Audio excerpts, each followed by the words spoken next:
Good. Excellent. Hello. Good evening. My stream is also started. Welcome to another evening of Total War fun. Can you hear me? Am I out there?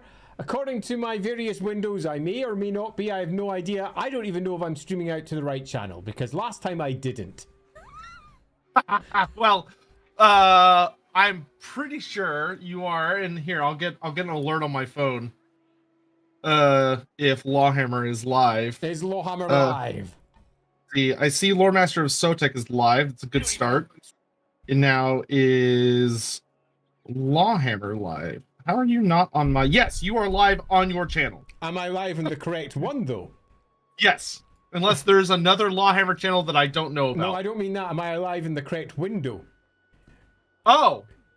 That's because a good question. We're live! Excellent! No, it just popped up in the chat. So, apparently I'm live! Yes! I'm going to call that a total win. Woohoo! We are going... And I'm in trouble. Yeah. For those of you who might not be able to remember, when last we were playing, I was about to get absolutely slaughtered by Azazel, if you prefer, from the north, who was about to kick my living ass. Yes, indeed. Okay. Also, you're looking at touch transparent on my screen, so I'm going to see if I can fix that while we're here. Fair enough. I've completely forgotten how to do that. I'm sure if I just keep on pressing buttons, you will eventually pop up with something. So if I do this, oh, my PC is angry about something. Let's see. Are you having issues at your end? Not huge issues. Just Video Ninja is making things angry, which is not a huge surprise. See if that fixes it. Nope. My camera's just gonna be funky. That's fine. I'll live with it. Fair enough. I appear to be working relatively smoothly at this end. I'm going to turn it around slightly though, so I have a little bit less mic and a little bit more me. Because hey, we don't want to have this mic and that on the screen. Yeah, so I'm not looking forward to this. I have there he is. Look at him up there doing his thing. If you're watching my stream and not Sotek, you'll see that I'm currently looking directly at Azazel. I kick my ass with all of his might and fury, who's currently sitting up there with a second banner as well.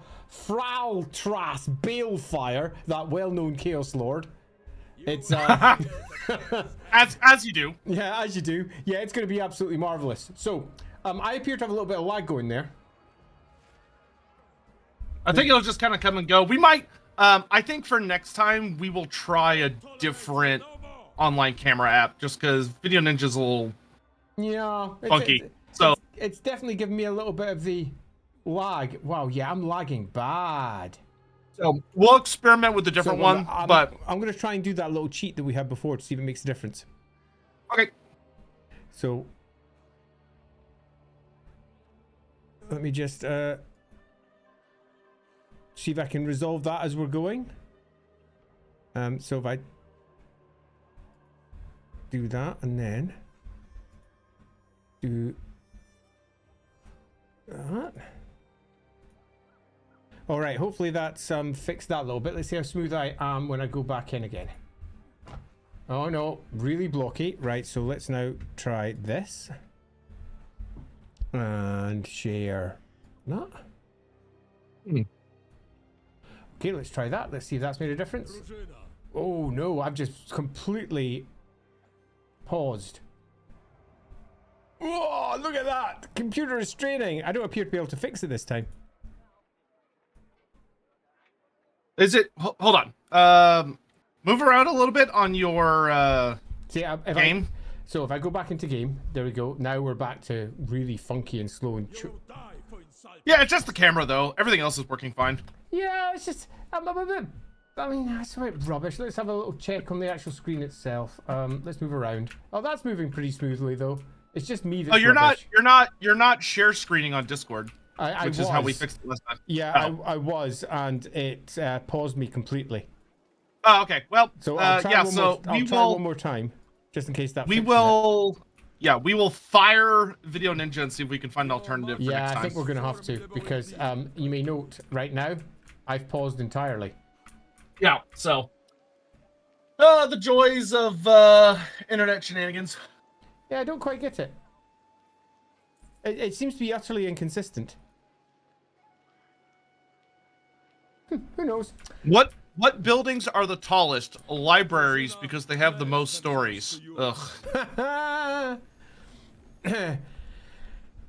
Thanks for saying that you could hear me there, Hoppet. Greatly appreciated. And Undead and Alive, we're very well, except for the chunky, slightly rubbishy video that we've got at the bottom where we're all a bit slow, at this end at least, which is a bit rubbish. I'm not really looking forward to having to deal with the absolute horror show that is Azazel up there. But it's going to have to be done. I've got two, as I recall, relatively big banners. I do have two, but they're mostly filled with rubbish troops. So it's going to be... well, so the good news is I do have reinforcements heading up to your location. So there is that. But they're going to take a hot minute to get there. Yeah, I'm pretty sure I'm going to just stay at Erengrad and let them attack me. Oh, yeah, okay, I'm remembering the situation now. Yeah, they're about to do a big assault and dive in fast. And, yeah, the good old Throt the Unclean's gearing up and Hell Pit, too. Oh, yeah. Yay! yeah, okay. So, you know, lore-accurate Kislev, as they say. Yeah, totally. So, let's skip you. And is that... I've got nothing else to do, so... is there any diplomacy I could do to quickly deal my way out of this horror? The answer will probably be no. I can make a... Oh, yeah, of course. Corone, that's who I want to be dealing with. Oh, I am also going to buddy up with Corone. That sounds like a good idea. Hey, King Leoncoeur. Welcome to Britonia's friend or enemy? Yeah, sure, I'll do a non-aggression pact. Please, let's balance that out and get some cash out of them. Yes, good, yep. Good. I'm not doing anything other than one of those. Visenland and Nuln. Yeah, let's offer them a quick something as well. Although I've got a bit of a pause there. There we go. Bring me law and lost wisdom and diplomacy. I won't take your money so that I can keep it up. Hey, nicely done. Hey, Elspeth. Nice to see you. To see you nice. Us, lady wizards, we have to keep together. Yeah. Ah, the Ropsmen. I can do a quick deal with them too. Your bargaining must be in my favor, or we will not... Okay, I think I've done about everything I can do. I'm just busy going through the diplomacy just now. Let me just also plug a wire into my headphones, because if we're going to be on for a while, they'll almost certainly run out of charge. You are all good. Take your time. I've already done it. Jason Rooney, greeting lore masters. What do you say is your favorite and most hated character to play / fight in Total War? Against. I have a natural hatred of all of the Nurgle characters. That's actually really funny to me. I'm happy. I'm happy playing with them. I just blinking hate playing against them. Watching the map go green, watching those fuckers stomp up, and then demons everywhere. Greater demons jumping up and down in my head. Yeah, no thanks. Yeah, I think for me, I know the faction I hate fighting the most is either Wood Elves or High Elves. They have so much shooting that it's just such a pain in the ass. I think probably Orion is one of. I would say either Orion or like a Lithanar is probably the worst in my opinion, because I hate being harassed constantly, and the AI can be very good at harassment play when it wants to. Fair. Okay. And to answer Blue Oyster Cult, would Renald claim Las Vegas as his own in his own version of Middenheim? Sure. I see no reason why I couldn't have. Although there is effectively a version of Las Vegas already in Warhammer. It's called Weburg. Wheburg. It's in the Reichland. And what happens in Weburg stays in Weburg. And if you want to know more about that, you'll find it inside the core book for Warhammer Fantasy Roleplay 4th edition. That's where we did a little write-up for Weburg. I'm really very slow. I'm not sure why I'm so slow, but here we go. I'm slow because we were doing NPC turns. So they're attacking. Yeah. Let's see how bad it is. It's a valiant defeat. So I reckon we might be able to take this, or should I say, you might be able to take this. we know how bad I am at this. You get to help. So let's fight that battle. Time to die. All right, let's see what the situation is here. Well, on the good side, at least he didn't seduce any of your units over to his side, so that's nice. They do have Harry the Hammer with them, which is concerning. He is a pain to deal with.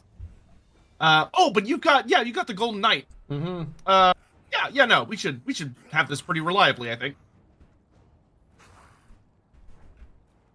Excellent. It's gonna be bloody, but I think we can handle this. He doesn't have too many demons, so that's good. And our reinforcements are coming in a nice spot. That's good. Now, I have absolutely no recollection of how to pass everything over to you, but as I recall, it's over in the bottom left-hand corner. I do have recollection. Yes. So if I select all units, go down there, that should be fine. True. Waiting for you to load. I'm looking around Alrighty. just now. Here we go. Control A. So, and if I do that, so Loremaster of Sotek, I just gave you the lot, and then I can go take back Zarina because she's mine. God damn it! Where is she? She's not here yet. She is she's in the other force. reinforce. Yeah, she's in the other force. We're gonna you can pick and choose whatever you want. So let's give you the ice.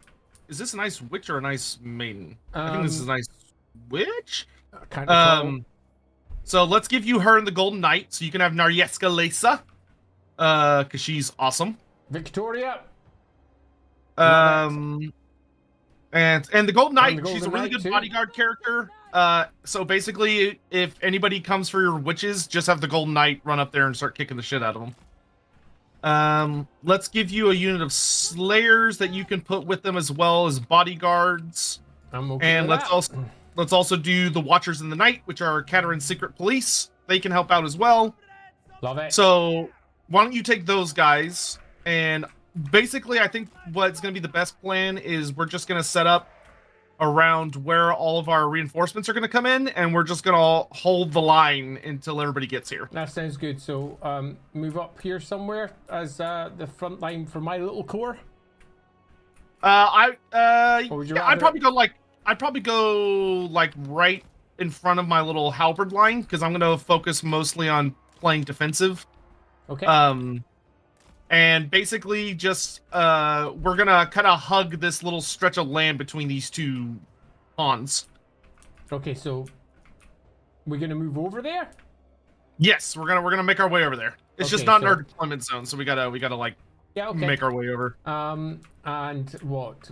I set up deployment over in the trees? Sure, that works. Yeah, because I mean you've got all infantry stuff, so if his big units come in the trees, they'll take penalties. So that'll be good.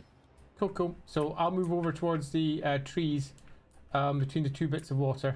That's right by the reinforcements coming in. Our goal is to survive for 2 minutes. Yeah, I can give that a go. Yeah. All right. Whenever you're ready, you have the start button. Oh, of course I do. So let's press start player.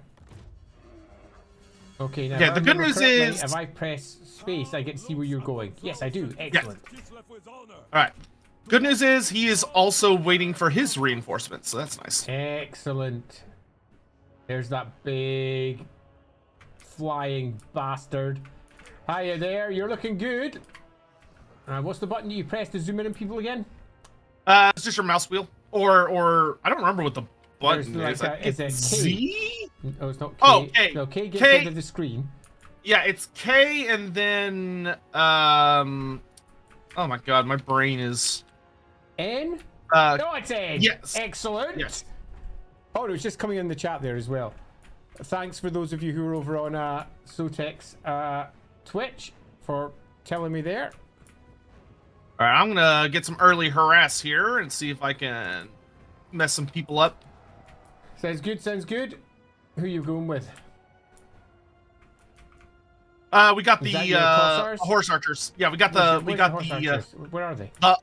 They're over by Zazel's army. Oh yeah, cripes! How did I miss those? We're letting our Ungol horse archers do what they do best, which is piss off what's that? Daemonettes there. You've got no armor. They're demons, but you've got no armor. Look at them come. Here they come, right through my camera.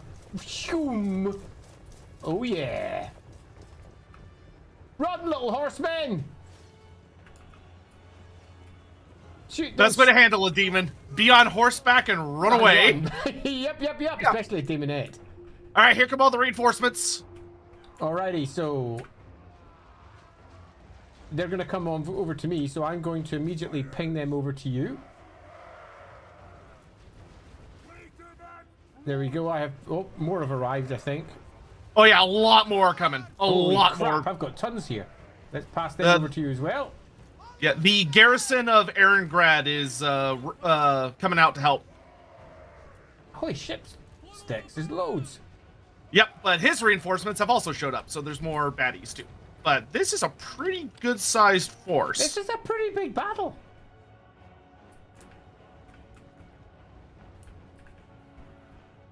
Oh, there's this arena. Love it. So who have I currently got hold of? What I had before plus...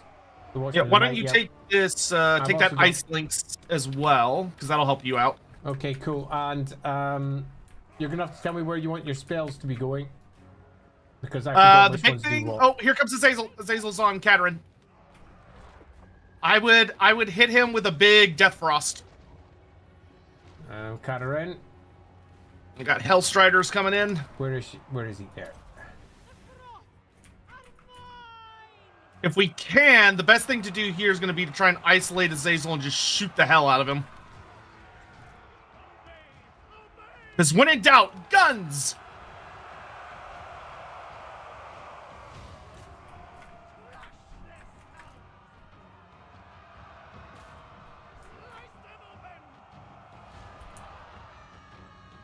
I don't remember if Kadrin has the spell, but if she does, I would do a... Kiss, Ice Do you have Sheet, Frost Blades and Death Frost. Oh, okay, let's hit Azazel with like a big Death Frost. Oh, I didn't do the big one. So is it double click for the big one? Yes, double click for the big one. Yeah, remember that for next time. Also, start sending in your melee units into that flank to start messing people up. So where they're coming in on that side with the Chaos Hounds and the Chosen of Slanesh are. Yep. Okay, they're moving in.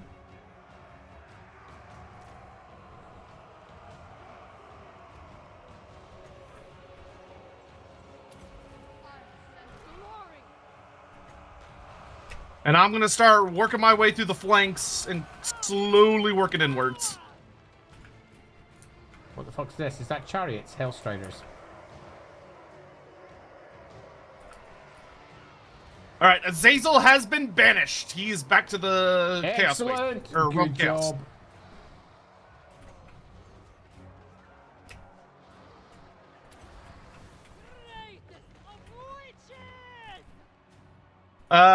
The next best thing for Kadrin to do would be to just keep hitting those big packs of warriors with the... Yeah, you're doing it. You got it. Yeah.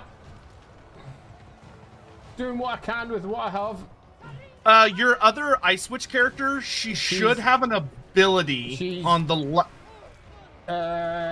is that the Ice Shard? Yes.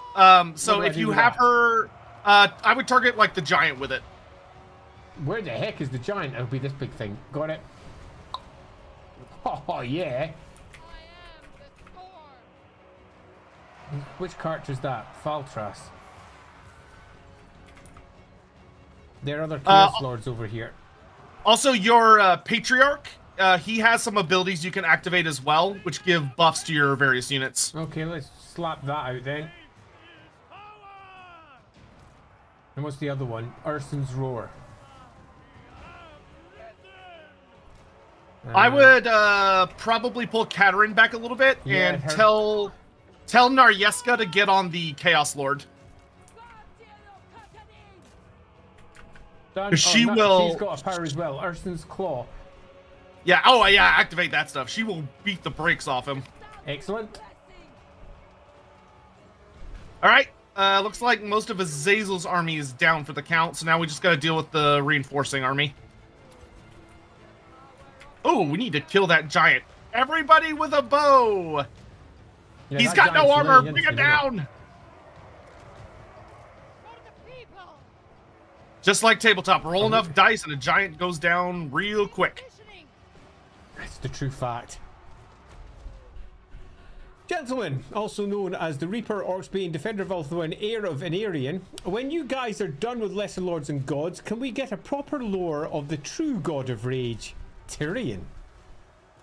Hey Nathan, thanks very much for the super chat, massively appreciated. And you know, Tyrion is someone that I really do rather enjoy. Great character, an awful lot of fun to play with and to read about. So yeah, I think Tyrion would definitely be on our list of potentials for the future. Oh yeah, Tyrion and Teclis are a must. Yeah, totally. Though, so I'm gonna say this, even though I'm gonna immediately say what's about to come out of my mouth I consider very dumb. But when we were doing the rather goofy and fairly experimental Who Would Win series, we did an episode on Thorgrim versus Tyrion, where we actually did talk a fair bit about the characters. Yeah, we did. I forgot about that. So it's a really dumb episode, but it had a lot of really fun parts. So you might check that out if you want to get some Tyrion goodness right now and don't want to not have to wait. Your Patriarch should have Soliak's Lullaby off cooldown again. You want to pop that as often as you can, because it's just a nice heal. Oh, the Patriarch's a little bit ill as well. All right, that looks like victory for us. We just need to deal with the... Oh, Harry the Hammer. I forgot he was here. He's over in this big old patch right here. I'm not seeing it. I'm backing out so I can see where you are. I'll drop with all me? the big.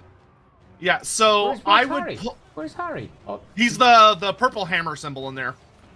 Pull out everyone that is not Naryeska. Have everyone that's not Naryeska back away from him, because he will beat the brakes off most everything. We're just gonna shoot him to death. Because if we throw enough dice at him, he'll fail some armor saves. Totally. If you have any magic left, I would hit him. That. I would hit him with a Death Frost where possible. Yeah, I've got a bit of Death Frost left. I'm just checking that right that moment. Excellent. Ricky Chapman says we've had a Slanesh Prince Zaquil the Panted Dragon, a horrific Eastern Dragon centipede creature with raw nerves forming brushes at the tip of its fingers that cracks open people to use their bodies as paint pots. Ricky, you've made that. It sounds awful. I love it. That's a really nice one. Thanks for the super chat, Ricky. Really appreciated. And that sounds well awesome. I love that started off bad and then it just kept getting worse. Poor Harry. He looks like he's about to go down. Yeah, I should zoom in on the duel there. That's two goated characters going at it. Yeah. I love how big Naryesk is. I think as far as like the women model goes in the game, I think she's one of the largest. Pretty freaking cool. That's a big lady.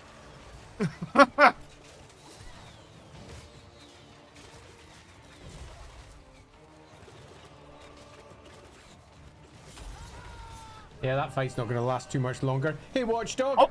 Evening, lads. How did it feel in your most recent one-on-one LAWhammer stream with Yume? Seemed rather cathartic to me. So, is it the one-on-one stream you mean? So there was a one-on-one stream with Yume, although let's be honest, it became a 3-in-1. The other one was a 2-in-1. So I'm going to presume, do you mean the one that was uploaded for just patrons? Let them eat cake. So if you could confirm that in the chat first before I talk about it, because if so, yeah, that was an interesting one. We have victory! All right, Slanesh. Slanesh has been repelled from Erengrad. We've bought ourselves another year. The spring drive has been halted. Drivings have been halted. Let's see. Isaac, can Slaneshi forces influence the horses to buck and trample their riders, or do animals not have the requisite brains to influence? Oh, that's actually a really cool question about Slanesh influencing non-human type things. So Slanesh can mess with creature. That's actually an interesting one. I'm curious for your input on that, Andy. If Slanesh is less effective against like bestial creatures than it is against like humans Or in elves and such. Absolutely is. It's very much a god of sentience, not beasts. Although beasts are also wrapped up in it, but the effect and power that they have over beasts is significantly less. That being said, could a Slaneshi spell like mess with steeds and stuff to disorient them or make them panic or Absolutely. yeah, it can. Yeah, totally. Yeah, our cameras are a little bit dodgy and behind. Oh, look at that! Look how slow I'm. But I reckon if I do that, I can make it immediately come in better. Look at that! I can almost fix it, but not quite. It's crazy. Has Andy watched the latest Creative Assembly video? Not yet, but not yet, but I will do very soon. I've been busy these last few days doing worky things, which is very rude. Actually, on that, for those of you who are into your roleplay games, the stream that I'm going to be doing this Saturday over on Rookery is going to be about roleplay game systems. And in particular, what makes for a good generic fantasy system. And I say that because I may be working on something like that in the background just now. And we're going to be having a good discussion about what does and doesn't make for a good role-playing game system. So it'd be really cool if you could all make your way over towards that this Saturday at 7 p.m. UK time. Just to call back on Watchdog, who was asking about the stream. I've got a Hey, Andy. in. Yes? We're stuck where we are until you deal with that trade thing. I have done it. Okay, there we go. That's exactly why I went, oh crap, I haven't done that thing. So now that I've done that thing, let's move out separately. Watchdog, you were asking, was it cathartic to do the Imperial Way stream? So that's the one where Yume's dad has a big long conversation with Yume. I love that stream. It was all kinds of fun.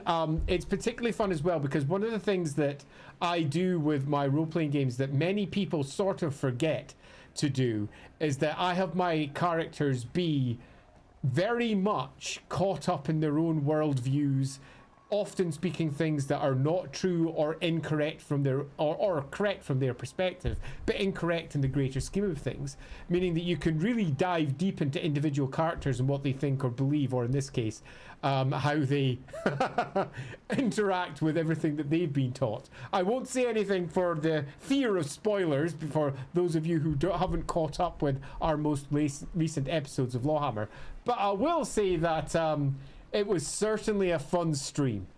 Yeah, an awful lot of fun, that one. Mm-hmm. Blue Oyster Cultist is asking, hey Andy, where can I find your masterclasses on map making and city maps? They're all over on Rookery Publications Patreon. And they are behind the Patreon paywall of Brazen Rooks. So Brazen Rooks and higher, that's for those who spend like a $5 a month or something. It's a very small amount of money. They get access to all of our masterclasses.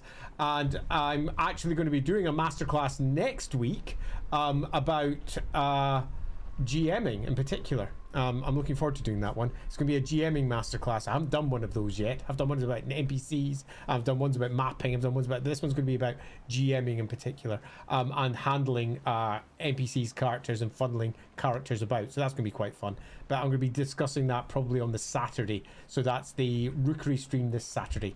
Right, so what do I have to do? Garrison Lord not move. Get rid of that. Yes, take over the Mortine Beowulfs. Oh yeah, Regiment of Renown. Mount gained for my Patriarch. Excellent. New quest issued for the Zarina, which is the Adventures of Gotrek and Felix. How do I get interesting. access to So that? I can't teleport to it. Why not? Either one of us can. So only one of us can do that. Either you can do it or I can do it. But you can't teleport from inside a city. You're playing dwarfs, so I'm happy for you to have Gotrek and Felix. Hey, I'm cool with it. You won't find me arguing.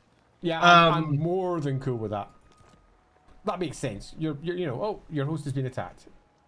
Says cannot move. Okay, now I can move. There we go. You have the strength to rule. Well, the first thing Ungrim's gonna do before we worry about Gotrek and Felix, Of Kislev. Castle Drakenhof must fall. And I'm gonna sack it for a shitload of money. Absolutely. There's gotta be a lot of good. Oh, nice! I finished the Blood Drinker Grudge, so I got the Master Rune of Cleansing. Nice. Hell yeah! Your magic is formidable indeed, my queen. Hey, I'll take that. Bonus damage against all undead? Sign me up. I'm half tempted to attack the Chaos Lord that popped off, but there's another one just sitting there. Any of the armies that ran away from you, Yeah. after we beat them, if you chase them down, you can wipe them out really Yeah, easily. I was just thinking to do that. I'm just going to auto-resolve that. No point doing it. I'll just Sounds wipe smart. them out. Excellent. Done. I'll take Hey, the money Sotek, any instead. thoughts if Kabanda could be the other Khorne Legionary Lord? No, I don't think so. I don't think Games Workshop would want Kabanda in Total War, I'm going to be honest. I think, hopefully, they realize that that was a weird decision to bring him from 40k into fantasy in the first place. It seems much more likely to me that they're going to be delving into using Arbal the Undefeated, Arbal! which should be pretty hype. I freaking love Arbal. We are one people. We are one people. Damn straight All we right. are. So we are currently in the process of sealing the tombs beneath the Silver Pinnacle, which means a bunch of very angry undead are about to show up on my door. But we will deal with that as it happens. I'm currently upgrading my towns. How much money do I have at the moment? 8 grand. What the heck's happening up here? I've forgotten that I still held this place. I'm not All going right. to hold it for much longer though, so I'm not going to bother upgrading that. Mundry Morgrimson has arrived just outside Zavastra, so I'm almost there. Excellent. The grudge makers. Won't happen. I'm going to keep Okay, using I've done my... turn. Let me go check my chat while I'm at it. Okay. Hey, Hoppit. After 2 weeks of Royal Mail and Finnish customs, holy heck, mail hell I can imagine, I finally have my own copy of Dark Deeds. Yes! Quickly skimmed through the cards before stream, and the artwork is amazing. It absolutely is. I was just discussing with Mark earlier on this afternoon about exactly what we're going to be doing next, roleplay games and the like, and what sort of art requirements we're going to have for that, which is super exciting. If you don't know Mark already, Mark did all the art for pretty much all the first Warhammer army lists through 4th edition and 5th edition, did tons of 40k art as well, all of which was seminal and pretty much defining for the Warhammer world. Do you want to know what Nagash first looked like? He decided. Do you want to know what the Green Knight looks like? He did that too. Mark did all of that. And his Yeah, work, there's an old Lorebeard stream chatting with him, if anyone wants to check that out. well worth doing. So he did all the art in Dark Deeds, and if you're sitting there watching our stream wondering what the hell Dark Deeds is, you can go buy your own copy right now, and please do so, because we're very keen to make more games, but if we don't sell a lot of Dark Deeds, we probably won't make more board games, because if we're not going to make money out of it, why continue doing so? So please do go check out Dark Deeds. You can find it on Modifius's website right now. I would ping up links, but I don't have them ready yet. Did I press Okay. turn? I did. Yes, you did. Sorry, I was finishing my turn. That's okay. Take your time. I've got a military alliance with Elspeth now, so that's good. Excellent. The So, only delighted to hear that it arrived though, Hobbit. I hope you enjoy it. Apparently my volume's lower than yours. I'm going to see if I can do something about that. on whose side? On your side or on my side? Apparently my Okay. side's a bit lower. So I'll see if I can sort that a bit on this side. Okay, Do I have much space? No, I don't have a great deal extra space there. You can just turn me down a bit. That would be let me just Let's upgrade this and this. Okay, I think that's... Oh, I can get some more runes. Ooh. How am I doing on runes? Philippe I don't Mendoza have... pops in and says, cool stream, and he's always been curious. From a lore point of view, where does the fascination with skulls in the Empire come from? John Blanche. John Blanche, and in turn, medieval art, which equally had a fascination with skulls. If you go back and check out a lot of medieval art, you'll find that a lot of it is proliferated, particularly ecclesiastical art, various holy art pieces. Many of them were filled with skulls. And he transported that over to both 40k and Warhammer when he was what was effectively art director for Games Workshop. So, John Blanche. All right, we got the Rune of Luck, which is a busted rune. It is so strong. Good to know, 'cause I have no idea which ones are good, bad, or indifferent. 10% ward save for just having a ward, or just a single rune. That's pretty good in my book. All right. That'll do. I am good. All right. Levi Turek over on YouTube says that we need a roleplay game from Andy Law. Well, you know, come along this Friday. I will be discussing something very similar to that. Not this Friday, pardon me, this Saturday, because I'll be discussing something very similar to that. Hey, pending action. Another player's initiated a battle in Sylvania. Ooh, that's a lot of undead. All right. Bring it, dead boy. Oh, we're doing it. Excellent.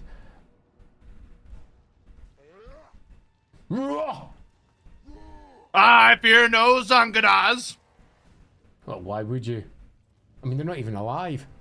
Well, except for maybe the Necromancer. Is that Necromancer? It looks like a Necromancer. Yeah, except for that one nerd. Yeah. That one guy. No, you got two of them in there. Got a White King, a Necromancer, and Caspar Lichmore. That all-important vampire. Well, not vampire, probably Necromancer. No, we need to roleplay as Andy Law. Sorry, I misinterpreted your comment there. The Fellowship of the Andes. Remember to hit join team. Oh, yeah, I was totally not holding you up there at all, honest. You're fine. You're fine. Andrew Holmes, thank you for the super chat. Any thoughts on the Skyranawi? Are they all absorbed into the regular Dawi? Haven't heard of them till the War of Vengeance. It was so fascinating. I've included some of them in my old world throng by making some Blood Bowl dwarfs into Ironbreakers. So the Skyranawi are the hill dwarfs. They're based, to put it very bluntly, the modern version are Imperial dwarfs. Yeah. The true hill dwarves, for the most part, were kind of wiped out by the War of Vengeance. Because it turns out that not being inside, like, you know, an ancient mountain fastness when your opponent has dragons tends not to end well. Alright, we're gonna fight this like true dwarfs. So... Gonna sit in a hill and shoot everyone? Better. We're gonna sit behind a boggy marsh that's gonna slow them down and shoot the shit out of them. That's pretty much what I thought. So I'm gonna put you in charge of all of the long-range shooting, so that you can focus on picking out targets. Sounds good. And basically, you want to use the Quarrelers. The nice thing about them is that they can shoot over my guys' heads without any problems. The Thunderers and the Iron Drakes tend to need a little bit more of like an open lane. So how about putting them up higher? Yeah, I mean that works. Wouldn't that give me line of sight over? It will. The only thing we kind of have to watch for is that the enemy doesn't have like flying units that would then land on top of them and cause problems. But what I can do to deal with that is I'm going to put some Slayer Pirates in the woods next to them. So if someone tries to get on them, the Slayer Pirates will pop up and mess them up. Sounds good. And we got long-drawn Slayer Pirates with us. So if we're hanging back here, I can put all my missile up higher. So that means you've got all the space down below for the infantry. That works for me. Yeah, because then I could put the Kislevites down here with their pistols, and they can reinforce by shooting, and then they'll get stuck in once they're done with that. Sounds all right, good and then we got Ungrim, Garagrim, and Gelt's shorter brother. Oh, right, I remember this guy now. And then our trusty Runesmith. And we're good to go. All right. And what we're going to do is we're going to fast forward time. quite a bit because he's gonna wait until his reinforcements show up. So we're just gonna let him take all the time in the world, and he's gonna come at us with a giant fucking army. But we're gonna win because we're dwarfs. Of course. And also, he has to cross all that marshy terrain, which is gonna slow him down big time. Massively. Yeah, totally. And two. Oops. There we go. Just going to post in links for those who want to go and order Dark Deed so that they can actually do the thing. So what we got here? We got a Banshee, 2 Master Necromancers, a regular Necromancer, a Vampire Lord, and a White King. Alright. That is a lineup. And I went and posted that everywhere. Look at that. I almost know what I'm doing. Almost. I mean, did it go everywhere? I'm not sure it did. I see it everywhere. It didn't go over to your Twitch. It should be there now. It is there now. Excellent, excellent. Right, so what are we doing here? I'm kind of just waiting for them to get closer. Right, Yeah, see we're what waiting. sort of targets we have. We've got a couple of characters.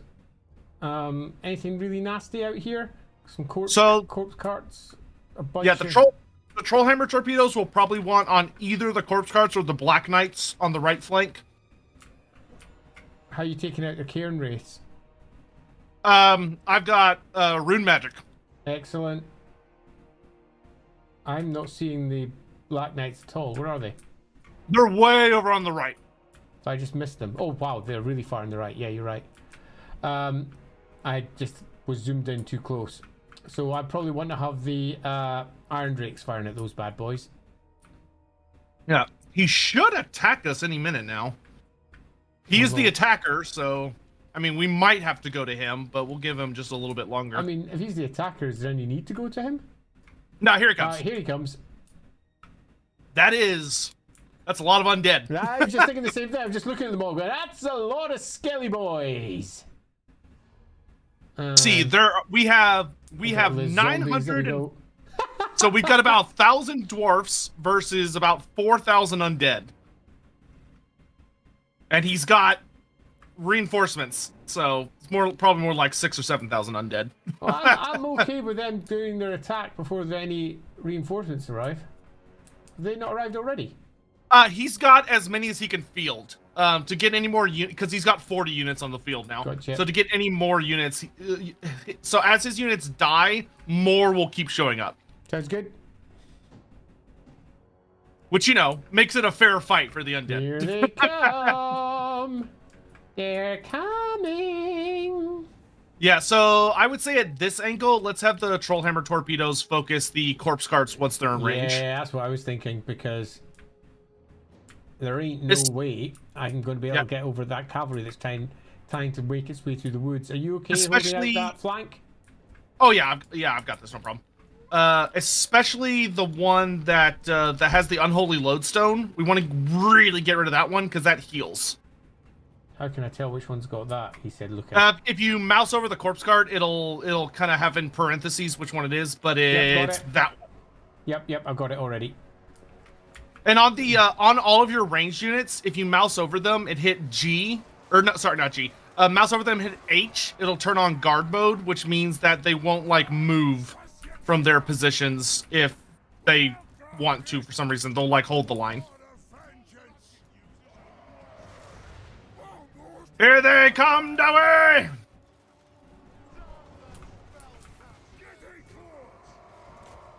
Boy, where are they off to?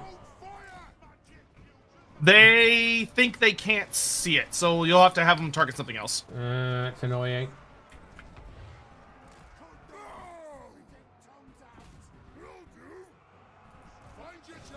If you can, have the Quarrelers start focusing the corpse carts, because they'll be able to arc their fire. And if the Trollhammer torpedoes want to come down that hill a little bit, that's fine. Yeah, I'm thinking that. Alright, I'm gonna let Ungrim chop up that Banshee. The Axe of Dargo beckons! Wham! So much damage.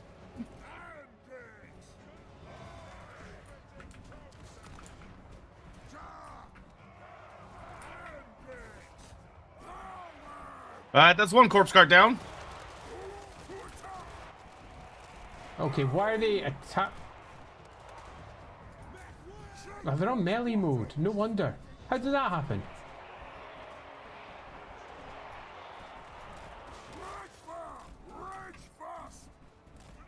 Let's have the Kossars. Yeah, you can move. So where the Kossars are standing, you can move into that little pocket. Thanks.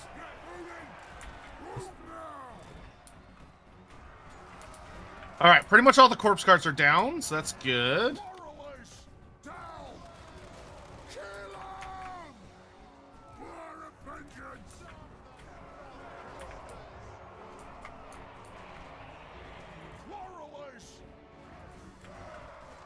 All right, that's a dead vampire.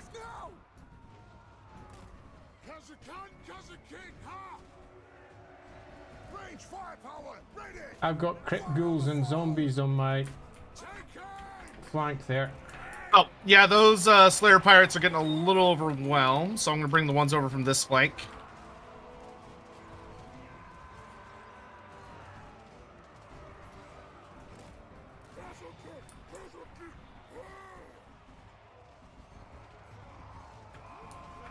All right, Ungrim is going to start wizard hunting.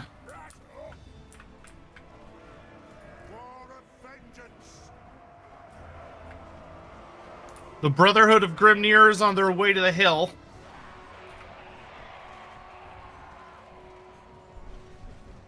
Chris C says, compliment to Modifius, their shipping service, by the way. The package arrived safe and sound, even though it was shipped internationally to get there. I'm delighted to hear that, Chris. Really happy that it got to you. Do tell us how the first game goes. If you're not a member over in the Rookery Discord, do post over there, because Mark, who's obviously very invested with the game, he very much enjoys hearing how other people have been playing with his game.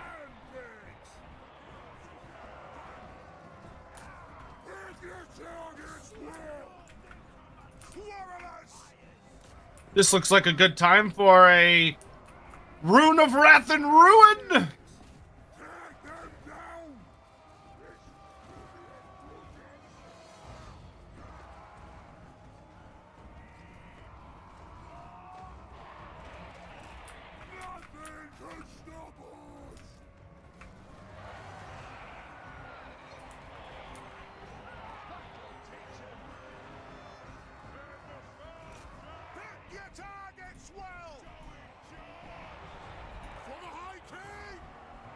Alright, this is going well so far. Yeah, it is.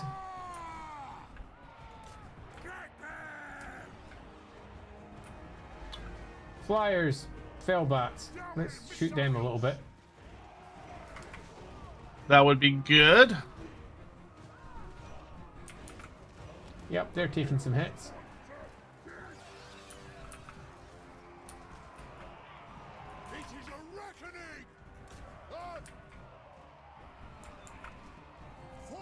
Let's see. Let's do the Rune of Negation on you. More flyers incoming onto your front line there.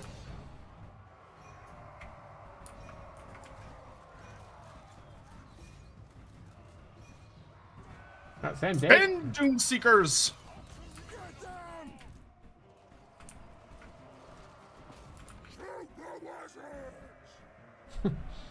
Kill the Wazarks. Shoot the Wazarks. Okay, that's another Master Necromancer down. Let's see if I can get this White King. Come here. Stop running away from me! Ooh, that's a lot of Fellbats. That's a lot of Fellbats. Shoot the wizards! Take them down! Right on! We're the ancestors! Go! Reform the line!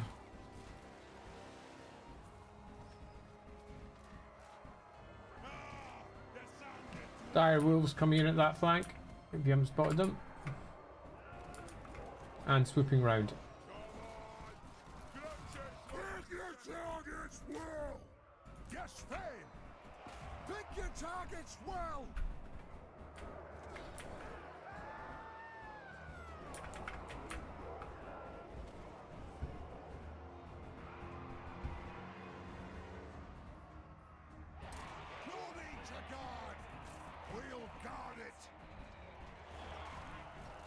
Master Rune of Speed.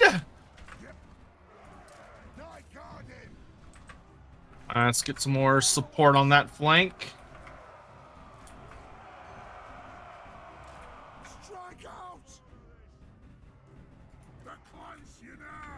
Move it, lads, move it! There's still quite a lot of skelly boys out there. Luckily it's mostly just trash. Just zombies and skeletons. Mm-hmm.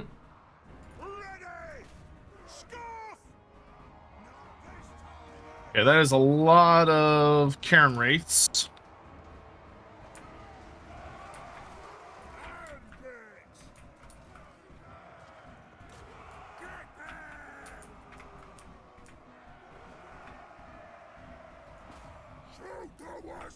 No, over there. Am I out of shots? I'm totally out of shots. Yeah, you might be out of ammo. That's so rude. So very rude. In which case, get your hammers out, lads! Start bashing skulls! Looks like they're starting to crumble.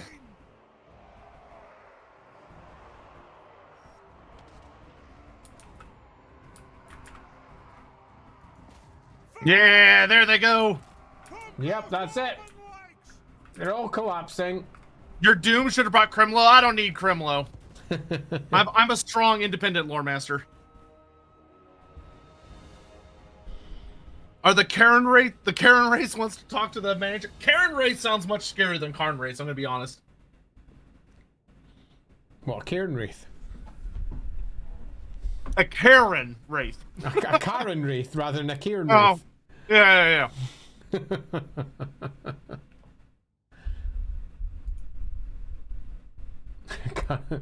I want to speak to the management.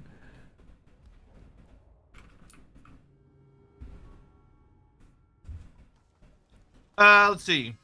Are there any known dwarfs that willingly join the Chaos Dwarfs? So it depends on like your definitions of things, but you could argue that can't remember his name, but the dwarf that controls the Black Kraken. Hey, look, Fort which is Abastar. The dwarf. Oh, the Sarl. Oh, it's a Pyrrhic victory. I don't really fancy losing that many. Oh, then let's fight it. Yeah, especially because there's more armies coming up. Yeah. Want to minimize losses that we'll take. Yep. Because these are Azazel's little puppets. They are indeed. Borkel Diovig, that well-known Sarl lord. Yeah, I'm sure he's in a White Dwarf article somewhere. I'm pretty sure he probably isn't.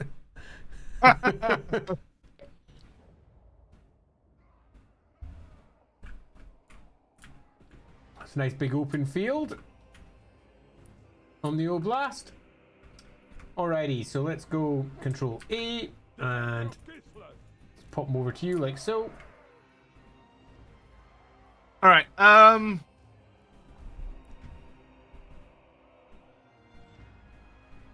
Oh, that's a Frost Maiden. Okay, right, because the general is the Druzina. All right. Yeah, it is indeed. So why don't you take the command squad and the melee exclusive units and kind of form the front line. We'll want to keep Naryeska like kind of defensive, just because she's taking so much damage. We don't want to get her killed. Yep. So I would put her somewhere a little safe, like maybe over in the forest.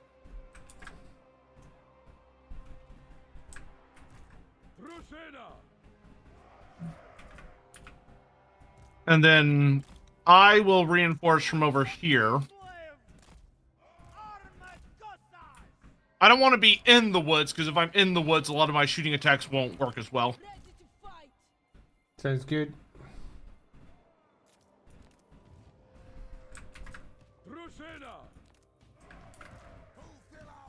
Alright, I think that I would put your Ice Maiden a little further out in front, because she can use her Frost Shard ability, which is her, not her spell, but her ability.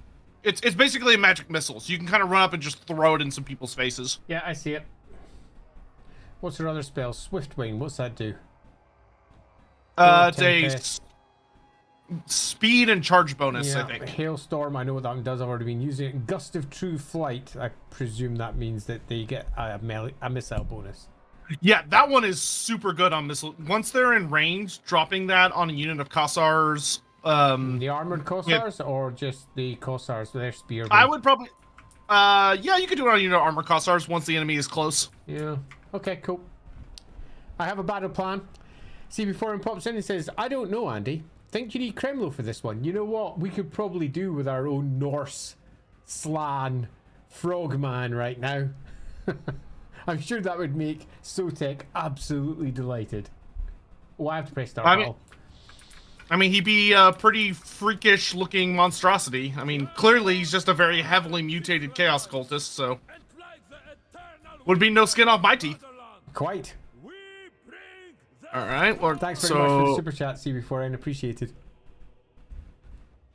He's got a lot more fast cavalry than I do. Yeah, look at it go. Not liking that one bit. We have longer range than he does, though. Because all he's got are throwing weapons.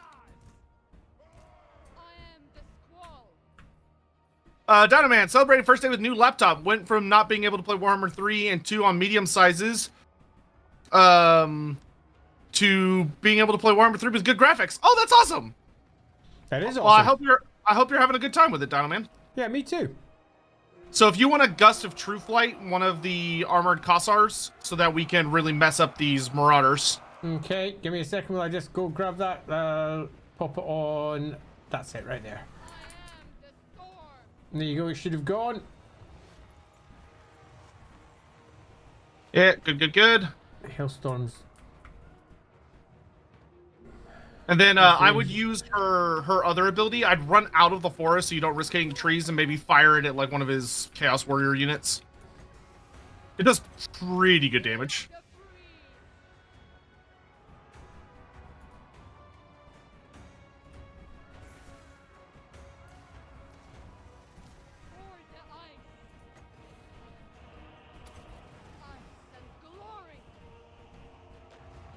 Nope, fall back.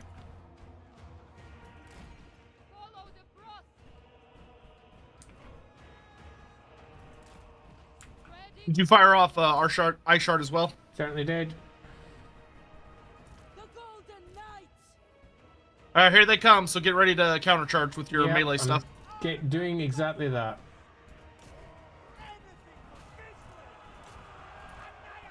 Ooh, berserkers. Okay.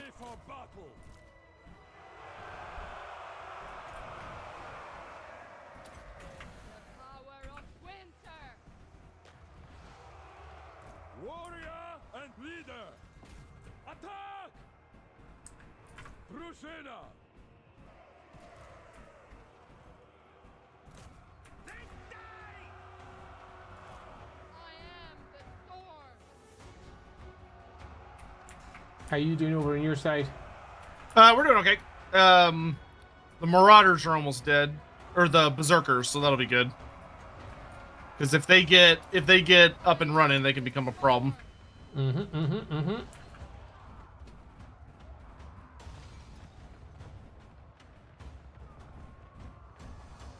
Yeah, those Murder Horsemen are tickling around over there in the most annoying way.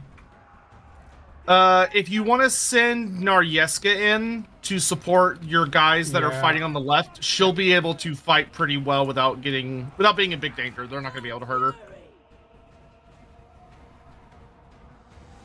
All my units are a bit low. I would probably use the rest of your magic to just spam hailstorms, and you're going to want to drop them on these two big fights. Is there any chance of me hurting my own guys? Yes. So make sure you aim it carefully. I was just thinking that. There's not a lot of easy space to drop it into.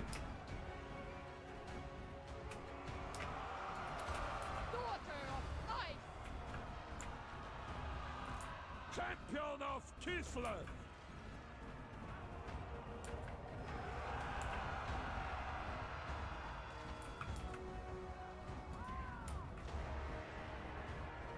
The Golden Knights! Maiden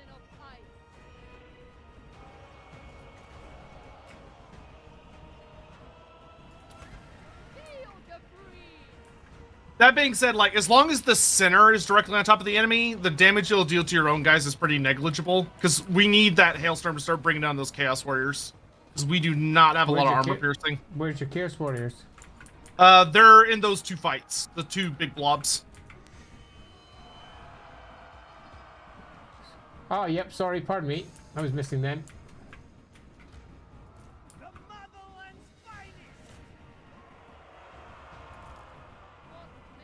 Alright, now that you've won the forest fight, I would send all your melee stuff to come help with the center. Exactly what I'm doing right now.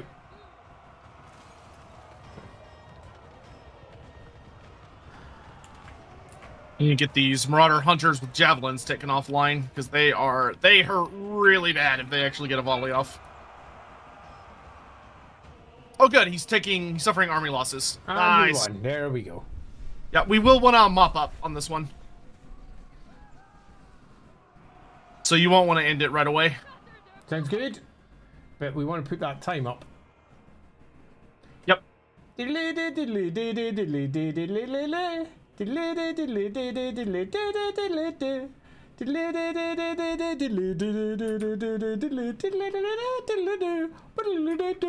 Bong. If you have any magic yet, drop a Swift Wing on some of the cavalry units.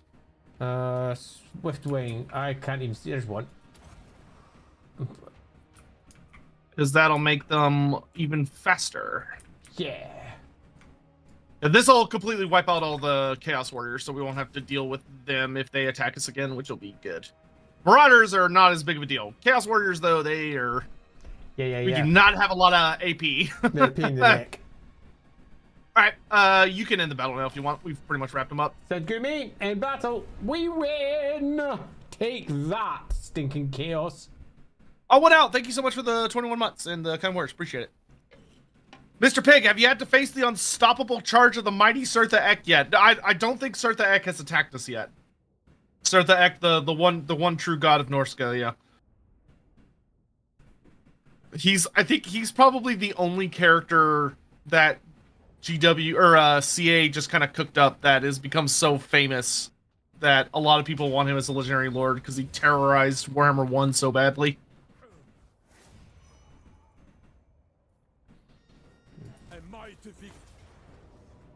Uh-oh. I'm pretty sure I'm just going to lose that one. I'm just going to let that go. Yeah, that's fine. I can't see any way that I'm going to win that. It's a decisive defeat. There's like all of chaos known to man and a tiny little Vladimir little character there, a little patriarch, and a terribly small number of units. I don't think we'll win it though. Yeah, probably not. Happy for that one to just die. That settlement's been waiting to be lost for a long time. Hey CB4M, thank you very much for bringing it up with a quick. Everyone remember to like and subscribe to both channels so you won't miss any of his Kremlo jokes. And I agree, do make sure that you subscribe to both our channels. Remember, we're not just streaming on Sotek or my channels, we're also streaming on my channels and Sotek's channels all at once. It's a big 4-channel extravaganza both on Twitch and YouTube. Yep. Which is super fun. What did Surtha Ek do in Warhammer 1? So... back when the game was a lot younger and it wasn't as diverse and there weren't as many units, Surtha Ek got notorious for terrorizing a lot of players because he had a very aggressive AI and he would just spam chariot units because of the way he kind of just worked. So he did this annoying thing where he would just constantly keep making chariots and chariots and chariots and chariots, and a lot of people didn't know how to deal with the chariot spam, so they would just get run over constantly, which would be very frustrating as an experience because, you know, you just couldn't do anything, and he would basically just keep running people over and harassing them without pause. And the big thing was that the Norska roster was so small that he basically just wouldn't do anything else. He would just run lots and lots and lots of chariots.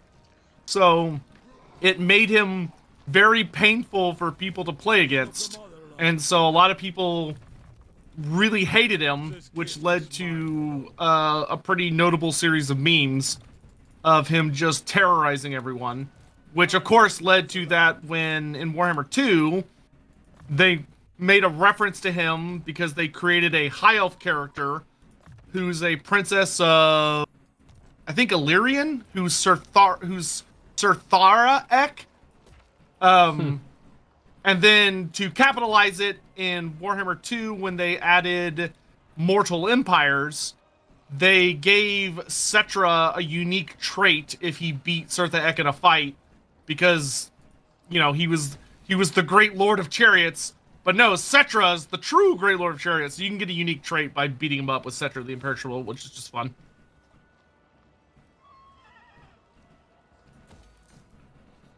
Right, there we go. Just got myself Erengrad upgraded. That's good. My map has turned round. That's annoying. There we go. That's a bit better. There's Prague. There's Kislev. Yeah, we're right way round now.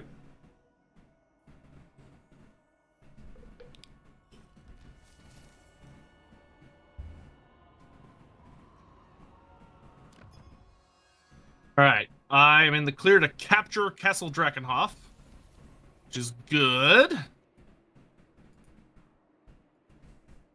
That gives us access to some very sexy gold. Hey, Van DK over in Twitch. Thanks very much for subscribing. Enormously appreciated. That's well cool. Thanks. Hey, Borodin has got his own warhorse, that lucky guy. Oh, that's how you know you're climbing the ladder. Yeah, I've got a horse. For the Ice Queen. Oh my god, my reinforcements have finally arrived outside Erengrad. Hey!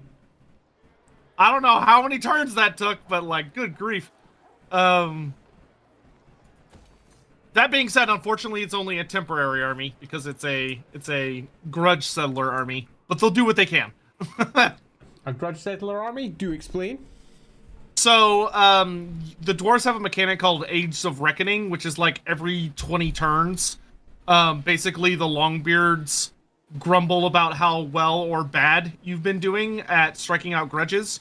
And if you get the maximum version, you get a Nallengrom, which spawns an army of basically mostly slayers, but it's a bunch of dwarves that are obsessed with going out to settle grudges. So it's a free army that runs around for like 20 turns that you use to just go kick the crap out of people you don't like. Nice. And you don't have to pay them, which is great. Nice. Yeah, that'll do. Ludwig Gorst, huh? That is a nasty army. Lammy and Sisterhood. Yes, they are coming after. They want the Silver Pinnacle back because I'm sealing the holds beneath it, or I'm sealing the tombs, and they are trying to stop me. Okay, I think we're gonna fight this guy. Sounds good. Evan DK pops in with a quick. Really enjoyed Darkest Deeds. Delighted to hear that. We've been really enjoying playing the game. And happy that you made sure that there's enough space for everything after putting all the cards in the sleeves. There was a significant amount of discussion behind the scenes with Modiphius, because Modiphius are the printers. They're the ones who handled all the printing of the game, because we wanted to avoid doing it ourselves, because, hey, sending out boxes to everyone sounded like hard work, and we thought, hey, someone else can do that, so we let them do it. And the production side of it, as we were organizing all the innards, there was a lot of backwards and forwards as to exactly how that little bit of a card would be built on the inside of the box and how big this box should be. And it's fair to say that we had a lot of stipulations, some of which were very clearly along the lines of it must be big enough to include everything and to have baggies or some equivalent to make sure that everything can go in.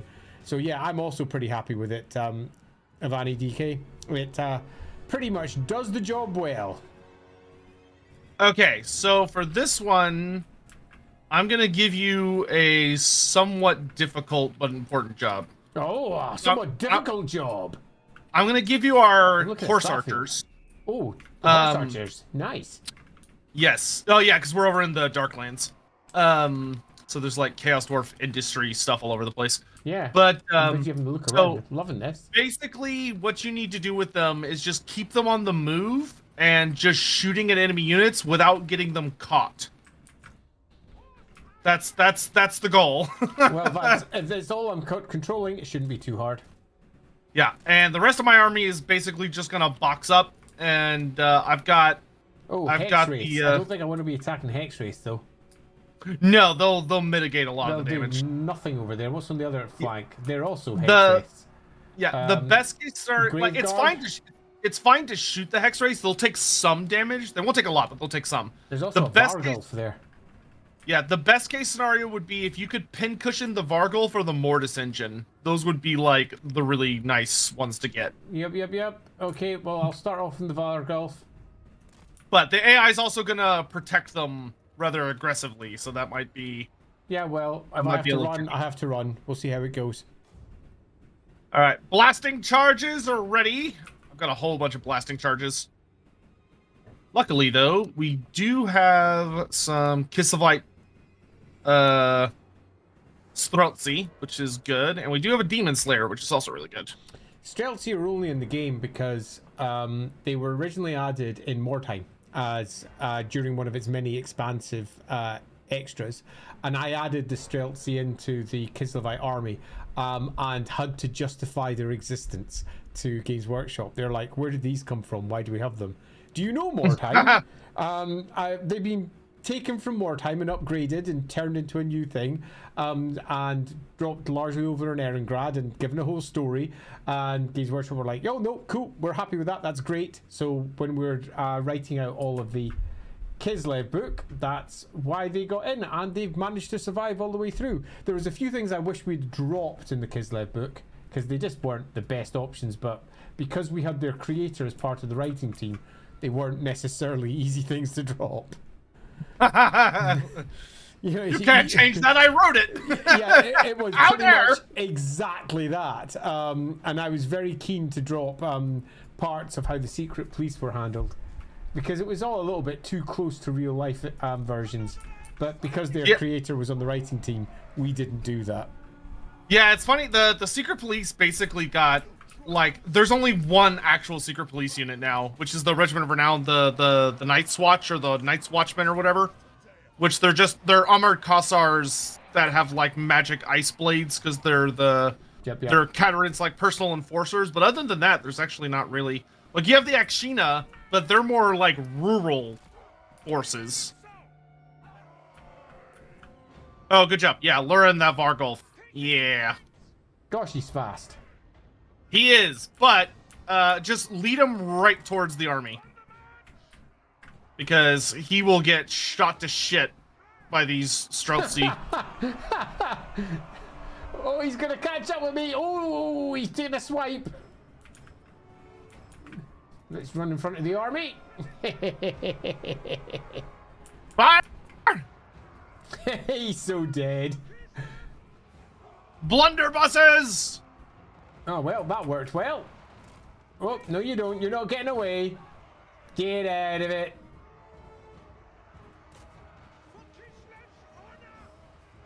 Excellent. Oh, that's one big boy dead. No, gotta be careful of those hex wraiths. I got a Terrorgeist too. I was just noticing that. Well, I'll take a few shots at the Terrorgeist and then run before the wraiths arrive.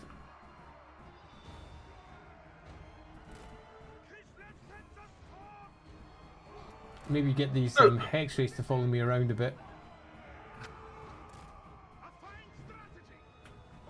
That's a bad Scottish accent. A fine strategy. No, that's not what Scottish people sound like.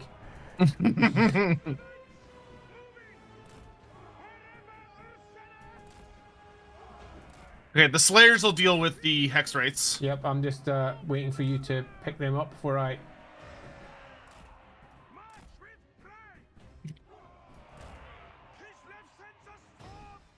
Right, that appears to be them tied up. Oh, come and get it, Terrorgeist! Come and get it!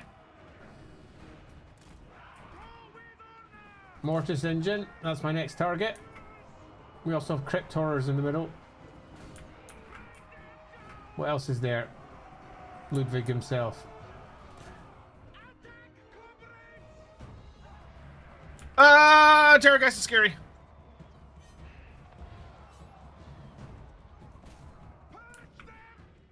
Blasting charges! Mortis engines arriving, as are those crypt horrors and Ludwig himself. Levgar asked if we'll get a stream of me and my mates playing Dark Deeds. Yes, we will. We're in the process of figuring out the best way to handle that, actually. Oh, Gregor Skellen. Who the hell are you?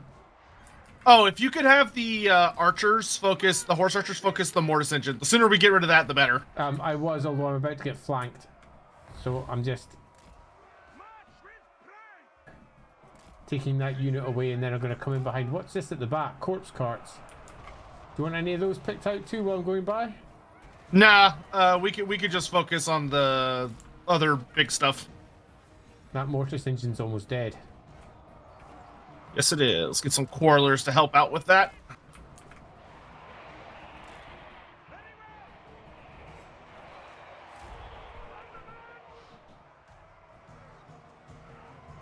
David Whitfield, thanks very much for the super chat. Sartha Ek was such a pain and so fast at running away when he was outnumbered in Total War 1.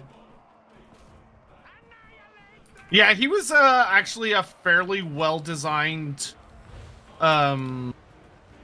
like AI enemy, but the problem is that the strategies he used just pissed people off so much. Like, he worked well, but people just hated him. All right, we got the Demon Slayer on the Strigoi. Good, good, good. He'll chop him up, no problem.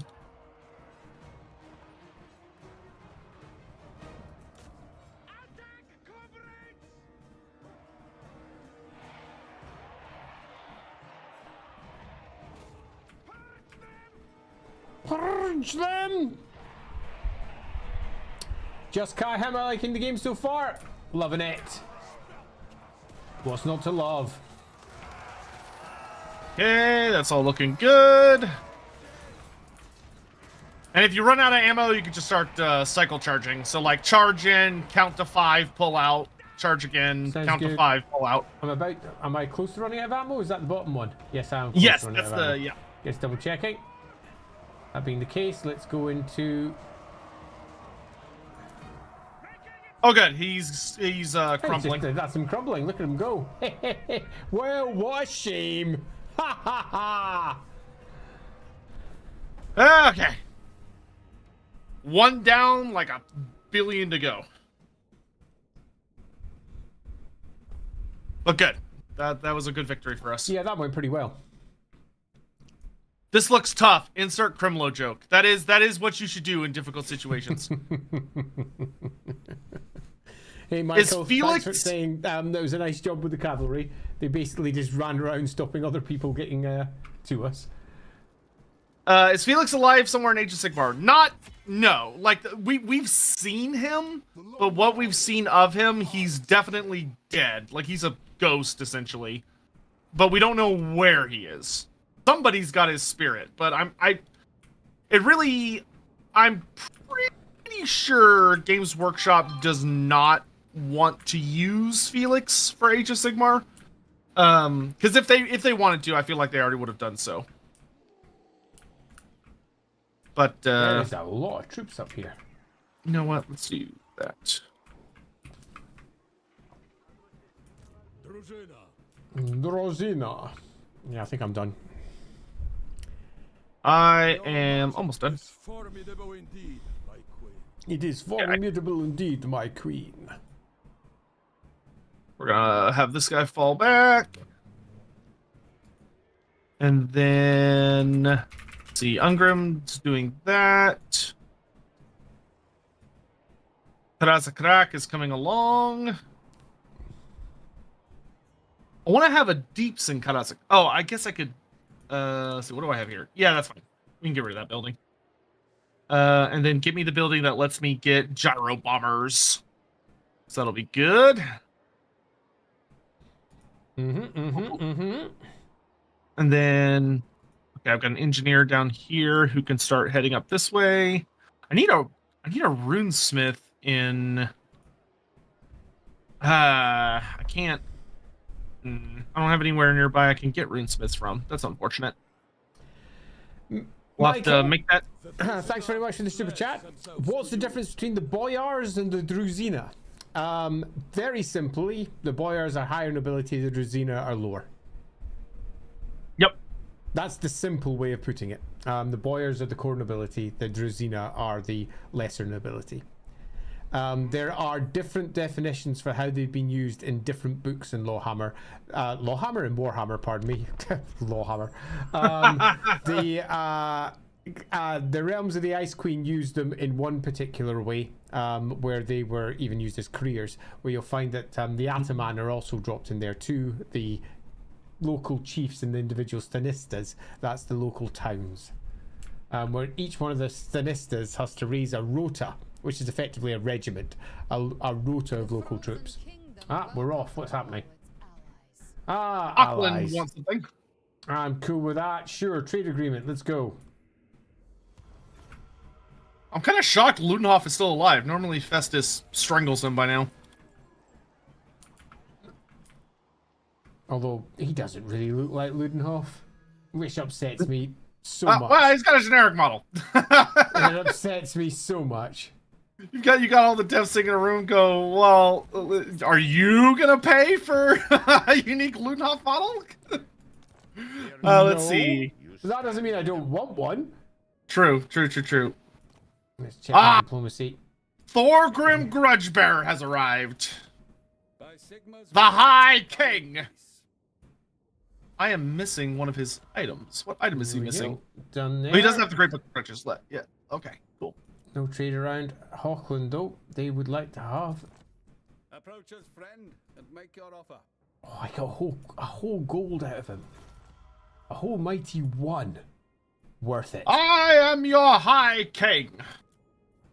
Good to have you back, boss. Close with Ostland there. Right, that'll do. Want this freaking building? Technology research, excellent. Lord not moved, and Lord isn't going to move. Let's be honest, it's getting health back at such a ridiculously low rate, though. You need to get your casualty replenishment up. Yeah. You have buildings that can do that, and some of your characters have skills that'll up that as well. Yeah, the Zarina's fine. She's maxed out, but she's waiting for a unit to arrive. Yeah, you can just hang there for a moment and turn. Okay, grab that. We sacked Essen, so let's fall back towards Dreckenhof. Because I have enough money now that cut us a Karak, we can... Oh no, I need 2 population. That's right. Okay, that's fine. Let's upgrade our guild workshop and our runesmith. So my army's got the plague. Thanks very much for confirming that, Fidel Flash Flood. So thus not regenerating properly. Boo. Can I do anything about that? No, you just kind of have to wait it out. I can do that. If you mouse over the disease-looking skull, it'll tell you how many turns are left. Okay, so if I... Oh, there we go. I see it. Skaven That being said... Screw those frickin' Skaven. Yeah, if you click on Aarongrad, down the bottom left, you have the provincial edict. There might be a provincial edict that makes it where your... Chance of plate spreading, minus 40%. Yeah, so you might pop that on so it doesn't spread to Kadrin's army as easily. Sounds good. Alright, my dwarves are gonna go start picking a fight with these here Norskins. Sounds great. Thorgrim, what are we doing with... Confirming that over there, Hoppet. Missed your comment there. Ratwood says it's basically the difference between a duke and a baron. Yeah, kinda, although it's got a slightly different cultural setup. And as Zoimek Sarzi says, whose name I've almost certainly pronounced incorrectly, apologies. I feel like Kislev is a cultural mess. It is. When it was first created, Kislev was very much a fantasy Eastern Europe.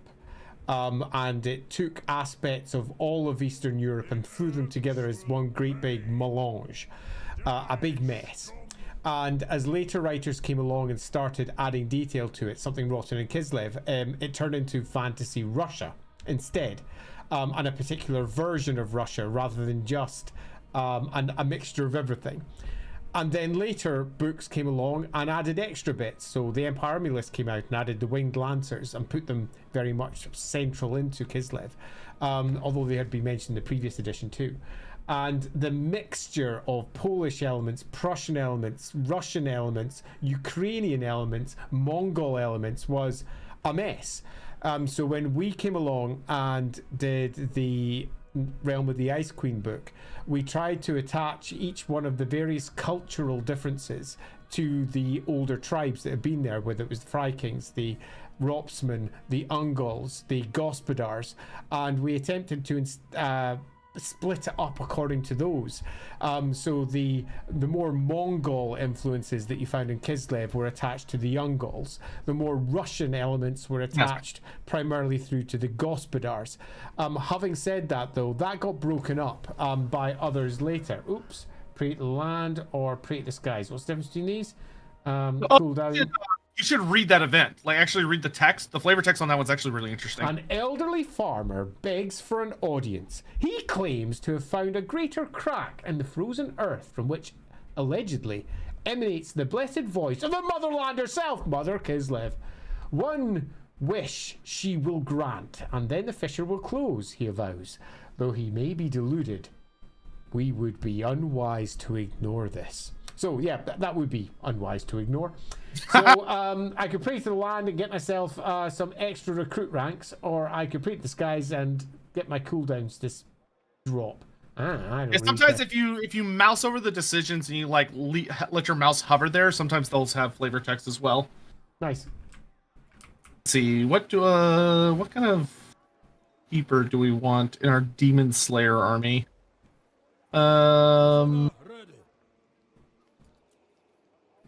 Do we want an Ironbeard or a Wanderer? I feel like a Wanderer synergizes as well. 10 turns.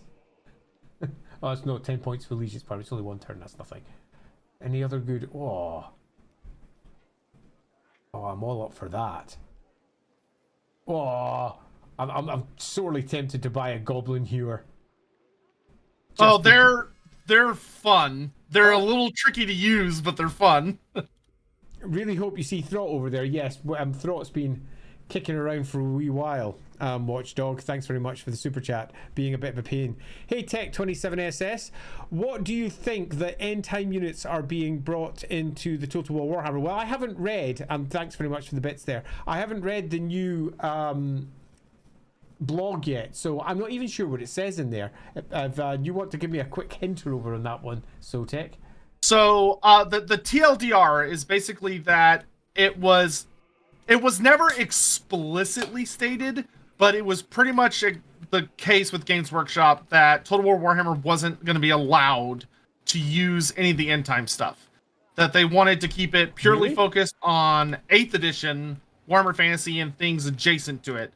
Like, there were occasionally times where they would allow like a little bit of wiggle room, but for the most part, that seemed to have been the case. And basically, the developer interview that came out in the video, they just come right out and say, "Oh, by the way, we're doing end time stuff now," because they're doing Scar Bloodwrath for Khorne, the Reaper guys and the Wrathmonger. So like the new models that they got, they're like, "Yep, those are a thing now." So it's happening, and everyone was like, "What?" So it's kind of a shock. Do you want to send one of your armies to for my dwarves to back up, like, or oh no, you're recruiting stuff right now, aren't you? My ill army, which isn't regenerating just now, isn't particularly strong. It's I mean, half the units are in trouble. Okay, I'm just gonna go bully some Norscan settlements until you're ready to fight. Then I can move up that way. Although having said that, though, Hammer Frost is sitting just over there. And is Harold? Yeah, there's Harold. We should probably reclaim Alexandrinov first, but let's wait for Kadrin to get whatever it is she's recruiting. She's got 2 turns left. That's fine. I'm going to move this guy over here so that he's just hanging out to help protect your settlements. Okay. The only other thing I've got left to do is Ungrim. Let's go claim Eshin for the dwarfs. The nice thing is, once I capture a lot of these Sylvanian settlements, I can trade them to the Empire for lots of money. So Or if you come down here, is there any real benefit of doing that beyond the extra cash, or is it better keeping the settlements? So, one of the things this system has is when you look at a settlement, there's a little picture on the right that has like a little icon in it, and it's circled by either green, yellow, or red.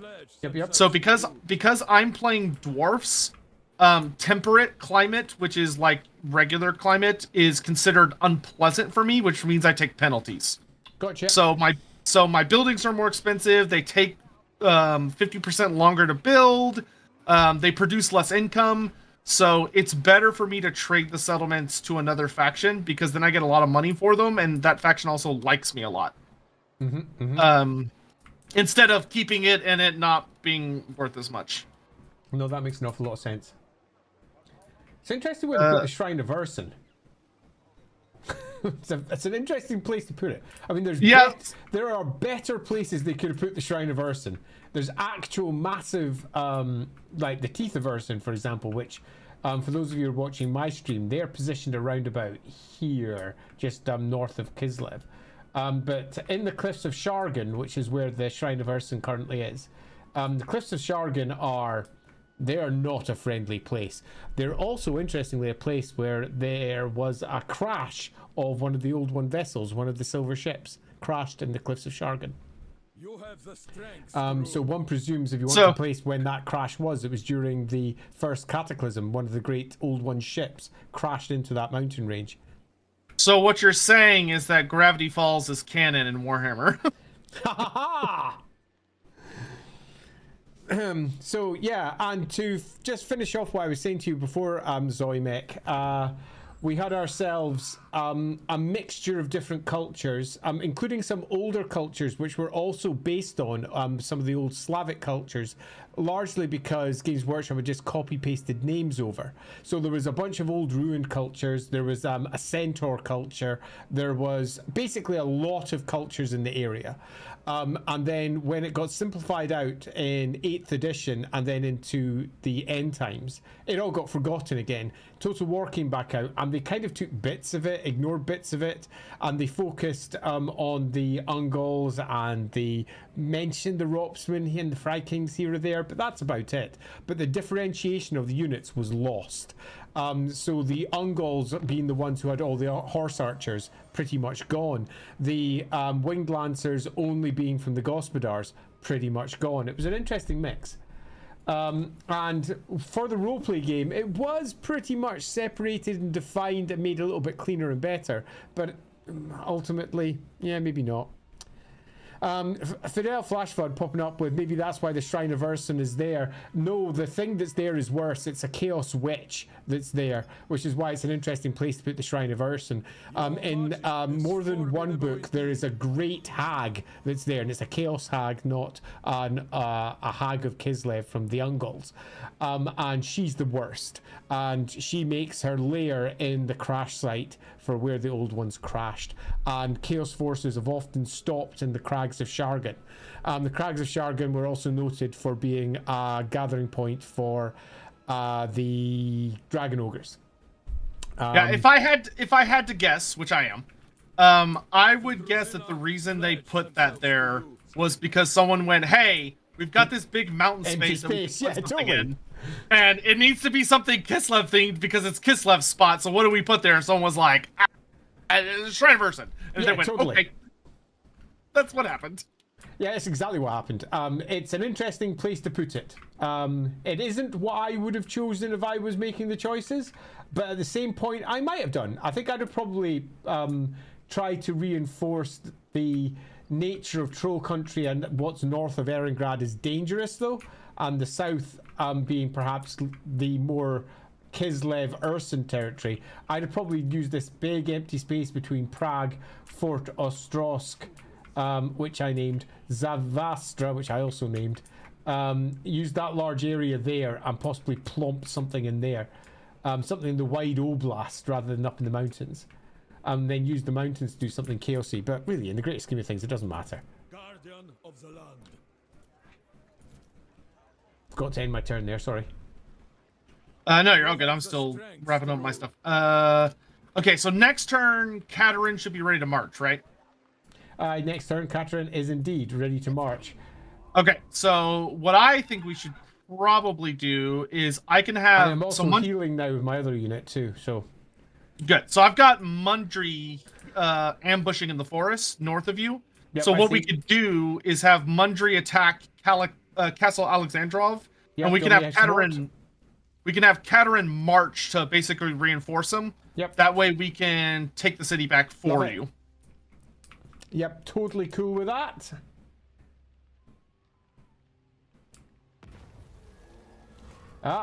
Ruinous infiltration. The unthinkable has occurred. We've uncovered a chaos cult in the very heart of the motherland. Oh The god, no! blasphemers were similarly, I can't even speak anything. It's late in the morning.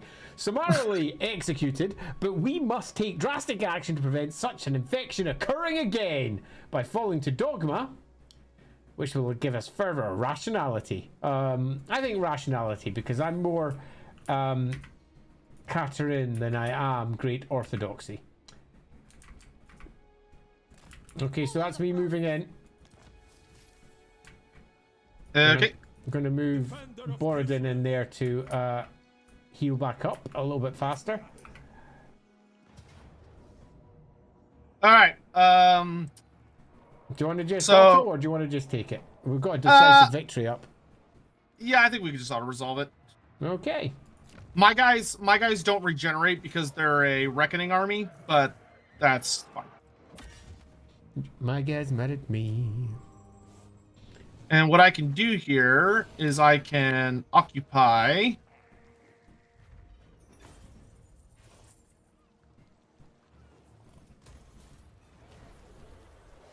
And then I'm gonna hop out of the settlement and say, you can have this. So if you go into your diplomacy menu, you should see that you have a diplomacy thing from me. Pending negotiations from Karak Kadrin. I accept. Have a request, I'll hear it now. Take back your Umgak city. If you've got a request, I'll hear it now. How long is this illness going to last here? Where is it? It's here, I think. There we go. How many turns have It's I got? got 2 turns left. 2 turns left. I can cope with that. So is that place is mine again? Love it. So I prove my right to rule. Yep, you've proven your right to rule. Well done.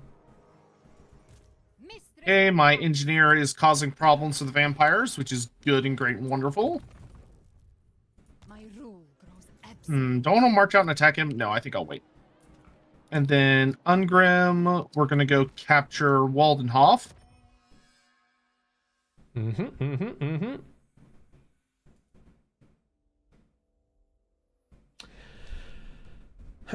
Ratwood's asking about the lore of the Ropsmen. You hear about them a lot, but don't know much about them. That's because there's not that much written about them. There's like little snippets here or here and there. In the Kislev book, there was a Ropsmen quarter, for example, added to Prague. They were the initial human tribal folk that were in the Northern Oblast. Although, having said that, by our map, it wasn't the northern, it was the eastern oblast. The northern oblast was held by the Frykings. Although, according to some books, the Frykings were right beside the Funones, who were down in Sylvania. The Funones, though, are barely canon in that they were originally fan-created material that got added to the game by someone who didn't realise that they were fan-created and just copy-pasted them in, and then they became an official part of the background because it was in a book, which was an interesting way for them to arrive. You'll find that a lot of the minor tribes didn't actually originate with Games Workshop. They originated with fans of Warhammer Fantasy Roleplay during the 90s, and they got added in through a variety of accidental routes, often through the second edition of Warhammer Fantasy Roleplay. So there's not a lot written about them other than they are one of the local indigenous tribes that still have their own cultural roots and stories that are held in the area. They've got quarters. They were entirely quarters. They've got, pardon me, quarters inside the cities. They were entirely subjugated by the Gospodars when they arrived in Kislev approximately 1,000 years ago. But the Ropsmen in particular have been kicking around since the time of Sigmar and before. So consider them like the Eudoces, who eventually formed Ostland, or the Ostrogoths, who eventually formed Ostermark. They're one of the local human tribes, but they didn't fall in with Sigmar. They're one of the human tribes that used to be in the area of mostly modern-day Kislev, the Ropsmen, the Frey Kings, or the Free Kings, depending on which version of pronunciation you prefer to go with, the Ungauls being there as well. The Gospodars, they arrived much, much later, so only 1,000 years ago, and the Gospodars come from deep into the steppe. So they are, if you want a proper analogy for what they would be like for real world, they would be very much. Do I need to do a thing? I'm too busy talking here, not doing my let me certainly do my. So I've ended my turn. That was super fast. As I was saying, they where was I? I was going to say something about. Oh, I got completely lost on my track there. Oh no! Cultural people, places where they used to live, real world analogy. So the Gospodars were originally sort of the Russians, but the Russians, as many people understood it, were Western people, as in they were the ones that sat around Moscow as a people, Rus. But the version of Warhammer weren't Western, they were Eastern. And they came from the Chaos Wastes, far to the east, far beyond the lands of the Hobgoblin Khans. And they fought through the Hobgoblin lands, fought over into the World's Edge Mountains and came across. So when we were doing the version of Kislev for Realm of the Ice Queen, the Gospodars were very much marked as Eastern coded, much like the Ungauls were Eastern coded, meaning that they were given a more Eastern style of descriptions, but they weren't Eastern as we understand it in the real world. By that I mean, you know, your classic epicanthic folds and dark hair. They didn't have dark hair, they had blonde hair, they had red hair, they had lots of different colours of hair, and the reason for that is the touch of chaos that sits in their bloodline, because they came from the far north. They were originally one of the tribes of chaos. However, again, that changed in time, and when, for example, it was picked up by Total War, they basically went, yeah, they're Russians. They're all Russians. That's it. We're done. Woohoo! And that's pretty much how they did the models for the entirety of it. So whether they were Ungauls or whether they were Gospodars, they just went, no, they're all Russian and they look like they're Western. So we lost a lot of the ethnic diversity that had been added to the setting, where the Ropsmen and the Frey Kings were meant to be the Western coded ones. And they were the ones that had been subjugated by Eastern invasion. But that got changed. So there you go. There's a nice little bit of various cultural nonsense that kicked around. Oh, I'm meant to be entering more. Pardon me, I apologize. You should have. No, you're good. You should have said, "Oh, Andy, press buttons." I was enjoying listening.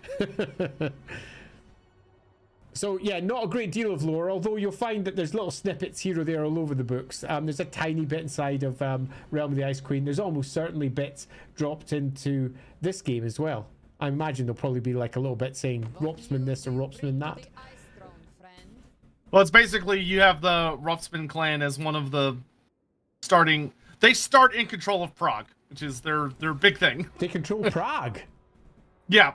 Okay, so that was Ungaul as it was pitched before, but it's a place that's ruled by the Gospodars. So the Ropsmen had just a tiny quarter. That's all of their influence was. That's all the influence they were left with inside Prague, which was the great capital of the north. It was originally one of the great Ungol centres, and the Gospodars defeated it. And obviously later, Chaos does the same. Okey-dokey. So many vampires. Leave me alone, you undead bastards. Let's see. Why don't we do... What do I want to do with this army? Let's grab that. Hey, my army's almost getting better. Let's bolster it up a little bit. What's my money like at the moment? It's so-so. How's the Ice Queen's army? It's not too bad. Maybe worth taking Zoyshenk. Let's have a look what we've got out here. We've got Harold and we've got a Torak. Am I at full 20 units? Yeah, I am. Champion of the motherland. Take that in. Recruit. Oh, good job, engineer. Nice. Engineer's doing a great job setting traps. Okay, I can go into the deeps over at Karak now, so that's good. Okay, that'll do. Oh shit. I almost missed. Who's this? Who's in the middle of here?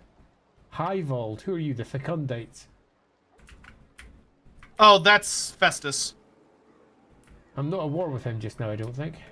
So, Yeah, so we can him. strategically ignore him. Yeah, I was just thinking that. Ignore him.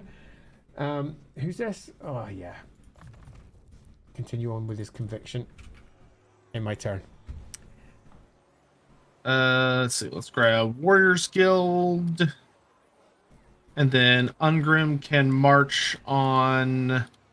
Yeah, we can march on Templehof, which may be a big ugly fight. Let's see. Hey, Darius Rose, thanks very much for the super chat. How tall is Kadrin and Mishka the Slaughterer? I know, a weird question. So in the version that we originally went with, this was actually discussed because I was writing all of the Ice Queen material and the Ice Witch material in particular.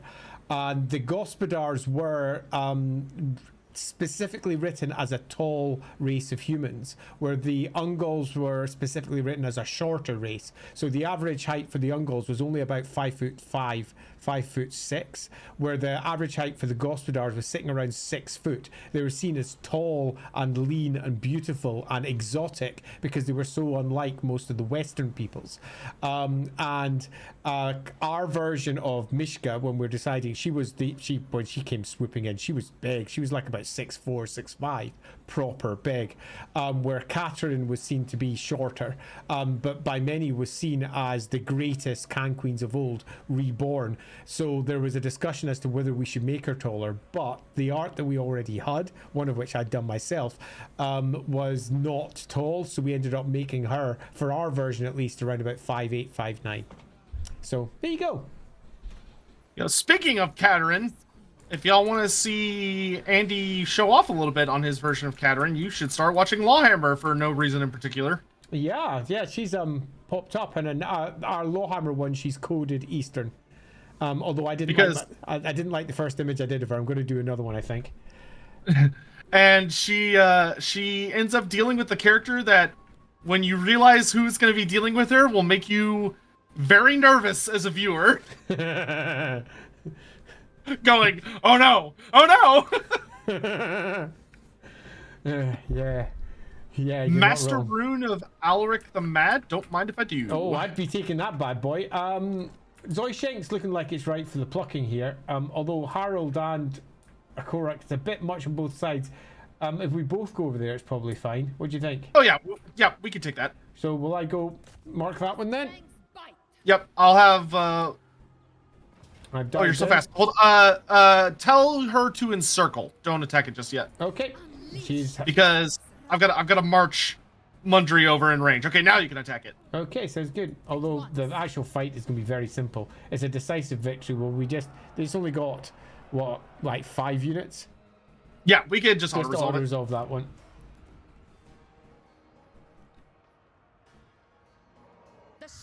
Sotek / Andy, do you have a favorite Total War Warhammer creation, like Solostra or Tarmacon's Chieftains? Anything they created you really like? I love Solostra Deer. I mean, I like pretty much everything that CA's added, but I very much enjoy Solostra Deer Fawn in particular. She's a favorite of mine because she's a very unique perspective on a lot of different concepts. Like the idea that she's kind of like an undead high priestess of Stromfells, that taking the concept of a banshee and saying, what if an opera singer became a banshee? Like, they take it in a lot of really enjoyable directions. I shouldn't laugh, but it's making me laugh. Yeah, well, yeah, it is funny, but like, I love her she's very over the top, but I really enjoy that. Do I think we'll get an End or Koresh by the end of the next year? By the end of next year, it's possible. That being said, I've been really digging into the tinfoil hat shit lately, and the Rupsmen are dead. How about the Rupsmen? Okay, that does make me wonder what's over there now, though. Is it by any chance Chaos? Oh no, it's Skaven. It's probably Throt got him, I would guess. And up in Prague, it's flat and it's Skaven. Yeah. I'm gonna Which means run out here, bonk this vampire on the head. Sounds good. Hey, David. Thanks very much for the super chat. Andy, could it be posited that if there was no time of the three emperors, Vlad would have been content to stay in Sylvania or even join the empire? Right, so if there was no time of the three emperors, then the empire would not have collapsed. Let's say that we have got, after 2,000 years, a solid empire. Then I think Vlad would have risen within Sylvania regardless. And I think that he very likely would have probably gone to war regardless. But he would have almost certainly been on the receiving end of far stiffer competition because the empire would have been working as one and would have been whole. But in turn, he would have just had to be more canny and more capable. I don't think it would have ended it. I think it's quite likely that Vlad, given his character and given the character of Isabella, almost certainly would have reached a position where he pushed for it. And given that at his heart, the story of Vlad is one of dark gothic romance, the idea that he wouldn't have attached himself to Isabella is just a nonsense. It would have happened.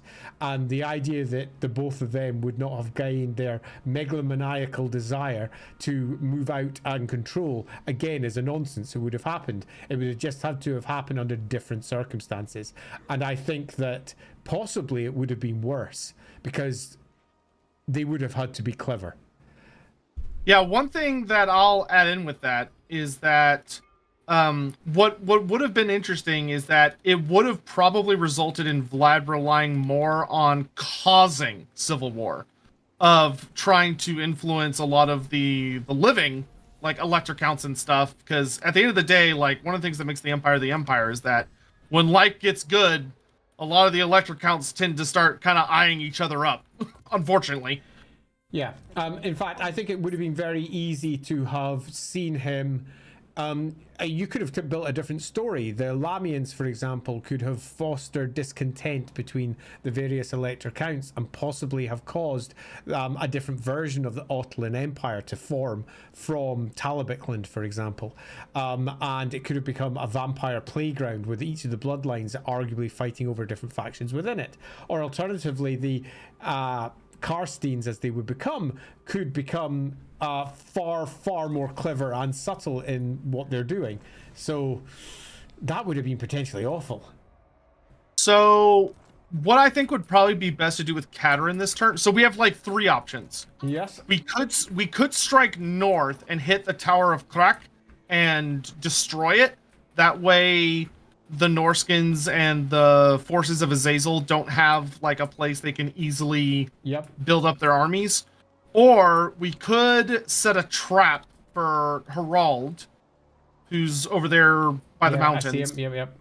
Or we could strike Fort Thraghov, which probably has Skaven in it. I quite like the idea of consolidating the east by taking the Tower of Karak. I've got Borodin in the south who's ready to move again now. So he can come up. So why don't we have... So probably the best thing would be to have Zarina and Mundry march for the Tower of Karak to secure the west. So I'll march up without attacking. Okay, great. And then I'll bring Borodin up. I can attack that banner up there if you want. Yeah, and have Borodin defend Zoishek. Yep, that's exactly what he's doing right now. He's just moved in. Let's now attack there. It's a Pyrrhic victory. Do we want to fight this one out? Hell yeah, we want to fight this one. I think so. Fight battle.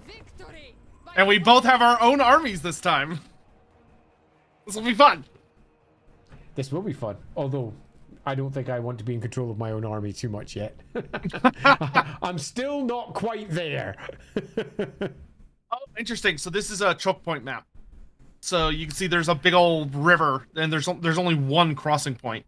Yeah, nice one. Hey, Ratwood, just as a small one there, since they're supposed to be Western-coded tribe, my personal headcanon is the Ropsmen are the Lithuanians of Warhammer. Not a bad headcanon. Indeed, behind the scenes, Lithuanians were most certainly one of the discussed positions for exactly that.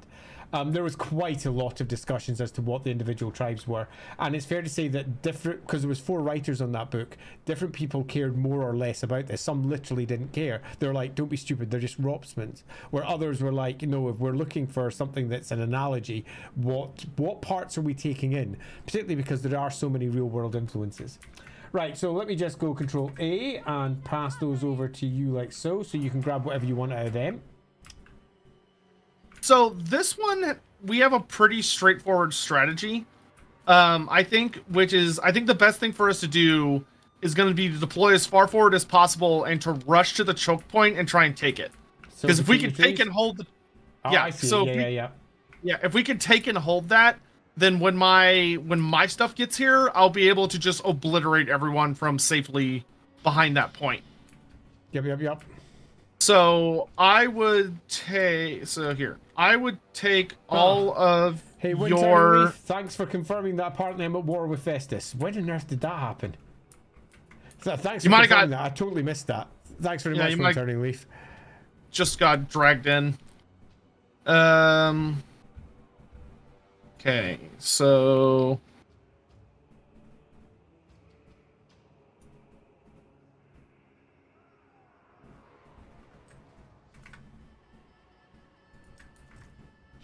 Yeah, so we're going to want to be hyper aggressive and just run as fast as we can to that crossing point. And I will let you handle your melee stuff. And the best thing will be, once we get there, just having your halberds and your Zargard just draw a line right in the middle of it, and they will hold against damn near anything. Sounds good to me. So I'm looking to take the halberds, Zargard, move them across the center, take the Slayers and put them near the center line too.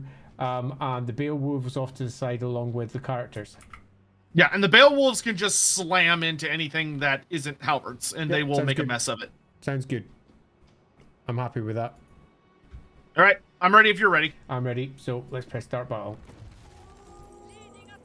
All right, and I'm just going to use my dervishes to keep them busy while we head over there.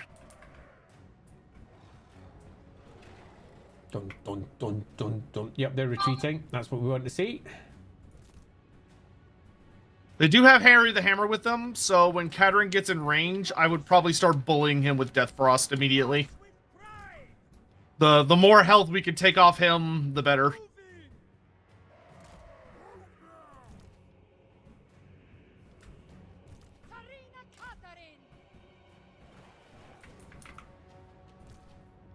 Death Frost, Death Frost, Death Frost, Death Frost. Where's Harry? He's got the big hammer over his head. I don't see him. Why don't I see him? He's in there. He's in the back next to the aspiring champions and the chariots. Ah, there he is. That's why I don't see him. Greatest of witches!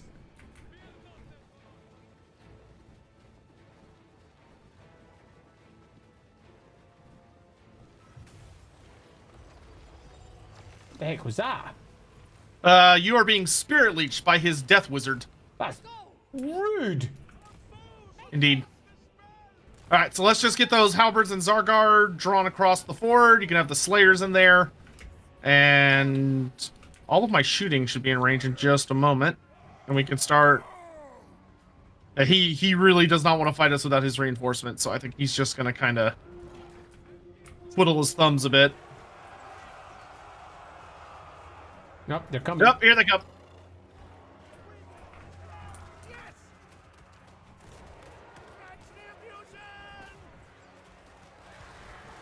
And you can throw the Ice Lynx, Kadrin, and the Patriarch. I would say throw them into the chariots.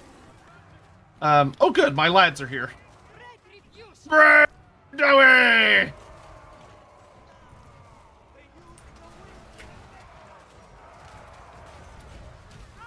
Oh, he's got aspiring champions. That's not great.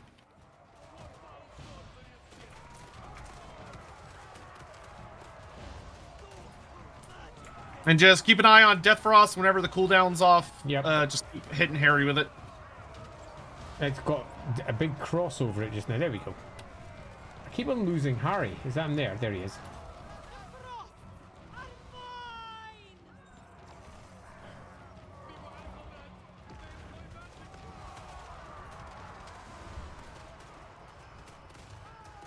The gyrocopters have arrived!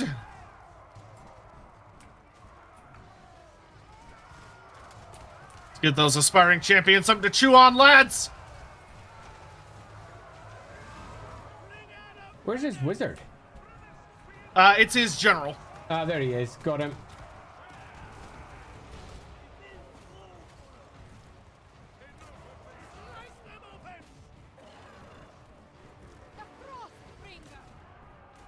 Have the Patriarch pull back. Yep, I was just about to do exactly that. Just engaging the... Oh, those, they're almost dead, the Slayers. That's because of the aspiring champions, of course. Yeah, they've taken a bit of beat, but they did their job. They held the line. They did, and they're gone. Oh well, so much for these Slayers. At least I don't need to pay them. They met their doom. They fulfilled their role. They did. Good job. You guys, well done. And just in time, too, because now my Slayers are here.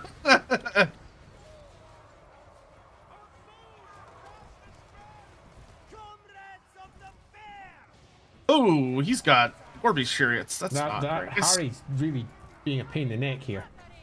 Don't worry, my Demon Slayer's coming for him.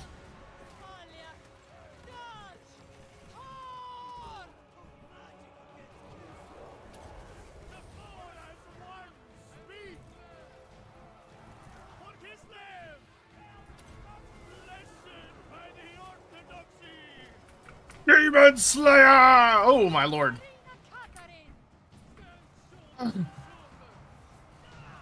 Can't do that spell. Not enough magic.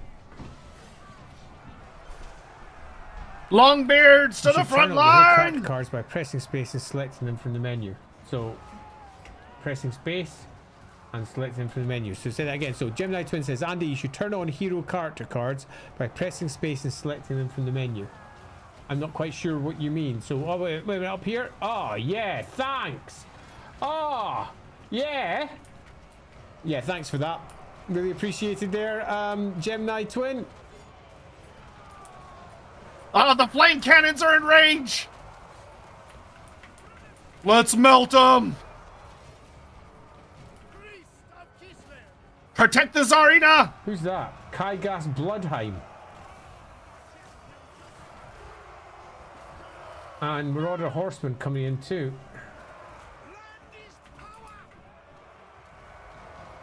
Alright, dwarf reinforcements are in the thick of it. Alright, Harry the Hammer is dead. Excellent, good job. Iron Drakes are in range. Light them up, lads! That's a lot of Chaos Boys.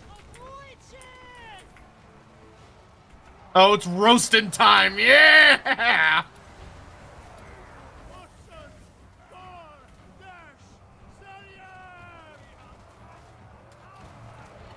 Oh, we are stuck in.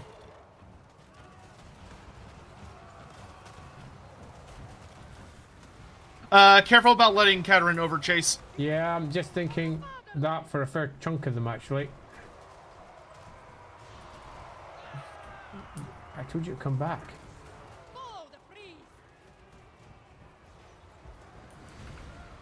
Lost track of where she was.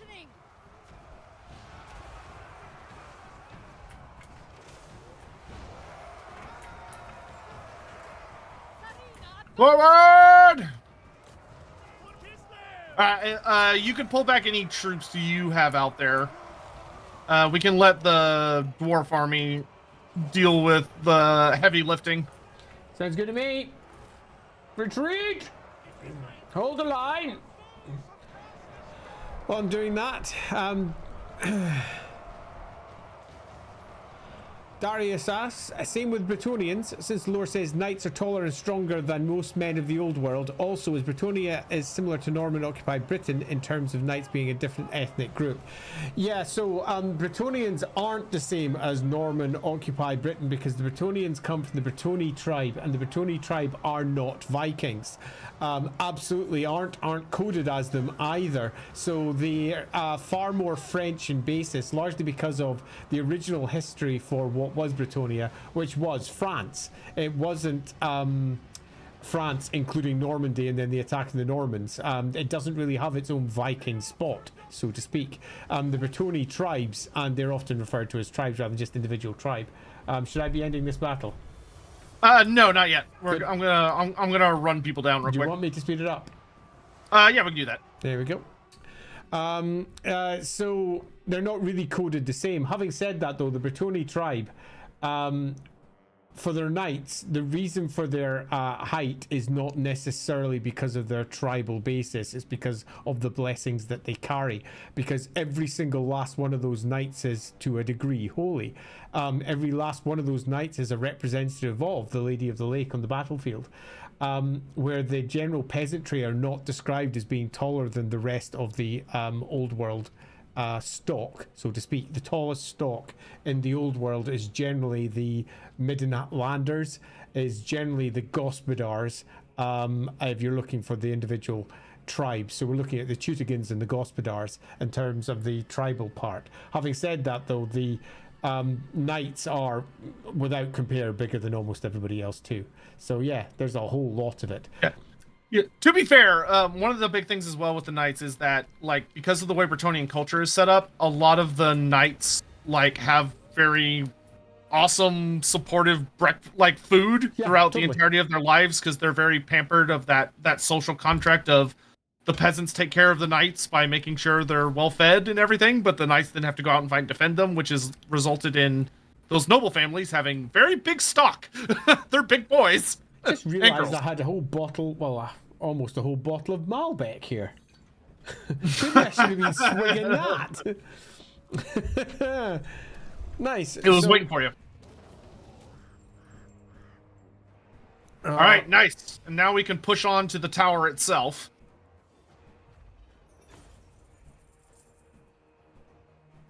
Right. Let's. Where are we? Almost not. No, Charlotte doesn't provide today, so we can take out that tower. I think you mean Solyak. Solyak. Oh, you got the frostworm I mount. was just about to say exactly that. I've got my big frostworm. Holy shit! Yes. By the way, are you making sure to have an active invocation? I didn't have enough faith at the time. Okay. So I think fighting this one makes sense. Yes. Do the encirclement because I'm not in range yet. Okay, shall do. Continue siege. They invite death Okay, now you can do it. for Kislev. Oh, it's a decisive that's victory. So will we just auto resolve? Well, if we auto resolve, you're gonna lose the Beowulfs. Which, if you're okay with that, we can auto resolve, or we can fight it manually so we don't lose anything. I mean, it's only Beowulfs. I'll get them back again. Okay, it's your choice. Done. And I would either sack it or raise it, but I mean, you can take it if you want, but then you have to worry about defending it. I would just raise it and skedaddle. All right. If you think that's for the best. Because then they're going to have to take it back if they want to use it for anything, which is going to slow them down. Raised. And then you can, if you want, you could, I would probably, if you do want to pop back into March stance, that's fine. Just make sure you go into the forest so you're not too close to the Skaven. I was just thinking exactly that. Oh, I'm not going to get much further with March. I go no. As long as you get back into your territory. I'm not getting back in. I'm not, apparently Oh, really? not getting any further. No, I'm not getting it far enough at all. Well, that's all right. Let me try that again. We still- March is not giving me any extra distance at all. It's weird. Yeah, sometimes that happens. Yeah, well, screw that. I'll just stand in normal stance and just take a little bit of attrition before I go back. Yeah, that's fine. We dealt them a pretty big blow to their advanced camp, so that's We certainly good. did.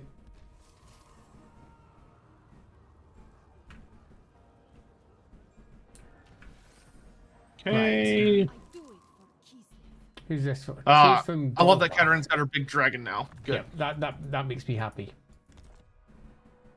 They didn't exist when I was making Kislev, so that's always a nice extra. Ice Queen. Okay, Ice Queen, what are you going to get this time? Best of the court? Let's add that up a bit. It is mine. Building upgrade available. Let's upgrade Zoyshenk a little. And what do we have already out here? We've got... What's that? Oh, the anchorage. Let's see what I want to do here. Let's get walls at Karak Ungor. How much money have I got? I'm doing pretty well.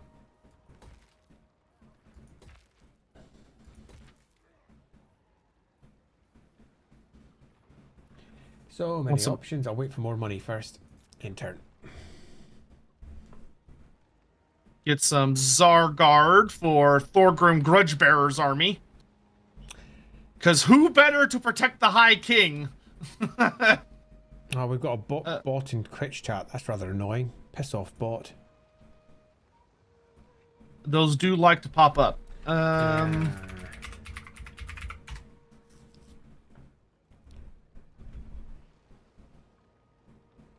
Do I want... Oh, I'm not in Yeah, the right that's... ID. Fine, I'll take a gyrocopter unit.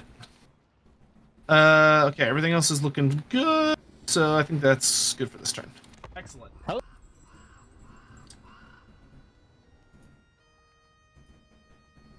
Oh, that's right. Because you raised a settlement, you don't have extra movement. That's right. Yep. I was a bit confused, and then I sort of figured it out about 30 seconds ago. I was like, oh, of course, I've raised the settlement. That makes sense. Alakai! Finally come to see your king! Okay, how do you get rid of a frickin' bot thing? Left click on their name, and Yep. then there's a little @/hammer symbol all the way to the left in the middle. You just click on that. I'm obviously not seeing it correctly here. So I've got the bet. Can I just block him? Oh, it's already been done. Hawk did it. God dang it, Oh, yeah. You beat me to it, Hawk! I was learning! Hawk's in there going like, God damn, he's so slow! He's so slow! Thanks, Hawk. You kick ass. God damn it. I almost figured it out. Alright, so let's carry on with me units. What do we have out here? Harold's approaching for a fight. You're down there too, aren't you? Oh no, you're not. You're up there just now. Let's bring myself down much closer. Alexa, shut up. Bloody hell, Alexa. Good old Alexa just trying to help. Trying to help in heavy quotation marks there. Yeah, get out of it. Right. Right. So we got Harold to worry about over there. Fort Stragov, which I also named, so we have to take that at some point. But Vermich is up there. Do we have any other Skaven kicking around? Not that I see. Only Vermich. Where's... I don't believe that's true. Where's The rest of them are probably hiding. Yeah, there's Highvold, who's currently being harassed by apparently some wood elfy spirits, as you do. Commander of the soldiery. No! Don't critically fail, you idiot. Ah, whatever. Gotta do everything myself around here. Let's see. Zufbar. Let's get some walls on Zufbar, pretty please. I'm happy with that. In turn.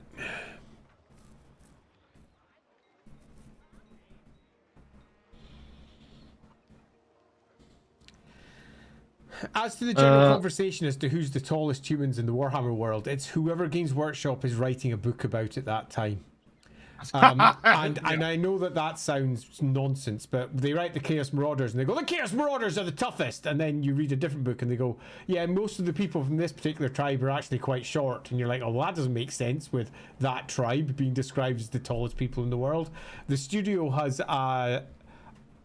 almost this preference of whatever they're writing about making it bigger than whatever came before, and that being the case, you tend to find that Bretonians, when they come out, they're bigger than everyone else. Oh, now we're doing Norse stuff. Oh, they're bigger than everyone else. Now we're doing Chaos Marauders. They're definitely bigger than everyone else. So it's difficult to pin it down in any realistic fashion. When we're going for the roleplay game, when we're looking at the old world in general, without compare, the Midlanders are pretty much some of the tallest, and it's northern Midlanders at that. So the Teutogan tribe, particular, not the Drakvalders, the Thuringian tribe that would have been there. And whom else are really tall? Visenlanders are really tall. They've got an average height of about 6 foot. They're tall and they're blonde. If we go over to the Gospodars, they're really tall. When you go through all the various Norse tribes, some are tall, but not all of them. You go through the Kurgan tribes, some are tall, but not all of them. There's just so many different peoples. The Ungals, though, they're pretty short in general. So yeah, there's a host of potentials, but you'll probably find that when they do the Arabians one day, they'll say, Arabians, they're taller than everybody else, because that's their current focus. And then maybe they'll do the Nipponese and they'll say, oh, the Nipponese, actually, they're taller than everybody else. It's just how these things tend to sometimes happen with Games Workshop, where they seem to think that bigger is better. Just take a look at their hats. Yep, Games Workshop, bunch of size queens. Mm-hmm. Yes, indeed. Let's see. I don't have enough Oath Gold to do what I want to do yet. If we upgrade Karak Dromar, though, we could get Bugman's Brewery, which would be nice. I'm going to pick up this one as well. Man like Pegasus. I presume I'm saying it's right, and it's not Man like a Pegasus. Because Andy, I don't think that's what it is. Man lick a Pegasus is just funny. But why are there so many cultures that are in Warhammer world that are based on the Mongols or the Huns in particular? So the Hobgoblins, the Hung, the Kurgan, the Ungals, the Ogres, and others. And the reason for that is because of the cultural impact on the history of Europe in the UK, where most of the writers for Warhammer were based, of the Mongols. The Mongols are taught in most history lessons, where all of the other various tribal impacts, particularly Slavs and similar, aren't. All of the differences between the various Eastern European peoples just aren't discussed. All they discuss is the Mongols and the great attack of Genghis Khan swooping through into Eastern Europe, down through Europe, down into, well, wherever it eventually ends up, with the big golden horde. And that is ingrained into the childhood memories of many of the writers. So whenever they write something new coming from the East, their first thought is, I'll make them like the Mongols, because they know about them. And then other writers come along afterwards and they do broader reading. They perhaps come from a historical background and they look at like the 15, 16, 30, 40 different groups that they could have been drawing upon and see all the cultural differences, and they go, oh dear. Oh dear, Games Workshop probably shouldn't have done this, should they?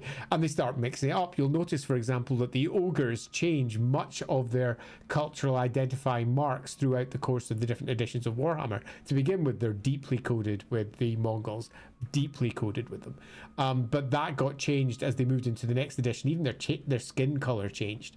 And they also diversified a bit in that there was lots of tribes, many of which had their own ethnic backgrounds, many of which had their own racial markings and traits, meaning that you got lots of different types of ogres rather than just being a monolithic group, all of which were basically giant Mongols, which was weird. So you got a diplomacy thing. Yeah, so broadly speaking, it does tend to get mixed up and changed over the course of time, but there is a massive cultural impact from the Mongols. You got a diplomacy thing. I knew that. For you both, as someone who is of Romani descent, have they ever been slotted into Warhammer anyway? I think I remember hearing about them. It looks like I'm going to have to play this one out. Oh, we got a big fight. It's a small fight. The Static Legions are coming with Harold, but I just have my local. It's a valiant defeat, so. Oh yeah, definitely got to fight that. Yeah. Yeah. So, oftentimes it depends on who's. I don't. Is this winnable? Maybe. I'm not sure it is. Ugh, he's got a unit of Chosen. That's gonna be a bitch. We might be able to beat him through army losses, but those are rank 8 Chosen. Oh, we're in a walled city. Never mind, we got this. We'll be fine. We'll be fine. We can just I forgot. pile cannons up.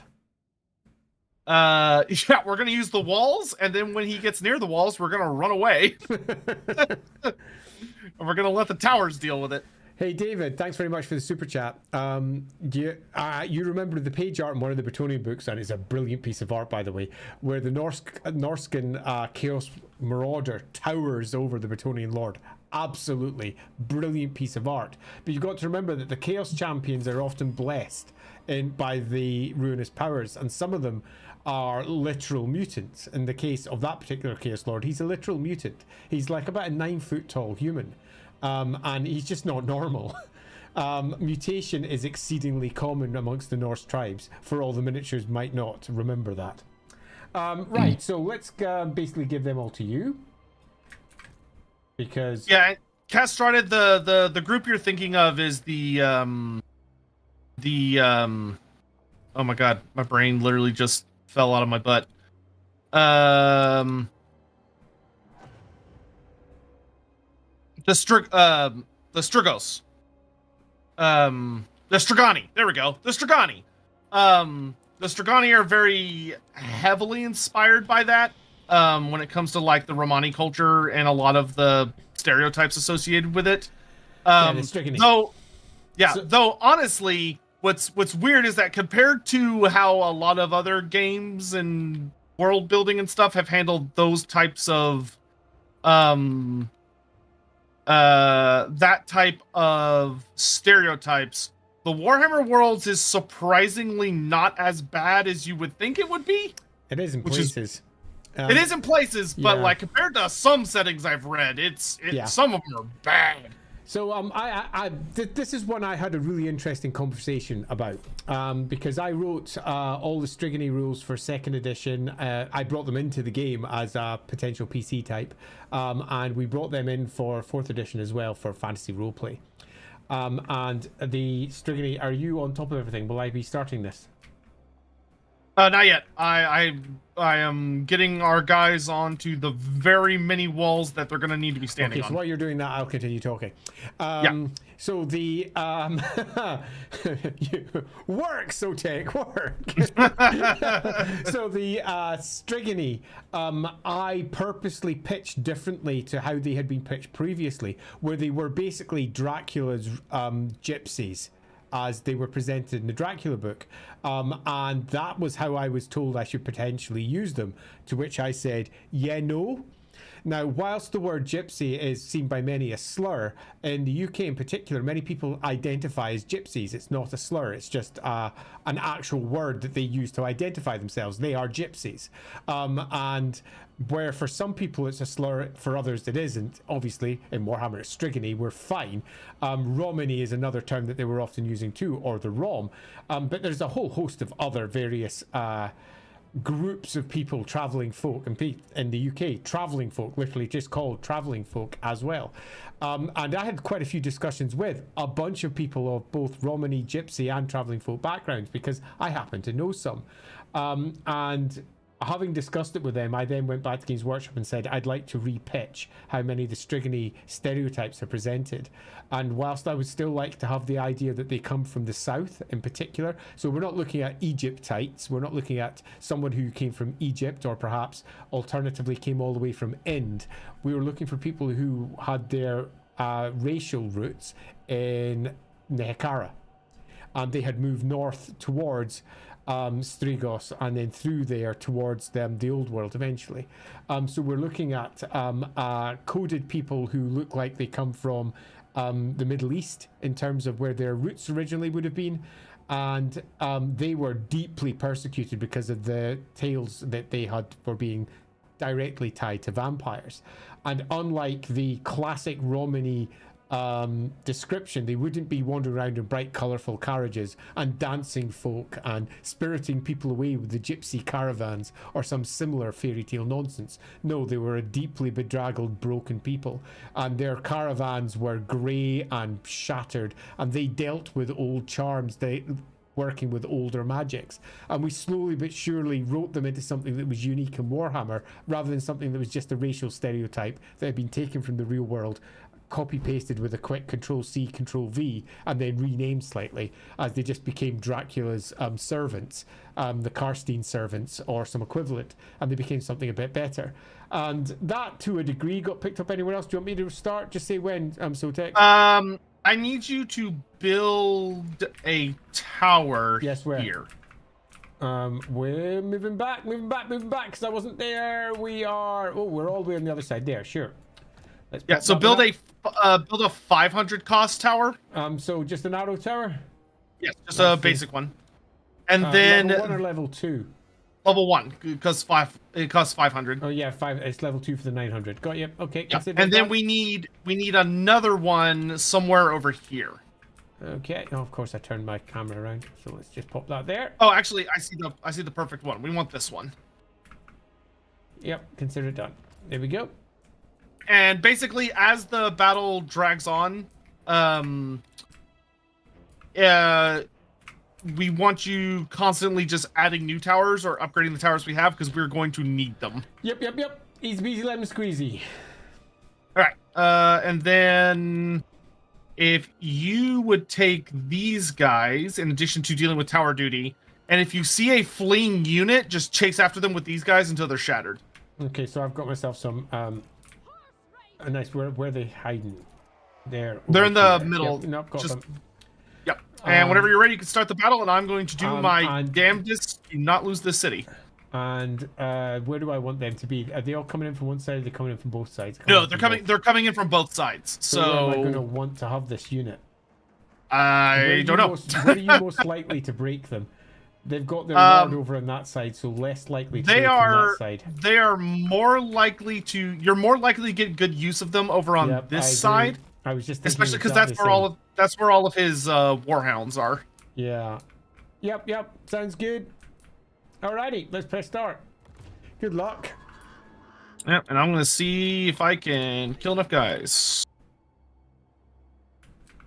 Big thing we got to deal with is that mana core issue. Oh, you got high level towers though. That's good. Those will get some. So over where's the button I need? Over here, if you click on that tower, if you left click on that tower and then right click on the chosen who are right in front of it, it'll target them. We need that tower to start shooting the chosen. Okay, I'm not seeing that tower as a choice. So you just kind of left click on it. It's a little funky. You just kind of click on the building and then right click on the chosen. It's a bit funky how it works. Okay, there we go. Fire. And then we pray. I'll be easy. Oh, good volley. Excellent.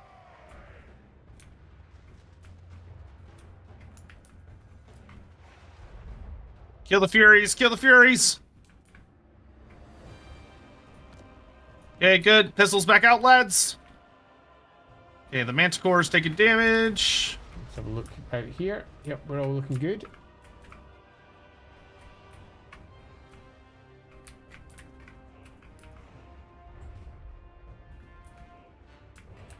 Oh, I wish we had an ice switch. Okay. Well, it's just the local defense forces, bless their souls. Yep. They're gonna try. They appear to have just that stopped on the far side, which is good.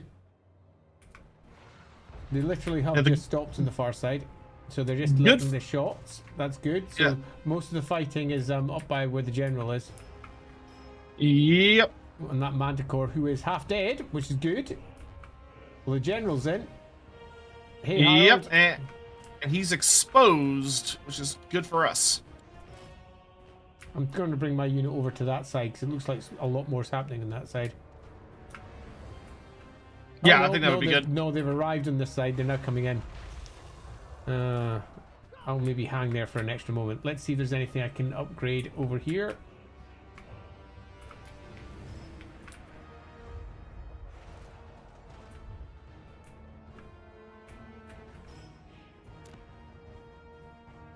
Hold the walls, lads. What really is the answer to that? Okay, their general's almost dead, so that's good. He's broken, which is awesome for us. Luckily, he was a death wizard, so he didn't have very good magic.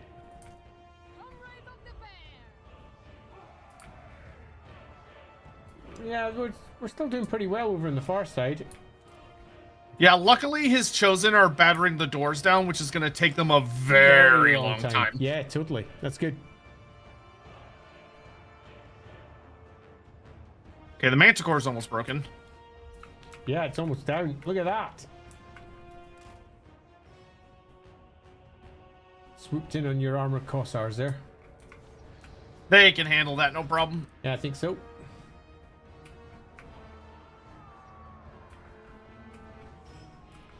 Yeah, that door's not coming down anytime soon.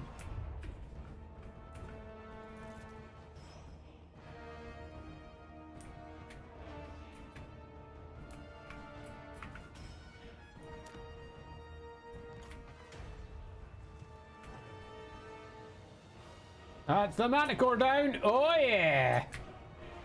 Good. Start preparing for when those chosen inevitably kick the door down.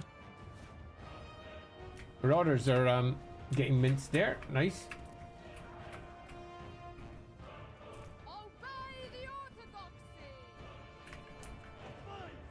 No, fuck All right, we've pretty much secured that flank. The other side, the walls on the other side are looking a little dicey.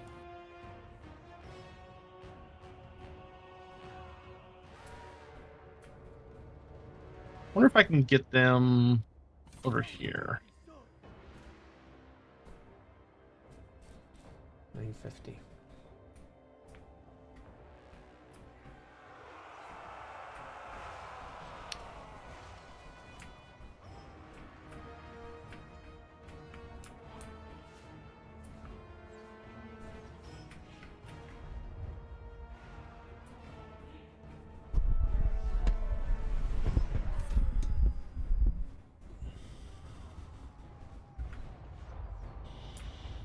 Alrighty.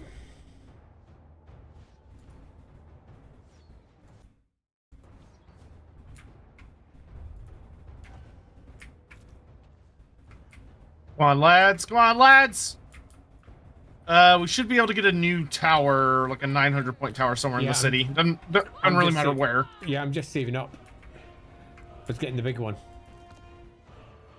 In fact, no, I'll pop it there.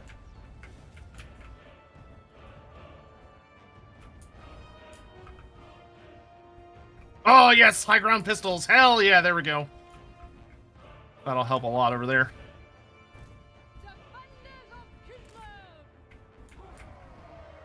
If you want to bring the dervishes over here, there's like a unit of marauders running around the side of the city they can chase down. Let's make sure they don't rally. Moving right now.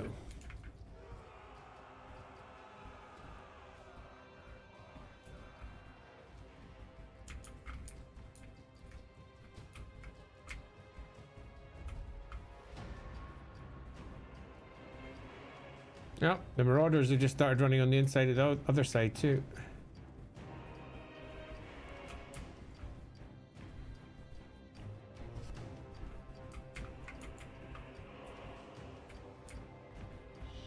Hey, we're holding them all right. Yeah, this is going well. Yeah, this is going pretty well.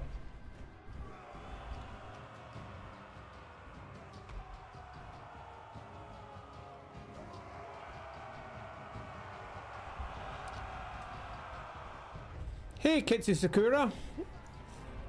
Lovely to see you along for your first chat, and delighted to see you come along for the stream. And you have a Warhammer question. You've been playing a mod called the Jade-Blooded Vampires, of course. The Curse of Nongchang. Do we have anything about them? Well, beyond them being mentioned to some degree in the... Oh, gosh, what was the book called again? Second edition. Night Dark Masters. Thanks. Night Dark Masters, which is the book I helped edit. There's very little about them kicking around I'm aware of. Are you got anything you'd add to it? Yeah, there's very, very, very little. Other than like when they got released for Total War, they were nice enough to confirm that they still existed. But other than that, it's Games Workshop has kept their opinions on it rather hush-hush. Yeah. So basically, vampires of the East. And I know that's not really particularly helpful for your question there, but that's loosely what we have. They've not really been given enough detail for us to provide any real description. Any description we provide would be mostly making up. But they were first mentioned as an idea, as I recall, over in Night Start Masters. Oh, there we go. Just chase those buggers down.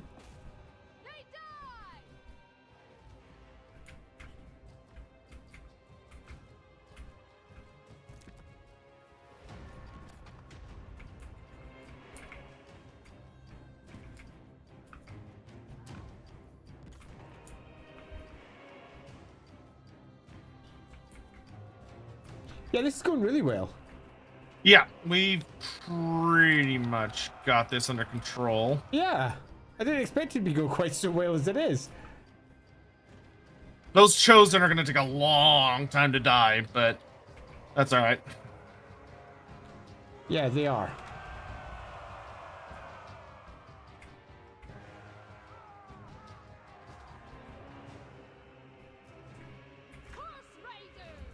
I'm going to start pulling units out of that mess and just leave the great weapon units in there, because the regular guys aren't going to do anything. Those Chosen, we'll just let the great weapons do what they do best. Hey Hammond, thanks very much for the super chat. And why was Sotek created? Did Skink Belief birth him? I suggest go and watching our Tua Henowin stream. We go into that with in some detail. Yeah, and the the short answer is it's fucking complicated. Yeah.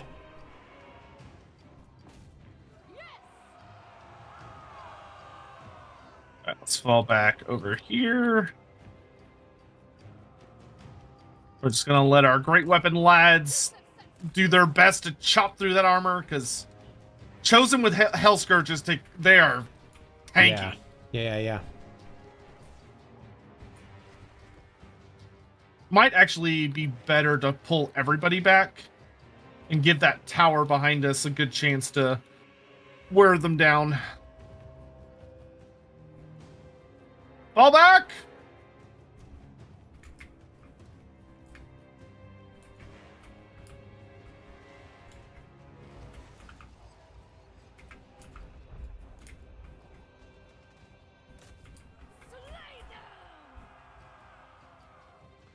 If we could get this tower to like tier 3 or tier 4, that would be super duper good. Which one? Where are you? The one on by the other gate. Ah, down at the bottom. Sure. That way it can support those guys on the walls. Yeah, let's just wait till it's almost at tier 4, so just wait for that.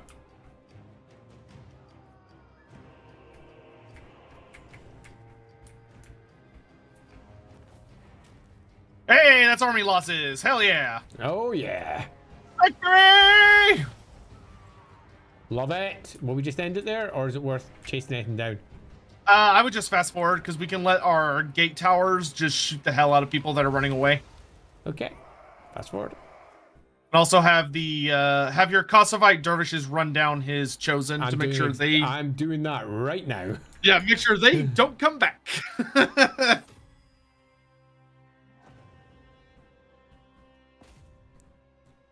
Oh yeah. Take that, you little fuckers. Yeah, I'm just going to reactivate all the towers so they can... Hammond, why is Ted Cruz amazing? What? That's like... Oh my god. Hammond. I mean, what? Behave. Ted Cruz is not amazing. I might be showing my political stripes there. Oh, I have no problem saying, as a Texan constituent, fuck Ted Cruz. Well, quite. I am biggest, saying, one of the biggest pieces of shit I know. Yeah, he is definitely something. Okay, we can end it there, I think. I just want to kill this last Chosen that is currently trying to get away from my dervishes, because it's making me laugh. There's like there's 2 left. I just want to Could you imagine how I imagine being a role player and it's like, all right, I want to run down this last fleeing chosen. It's like, all right, what's your strength? Oh, I'm gonna strength of 40. All right, he's got a toughness of 150, and he's got armor 7. So, what are you gonna roll to kill him? Hey, Drunken Mystical Ireland, thanks very much for gifting the sub. That was super cool. Because I cannot imagine what a Chaos Chosen's stat line would properly be in Wolfrup. It would probably be Screw that, nuts. Yeah, totally. Even though their official Cubicle 7 stats are very pitiful. They're not that impressive.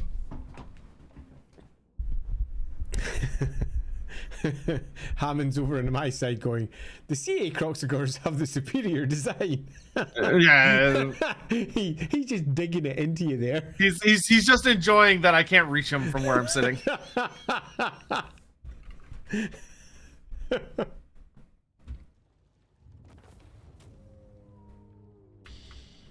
It's a victory. Peric or no.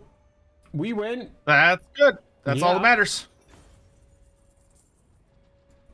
Great Kislev, we return. Oh, look at that. Drycha killed the Nurgle guys in your territory. Oh, yeah. Good job. Typical Wood Elves. Tralan the Wild. Yeah, that's a... What are they called? They're called Malevolent Tree Man. That's what he is. Of course he is. Because Drycha's got special forest spirits. Who's Yes! We have successfully sealed the tombs at the Silver Pinnacle. that? Good job. Well done. King Bori has been avenged. Might I also say that Hammond is making it very clear that coatls have beaks. I'm sure. I'm sure. Actually, Shut up. I read- Whatever. I actually read a pretty funny thing about that earlier today about how there was a note about how if you go read the White Dwarf article that that Creative Assembly took as their inspiration for the design, there's even a note in the White Dwarf article that they ended up kind of painting it like a beak because they couldn't find a model that they felt suitably had the snake mouth. Yeah. So they just decided to represent it with a beak. Like, they note that in the article that it's not supposed to be that it's supposed to be a snake head or a dragon head, and they CA still fucked it up. Vlad has the Nemesis crown. Poof. That's not great. King Bori Silverfoot of Karaz Beaner. May he rest in peace. And I'm going to rename the Silver Pinnacle to Karaz Beaner since it's mine. Oh, that's Bryn. I spelled it wrong. There we go. Much. Oh, I got loads.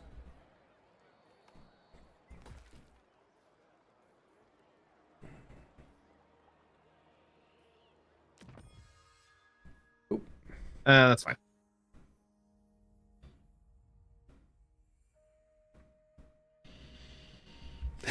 Drunken Missy Iron Lung. Urikson. What have I missed? Let me have a quick check. Drunken Missy Iron. Will Urikson still be alive in my campaigns? For anyone out there who's wondering, that's the LAWhammer campaign that we have over in the LAWhammer YouTube channels. I'm just curious. And you've also said he's undead. So he's technically not alive. But yeah, I want to see if Ed can TPK successfully this time. Urikson. So last we saw Urikson was at the end of the episode. Assuming that, yeah. I'm not going to confirm or deny exactly where the character you're referring to is and whether he's dead or alive. But he was last seen screaming an awful lot. And I'm not saying that he may be pictured in the post that I'm currently making over on the blog over in LAWhammer, because we are hitting our 100th episode on Friday, which for my time is tomorrow. So we're hitting our 100th episode tomorrow. 100 episodes, holy crap. And our next episode, the one this Friday, is going to be called Dark Omen. Much like the Shadow of the Horned Rat, it's a reference through to the old were they Electronic Art games? I think they were. Yeah, I'm pretty sure they were. I don't know.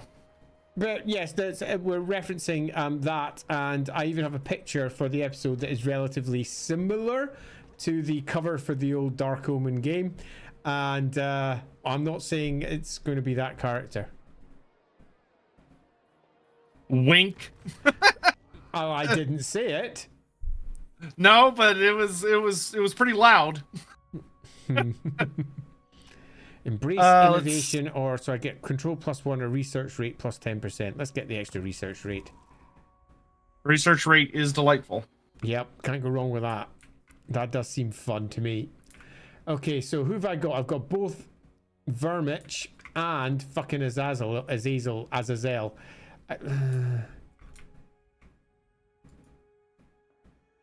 Okay, the underway is almost done. I'm happy holding there for one more turn first before I decide what to do next. Oh, I could get Thorgrim back next turn. Okay, cool. Okay, end that turn. Mindscape made Dark Omen. EA published it. Yeah, I thought it was EA. Thanks. And it was Mindscape. Yeah. Ooh, I can start recruiting Frostworms from Andy. And Flip Top, I completely agree. Shadow the Horned Rat and Dark Omen were great games. I played them to freaking death back in the day. Now, were they brilliant games now? Or are they brilliant games now? I find it hard to say yes to that, in that I did go back to them and I found them a little bit tough to continue with, but my memories of the game were so fond that when I went back to it, I nevertheless really enjoyed it. So yeah, totally fun. And hi to you out there, Flip Top. Things are really good. We're currently stomping our way through Kislev, slowly but surely claiming it all for the Ice Queen, and the World's Edge Mountains are falling hold by lost hold to Sotek. Yes, we're making good progress. You know what? Let's get an arms forge here. That'll work. And Darius, yeah, thanks for the going. Yeah, thanks for the super chat. Any Siberian Tuvan Evenki people, reindeer nomads? No, not really. Having said that, though, when we were doing when Rob Schwalb, in fact, was doing the Tome of Corruption, there was a discussion behind the scenes about mixing up the Norse a bit and adding some extra detail for, you know, the different peoples that are singing Norska. But in the end, it was decided to keep it much looser than that. So the answer is, yeah, sure, they're out there somewhere. But much like, say, for example, the Scythian people, which were just a lift from real world and dropped to Scythian ruins across Kislev, you tend to find that copy paste of other people's is, but even by that point, generally avoided. It was generally more, if Games Workshop did it, we continued it and we tried to muck it up a little bit and make it a little bit more Warhammer. Or alternatively, we just did something a little bit more original with influences rather than direct references. What is Franz Lohner's connection to the Grudge Bearers? Well, that's a question, Executor. But we put Franz Lohner, if you don't know, Franz Lohner is a core character in the Vermintide games, and indeed he does have a Grudge Bearer shield up on his wall at the Red Moon Inn, and we continued that particular conceit when we were building our version of Franz Lohner in the Ubersreich book. In fact, it was the adventure book for the Warhammer Fantasy Roleplay starter set. Hey Flip Top, thanks very much for subscribing with Prime. Super appreciated. I think Sylvania wants something from you. Yeah, they do. It just popped up. They want a peace treaty. Sure. I am obviously great friends with Vlad, particularly because he has the Nemesis freaking crown. Not for long. I'm about to take that. I'm okay with you going to war with him. He's my mate, though. See. Thanks very much for the Prime sub. So, as I was saying there, Flip Top, enormously appreciated. Ally begins. Yep, Confederation. State scholarship. What's that? Officially, the Ice Court only accepts young. I keep forgetting to do freaking ice mages. Women of noble lineage, for only they deserve its timeless wisdom. Exceptions are sometimes made, though none may talk of it. When a farmer beseeching the court offering 1,000 saddlebags books, this daughter is accepted without question. State scholarship. That is a change in the lore.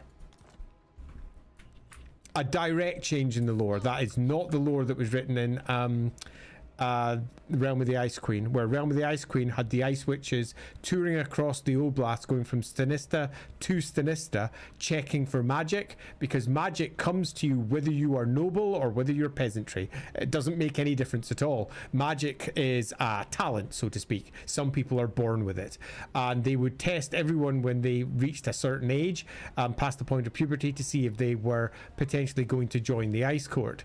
And that took people from all backgrounds regardless. It was not just nobles, because what happens to all the young women who can do magic? Or they just... Yeah, I would heavily suspect that is what I like to call a total warism, which is that they were like, hey, we need to write a little flavor text thing for this event. And they said, okay. And like, it doesn't really get looked over by anybody because they're usually too quick for that. Yeah. Like, they usually don't check those. Yeah, and that's a nonsense in comparison to what was written before. But that doesn't mean that it wouldn't necessarily become something that would be the new version of the lore as they move into the next edition, because that's how it generally works. Whoever wrote the most recent thing tends to have precedence, and if nobody looks into all the background, they just go, well, this is what it is. And then someone comes along and says, what happens to all the peasant-born witches then? And then somebody goes, oh, they're all hag witches, and they just change it. And that wouldn't have been the case before. All the Gospodar tribesfolk would have been ice witches. It would not have mattered whether they were noble-born, whether they were boyars, atamans, anything else. If they are of the correct tribe, they'd been brought into the court. And that's pretty much that. See, let's fuse those. Oh no, Flip Top, don't tell me that. He's just told me that Shadow the Horned Rat and Dark Omen and what are on good old games. They are. I hear they're a little funky. Oh, of course but they are. Funky. They're terrible, stroke beautiful games. They have my preferred version of Karl Franz, for example, with his thrumming fingers on the throne. Oh man, I loved him. Yeah, they are on there, but to my understanding, it's not like just like the game themselves, but it's like the way, unfortunately, GOG had some struggles implementing them, if memory serves. They're a little jank. I feel a little bit like I'm sort of stuck here because I've got Slaneshi troops threatening over into Castle Alexandronov, pardon me, and Vermich and Azazel are kicking around up there, just being a pain in the arse, making it difficult for me to move out. I'm not entirely sure what's my best route. Do I just protect Castle Alexandrov and Zoyshek, or do I forge out and just take Fort Ostrosk? I think generally for right now it's gonna be better to probably let me see. It might be better defending and letting them have a little fight between themselves for a turn or two. What I would actually recommend doing is probably hopping Kadrin into ambush stance and leaving her between like Azazel and Zoyshenk or Vermich and Zoyshenk. And if you're lucky, they won't see her and they'll stumble into her and she can rip them apart. Yep, that sounds good. I like that. Good idea. By the way, there are new higher tier dwarf units available if you use allied recruitment. I think I'm full up at the moment. No, let me just double check. I know Kadrin's lost a number of things. Oh yeah, she's lost. Totally. Thank you. Let's just double check that I don't have any. No, I don't. So let's have a quick check. Oh, Kadrin, please. I'm currently in ambush state. I can't. Yeah, it's fine. You do it later. I'll do it later. Yeah, because I've got organ guns and gyro bombers, all sorts of fun shit now. Oh my god, I'm so close to being. As soon as I'm done beating these last little vampires, Starkeeper will be able to come march north and be an actual allied army to help out in the north. I'm almost done with things down here. All right, let's go free Needling from the Vampire Menace. And let's go ahead and occupy it. Yeah, so doing my turn. Let's see, and then let's grab Stubborn Defiance. As we just keep pushing the vampires back and back and back.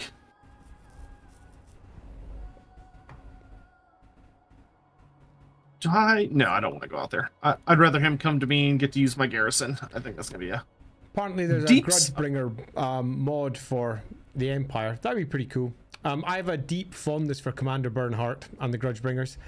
They're a part of the LAWhammer game, although I'm not sure that they've popped up yet. Let me just recall. No, they haven't yet. But they are a part of the LAWhammer game. They are out there somewhere, Morgan Bernhardt, because I take pretty much all versions of Warhammer, include all versions of the lower end if I possibly can. And that means that, yes, sometimes you have some curious artifacts from old forgotten lore popping up, but that's half the fun, isn't it? Yep. Captain Magma, Shrek inspired ogre special characters. Not that I'm aware of. I think a lot of what the ogres are, I think, kind of got figured out before Shrek was released as a film. So Cole Patterson, thanks very much for the super chat and good question. What is an Ataman versus a Hetman in Warhammer? So the actual real world terms are effectively linguistically the same. They're coordinates of each other. They're different ways of saying the same thing, which is basically headman. And typically in Warhammer, the Ataman is used as the village elders in Kislev. So they're the Atamans, where the Hetmen were often the warband leaders of the Norse forces coming from the north. Having said that, though, the terms get mixed up and used by different writers in different ways in multiple different places, which is a bit aggravating, to tell the truth. Ataman is used as a career, for example, for the Kislev groups in the second edition of Warhammer Fantasy Roleplay. So Ataman is one of the careers you can have as a village headman, effectively. Where Hetman, I can't recall if we included that as a career in the Tome of Corruption. I don't think we did, although Hetman was used as a standard term across Warhammer at that point. It was in the 6th edition of Warhammer at that edition, and you'll often find that, say for example in the Storm of Chaos, it was often Hetman this or Hetman that, who was at the head of one of the various spurs of the various chaos arrows that were making their way across the maps, and the various hetmen of the Norse. So not just the Norse, the other ones as well. Oh, my ally's been attacked, pardon me. Am I entering on side with you? I hope so. If you join Skarsnik, we may have an issue.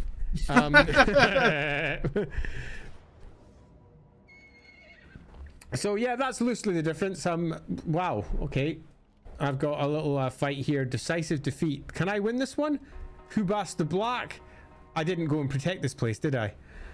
So I've only got a few basic units, but it is a defensive one. They're attacking Castle Alexandrinov.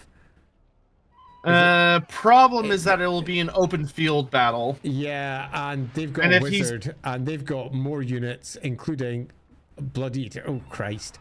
And Chaos Warriors of Slanesh. I'm dead. And Trolls. Nah, I'm just going to let that auto-resolve. Let it fall. Yeah, if he didn't have the Chaos Warriors, I think we would have been able to get him, but the Chaos Warriors are going to be too much. Totally.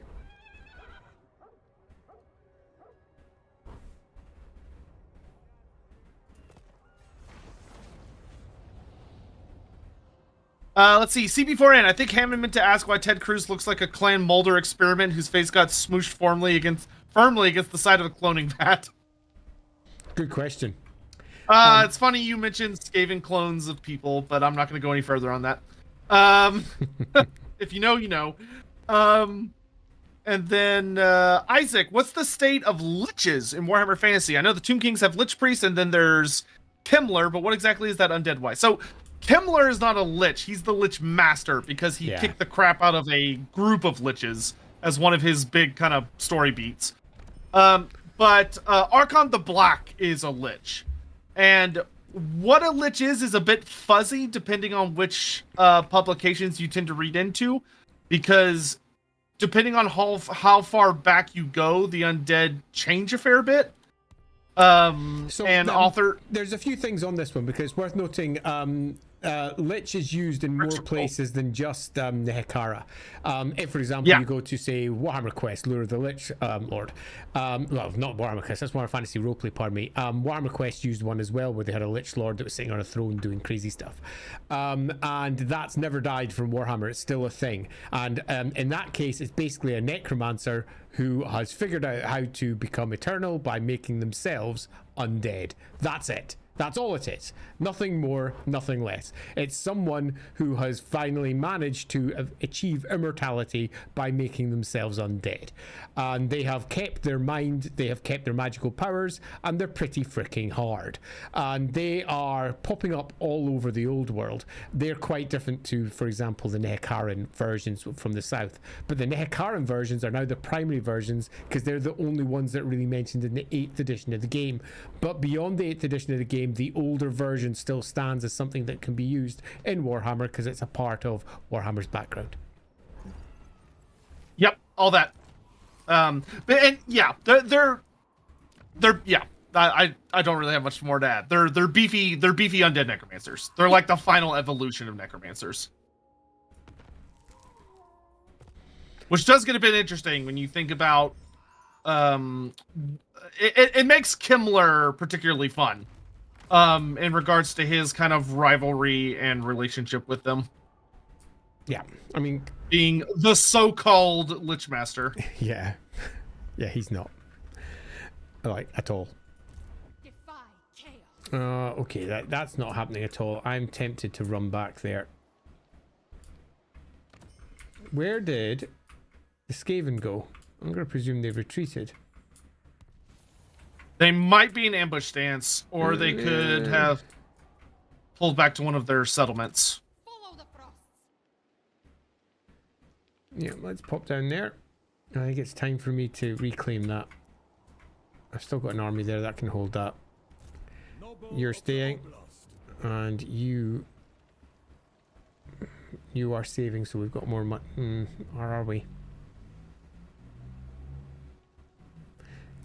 This ends here! Ah, for Grimnir! Alright, no more vampires. In the Far East. The Lamian Sisterhood is gone. Good riddance. I can finally leave Karazbiner. Yeah, I need more funds for all of those, so let's leave all of that. New outpost is available, huh? Let's take it.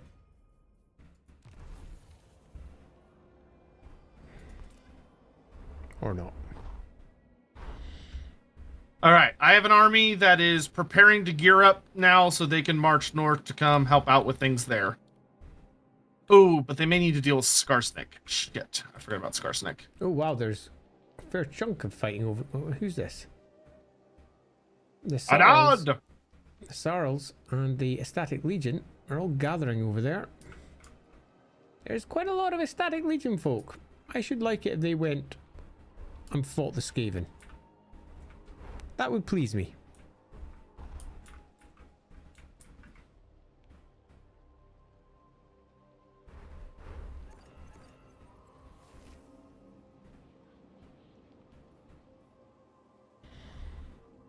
Let's get a new Master Engineer. That would be good. Oh, Tinkerer. That's a really good trait. Tier 0, I have many fond memories of that skeleton box set. Many, many, many, many fond memories. Hey, Ratwood, Andy and Sotek, which would you prefer for the Snake Men legs or no legs? No legs. They're not Snake Men if they have legs. Yeah, me too. Then, they'd be too close to the Lizardmen then. They'd look like Lizardmen. Yeah. I would much prefer no legs. Looking something more like, say, at the Medusa from the old movie, with the big long tail and the human top half or an equivalent. But I'd rather do a Snake Man. So yeah, Snake Men, proper no-legged ones. I think that'd be my preference. Having said that, though, a good design will always win me over. Oh, Lamian Sisterhood are dead. That's a shame. Is it though? Is it though? I quite like the Lamians. I mean, I have this weird thing because I like most factions that whenever one of the faction dies, no matter which one it is, I always go, "Oh, that's sad." I've been too busy having my hold harassed by them for the last 8 or 9 turns. Good riddance is what I say. Damn vampires won't get off my lawn. All right, there we go. I could shave off one of these. Thrugny Ironwill. What's he doing up there?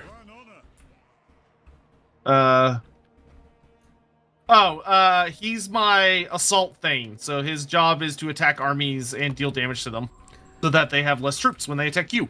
Assault Thane! We put him in a catapult and we launch him at the enemy. That's what we do. Is Nagash a lich? He was. Yeah, he was one. Yeah, he's was. Kind of extended beyond that. Nagash is an odd situation because he has kind of he's not really undead. He's kind of transcended it, but is undead. So by definition of lich, or like if you're Scottish and can't help yourself, then kind of yes. Yeah, totally is. He's a necromancer who has gone past necromancy into undeath because he has basically the undead trait because he's no longer living, so to speak. So absolutely by definition, but is he actually marked as, say, for example, that in the rules? No, not really, because he's just Nagash.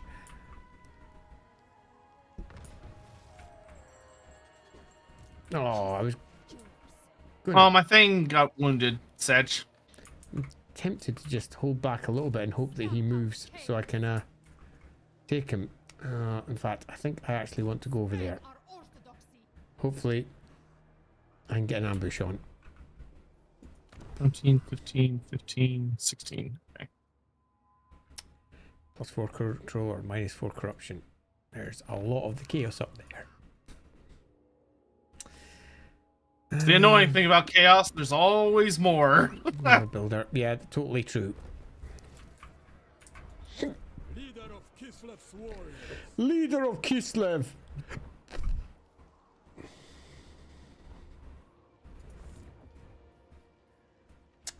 How much am I up to? Yep, nope, still Oh, not that, enough. I don't know, I'm saving up. Dirthu's manservant. So, Dirthu's manservant just sent a message and asked, hey, Andy and Sotek, could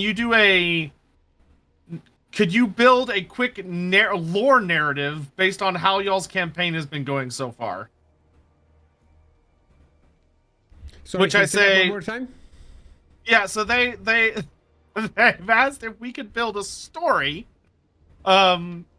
relatively briefly, based on how the campaign is going. So, like, what would the lore story be behind what the hell has been going on for poor Kislev and Kadrin? To which I say, that's very hard. Yeah, well, as it up where I am, clearly we've got ourselves some sort of heavy attack from Chaos. And they're assaulting into the north of Kislev. And the Ice Queen has banded together all of the nobles of the south and is attempting to hold out, but the north has fallen. Through doing this, has obviously made very strong allegiances and ties with the dwarfs of Karak Kadrin, and has at one point supported them down by the World's Edge Mountains, which we did. And then as the Ice Queen started driving forward, the dwarves have been supporting that drive and have sent forward allies to try and help as well, thinking that their northern flank, so to speak, is probably best in Kislev hands rather than Chaos. There has been some significant skirmishes with Skaven. At one point they drove deep down and almost took the south of Kislev, but we drove them out. Throt in particular had his ass handed to him. There you go. I think that's a fun little version of that. That's loosely what we've been doing. So I need to march out to finish off these. Karak just got attacked big time, but we have, by a combined army of Skaven and Greenskins, because of course. But we've seen them off for the moment. Luckily, our garrison is quite powerful. Right, where am I? I'm there, there's nothing happening. I'm already entered. Let's get back to the hold. Let's have our characters join. And what did I just do? That wasn't so much a lore build, more of a Just a description of what's happened, though. I mean, I would say that was equivalent to what he was asking. I mean, if that's what you're looking for, then sure. It's not exactly a dramatic retelling, but it's basically what's happened. I need to get to Vlad so I can take the Nemesis crown away from him. Because that is emboldening him quite a bit. And the Empire is doing a crap job of keeping him under control. Just a small question there from, I'm going to guess, how am I going to pronounce that name? I'm going to 1307, X1107, whichever. Would a Slayer bother seeking out a healer when wounded, or just search for the next battle? Really curious about that. Definitely, because they have to sell their life as dearly as possible. And if they just let themselves bleed out, then they're not. That's dishonorable. And for all they are seen as entirely dishonorable by all other dwarves because of whatever great shame that that has sadly darkened their lives and their souls, that does not mean that they don't have their own personal set of honor. They are trying to walk in Grimnir's footsteps after all. And Grimnir would not just simply bleed out because he's too lazy to look after himself. Absolutely not. So yeah, a healer, if appropriate, or otherwise stitch themselves up in whatever fashion is required to keep themselves going. Yeah, there's one of the things is that a lot of people, when they see Slayers, go, oh, and we've talked about this if you go watch our Slayer stream, which was a really good one. Yeah. Of that, they're not suicidal in the sense that they're seeking to die as quickly as possible. No. It's about dying the right way, which is gonna take time, if they're good at surviving. Yeah. Rather unfortunately for them. It's a core component of who and what they are. And they're not there to try it. They're not there to just die. That's not the point. So hopefully that helps a little bit.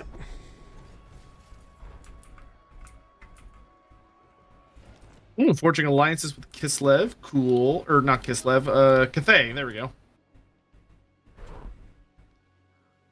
Trade agreement with Karl Franz. I'll take that.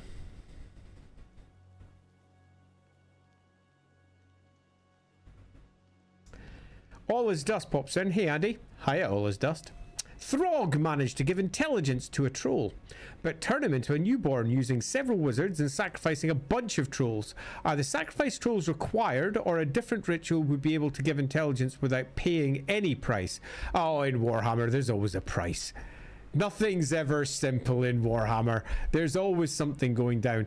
I mean, there are many ways that one can suffuse something else with intelligence, and it typically requires, of all winds, Hish, which is the wind, loosely speaking, of sentience.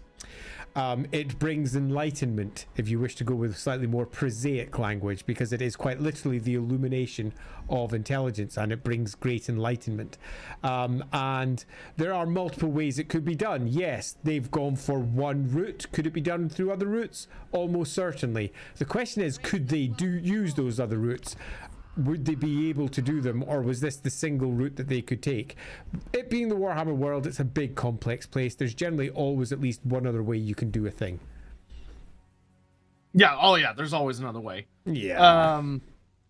Yeah, that being said, poor Throg was doing that pretty late into the end times. Like Kislev had already fallen, the Auric Bastion was in the midst of falling, so it was like the second or third stage of the four main stages. But poor Throg, the big lonely troll. Go away, Skaven! I am sick of you. They just love you.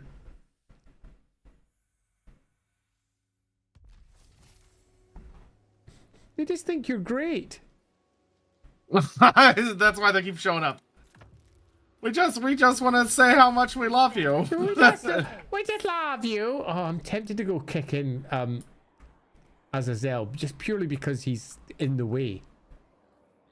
I mean, that sounds as good of a reason as any. Yeah. Send one army over and send the next one to go kick him in. They will fall. Yep. Bye-bye. Can I reach him? Looks like he may have ran away. Yeah, he did run away. I can't reach him. If it honors I think. Oh, maybe I can. I lead, you follow. No, I can't. Never mind.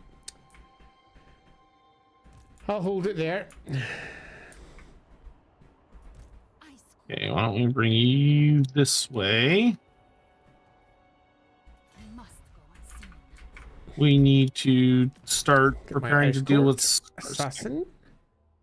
Additional 10%. I'm not going to be assassinating much. Research rate is increased by an additional. Let's do the steel technology one. Nice, Bugman's Brewery. There we go. Okay. That'll make my people happy. I forgot that I had the Golden Knight. I may have been a little overzealous. So I think I'm about to regret what I just did, but we'll see what happens.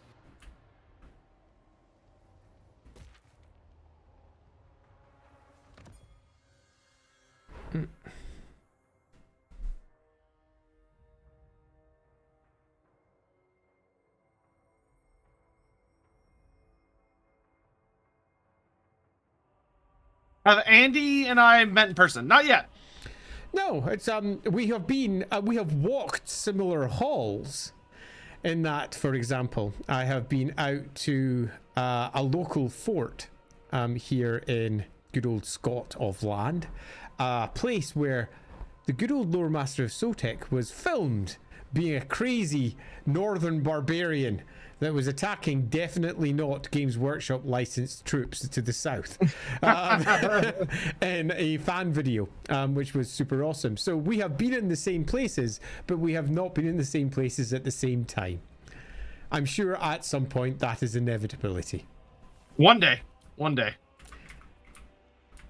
It does seem to be very likely. How's my cash? No, I'll skip that one. Enter. Oops. Savage Blow. Nice.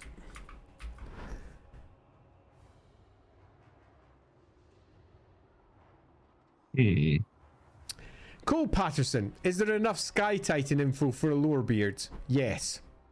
Oh yeah. Oh, definitely. Definitely. We could do Sky Titans. Yeah. Thanks, Cole, by the way, for the super chat. Appreciated. And yes, there is. Definitely. And in fact, that hasn't popped up as one of our discussions as a potential show for the future. So it may do once we get through our nice birthday celebrations, which, by the way, if you're out there still watching, this Sunday is going to be a fun one because we're diving into the end times. So at 4 p.m. UK time this Sunday, we will be taking a deep dive, and I do mean a deep one, into the end times part 2.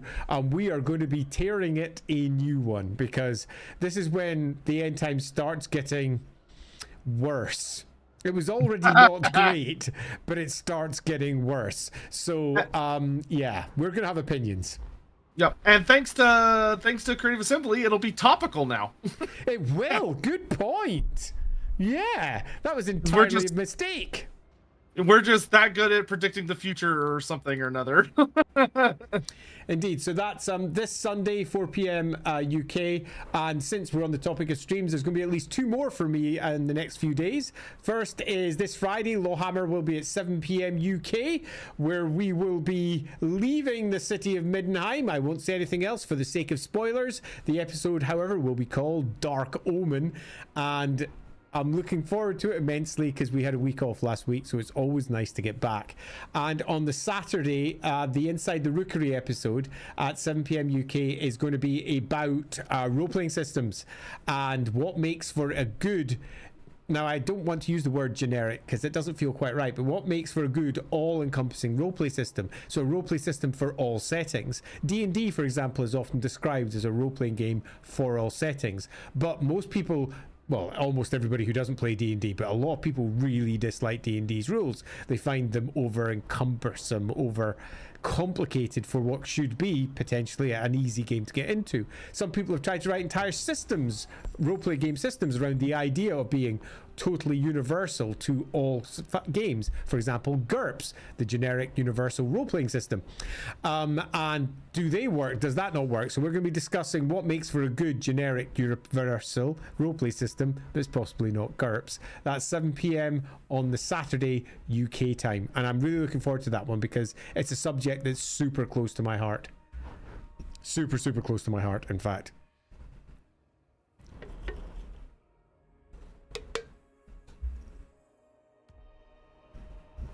Go away, Skarsnik! Nobody likes you! Go away! Ah, Is he crap. attacking you? Ah, crap. It's a decisive victory for me. I'm almost tempted to just auto-resolve it. As long as you don't lose any major units. I don't lose anything, and I can't see any reason why I wouldn't. Yeah, I'm auto-resolving that bad boy. That's super fast. So you complete idiot. He got a little too lost in the sauce. Yeah, totally. With your master. I did have an ambushing unit there, though. But that wasn't the one that fought, which was, if anything, even funnier. Actually hilarious. That's good. Oh, that was good. Oh, that was good. Nomad Riding Master. Nice one. Mount gained. Oh, the Golden Knight is now mounted. Love it. What's my Very new trait? nice. Leadership +5 when fighting chaos. Sounds good to me. Ambush foiled by the Zarina. That's why the ambush didn't go off. I still won though. Right, so The Druzhina pledged themselves I to think do I'm gonna. What's interesting about that is he probably didn't see your ambush until he was already like engaged, and by then he was already committed. So he was SOL, as they say. Right, she's. Oops. Give me a moment. All right, Karak has been cleared out of Skaven and Goblin filth for a little bit. Huh, I didn't know that, Flip Top. Apparently there's Heroes of Might and Magic RPG coming out. I completely missed that. Or did I? Oh, I seem to recall reading it somewhere. I don't recall who's doing it though. So, hey, that's a thing. chosen Druzhina. Okay, I now got Fort Stragov, which makes me feel much happier about everything. I'm hopefully in ambush. I'm not in ambush stance. Get back into ambush stance. Or I could just recruit. Finally get myself some dwarfy bits. Nah, I'm going to go back into ambush stance. Ooh, Ancestral Blood of Thugni. Give me that. That's sexy right there.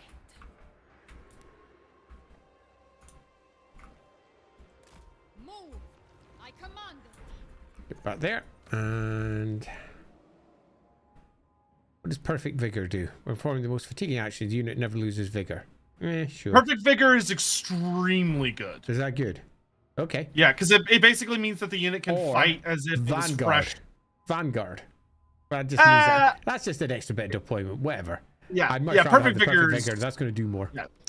Yeah, well. Growth is great. Growth plus 30. Wow. That's pretty decent. But income from all buildings plus 12. That's also pretty decent. Though you have to to get the income bonus, you have to be local with that character. Well, yeah, obs. Same for the growth. Indeed. Yeah, I'll drop that in. Excellent. Done. I'm assigning skill points. Give me back my mountain.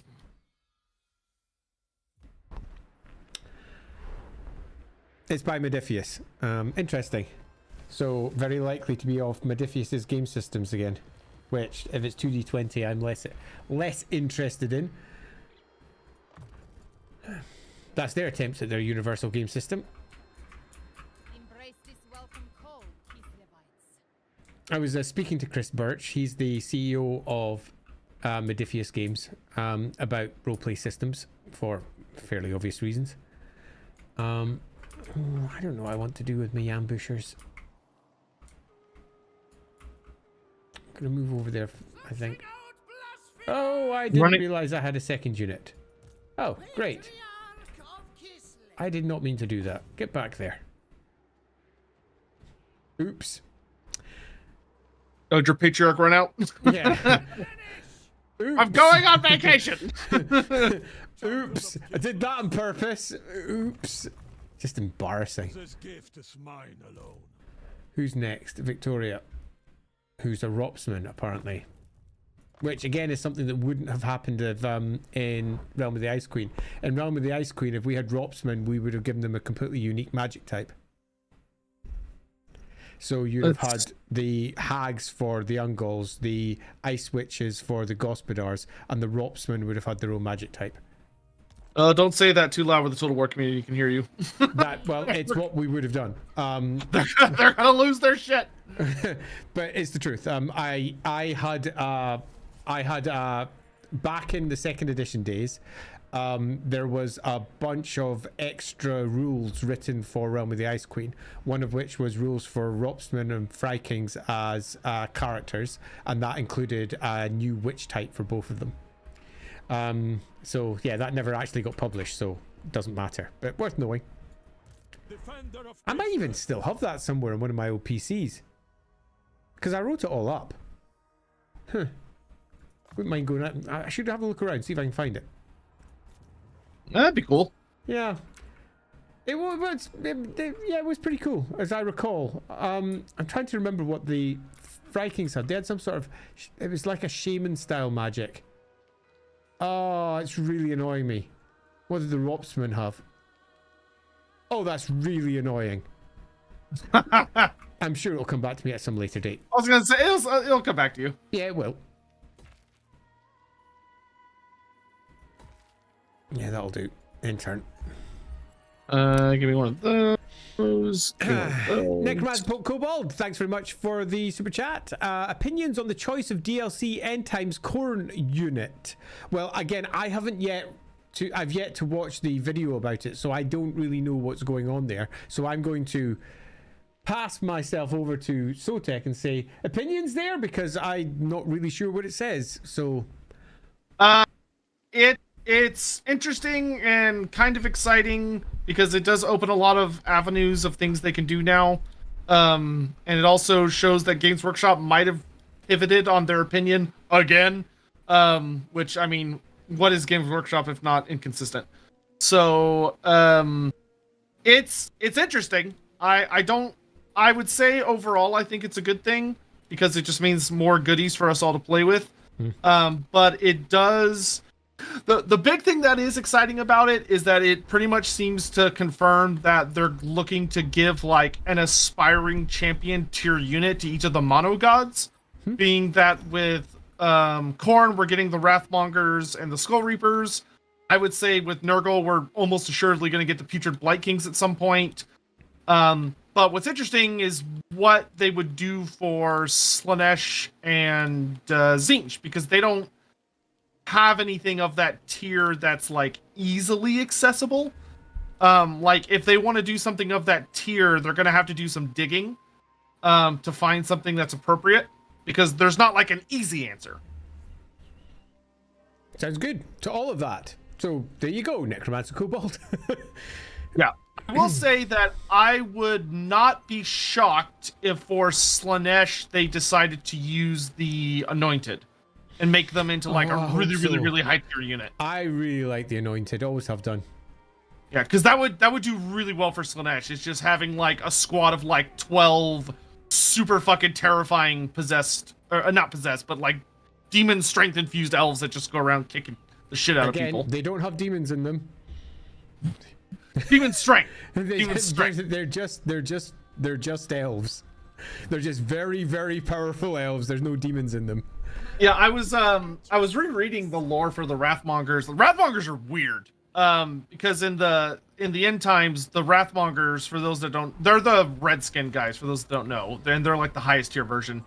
They are literally people who who go through like this big cannibalism ritual and training and stuff, and it builds up to them going to the realm of chaos and going through a ritual that they allow themselves to be possessed by Khorne demons, and then they basically get in a fight with the demon that's inside of them, and if they win and subjugate the demon and like suppress it inside of them, they get like the demon's strength and some mutations and stuff, and that's how you become a Wrathmonger, which is nice, a thing. Yeah. It's about time I got myself some. I mean, Erengrad, if you're not going to get hag witches out of Erengrad, you're doing it wrong.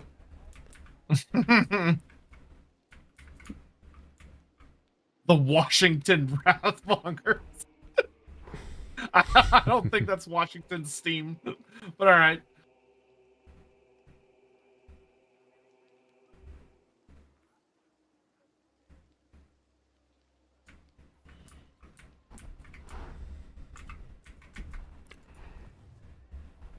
Do I have anything else I want to do? I'm quite happy just hanging back for the moment. Follow your queen. Nothing wrong with that. Yeah, I've taken that one. I'll move down and take the Skaveny one after it. That one's built up a little bit. How far did the Skaven realm extend? Not very far, but there's Hellpit. They've got Prague. I would like to have Prague.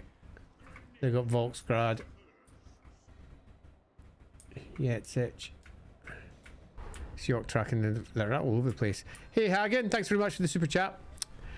Are there any minor lore factions that you think would be interesting to expand in a fan army book? I am looking for inspiration for one. Oh, there's so many of them.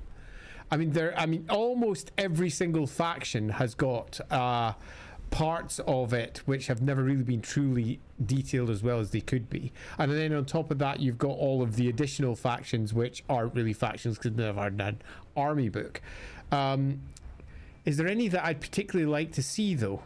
I'd like to see the Lorem tackled. That would be fun for the non-wood elves. I think that would be super cool. Is there any other ones? I would like to see undead from the Empire tackled that aren't vampire counts.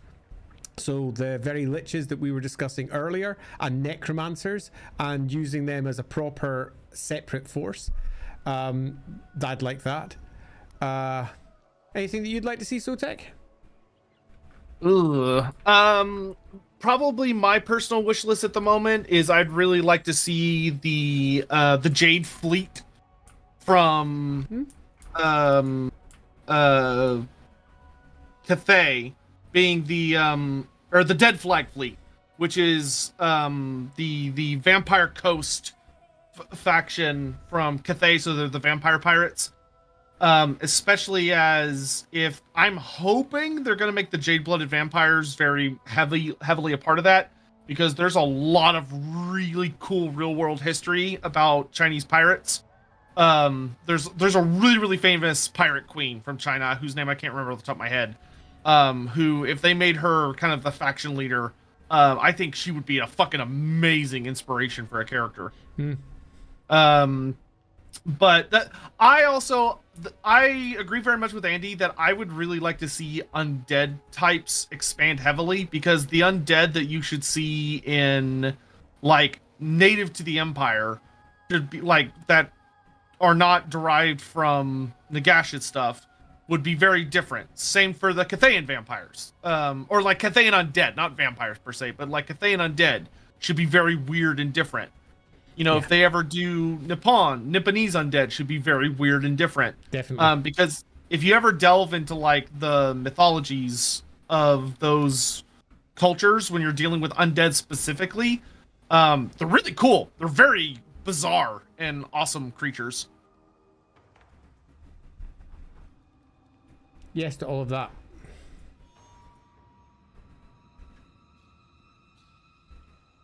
But also, you know, more human cultures is always welcome. Like, it stands to extreme logic that there would be human cultures in, like, the New World. Probably around the more open areas of Lustria. Because, contrary to popular belief, not all of Lustria is jungle. There's actually quite a bit along the western coastline and the southern plains. And then north of Hexwaddle, that would be very easily habitable by humans. And there would very likely be humans that have been there since crazy long time ago. And a bunch of others, you know, and then like, don't even get, you know, I think me and Andy have waxed lyrical on this, but like, don't even get me started on Nagaroth as a continent. They have this giant fucking continent. There's just nothing going on there.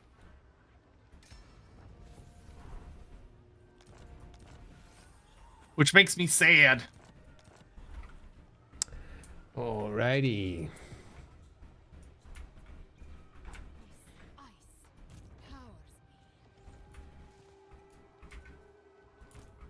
arena. March for Kislev. Oh, I've gone the wrong way. Damn it. Snow. I think I would rather have tried to shore up Zoyshenk. I went the wrong way. Oops. Although I don't want to lose Erengrad, so equally. But nevertheless, oops. Yeah, it happens.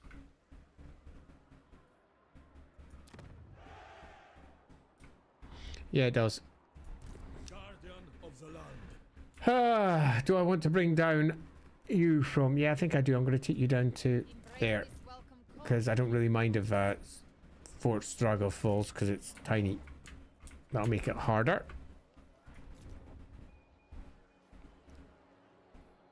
Okay, that's all coming along well.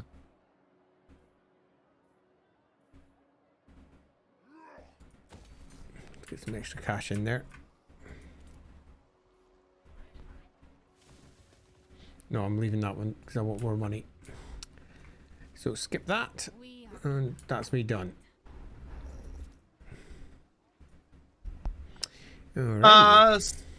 Solano, no, Solanu, thank you. Is there a reason elves / Eldar wear cone-shaped helmets? I thought they had weird cone heads for the longest time.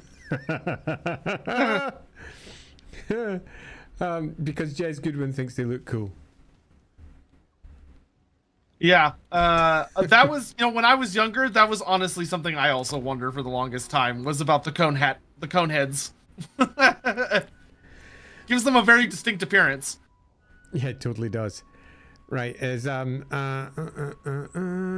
right, how do I get rid of this? I'm going to try and get rid of a bot again, because one of them has arrived. Evil bots. Right, so I press on that. That gives me a list of things that I can do. Block. There we go. Block. There you go. I think I've done it. Maybe. Possibly. Well, if I have, I have. If I haven't, well, I give it a go, eh? Right, so, do I have any... Oh, I do there. Hey, DigiPitchu. Thanks for dropping in with your first ever chat. Lovely.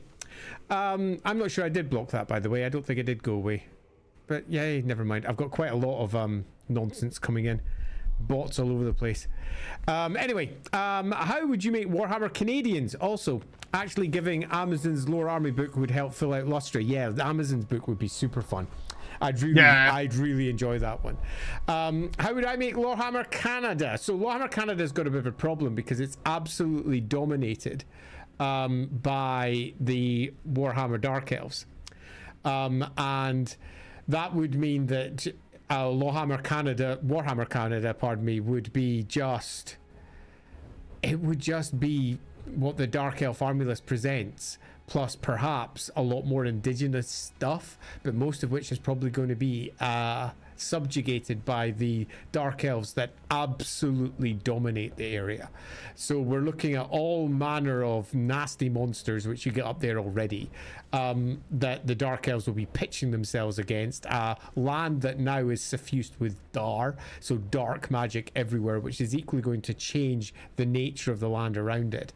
And the great frozen waste where the Dark Elves live. So it would be an interesting mix of what would probably be Dark Elves with some weird Grecian influences, because there's quite a lot of Greek influence into the Dark Elves, and a whole host of other Atlantean nonsense. But it would be strangely unlike North America, I think, as an example of how the place would manifest. If I was looking to expand out Nagaroth and its surrounding areas, I'd probably look to move further south to where the Dark Elves don't directly control, places where the Dark Elves raid into, and that's probably where I do my primary expansion. Anything sound off there to you, Sotek? Yeah, I think what I might potentially look into doing is I would have to look at a map of Nagaroth and see how well they've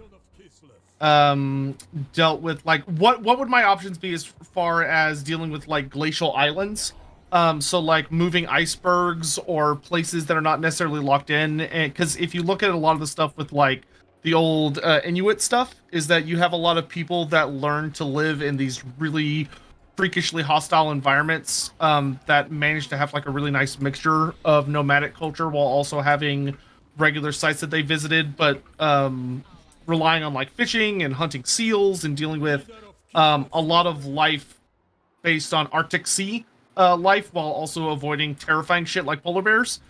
And what I would probably do is I would probably see if I could mess around with establishing a culture that either hangs around on types of islands that are difficult to get to, and they rely a lot on stealth and using blizzards and that extreme environment to their advantage, along with, you know, spooky creatures like Warhammer-ified polar bears, which polar bears are already fucking terrifying.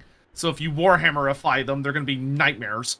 And then also maybe playing around with that the Dark Elf watchtowers, that there are people that live north of that maybe aren't necessarily just traditional, like, you have humans that live north of the watchtowers that are kind of like the Norskins, right? Like, they're not Norskins because Norska is a specific place. Yep. So the people that live north of that just kind of tend to get hand waved into like, oh, they're tribes of chaos.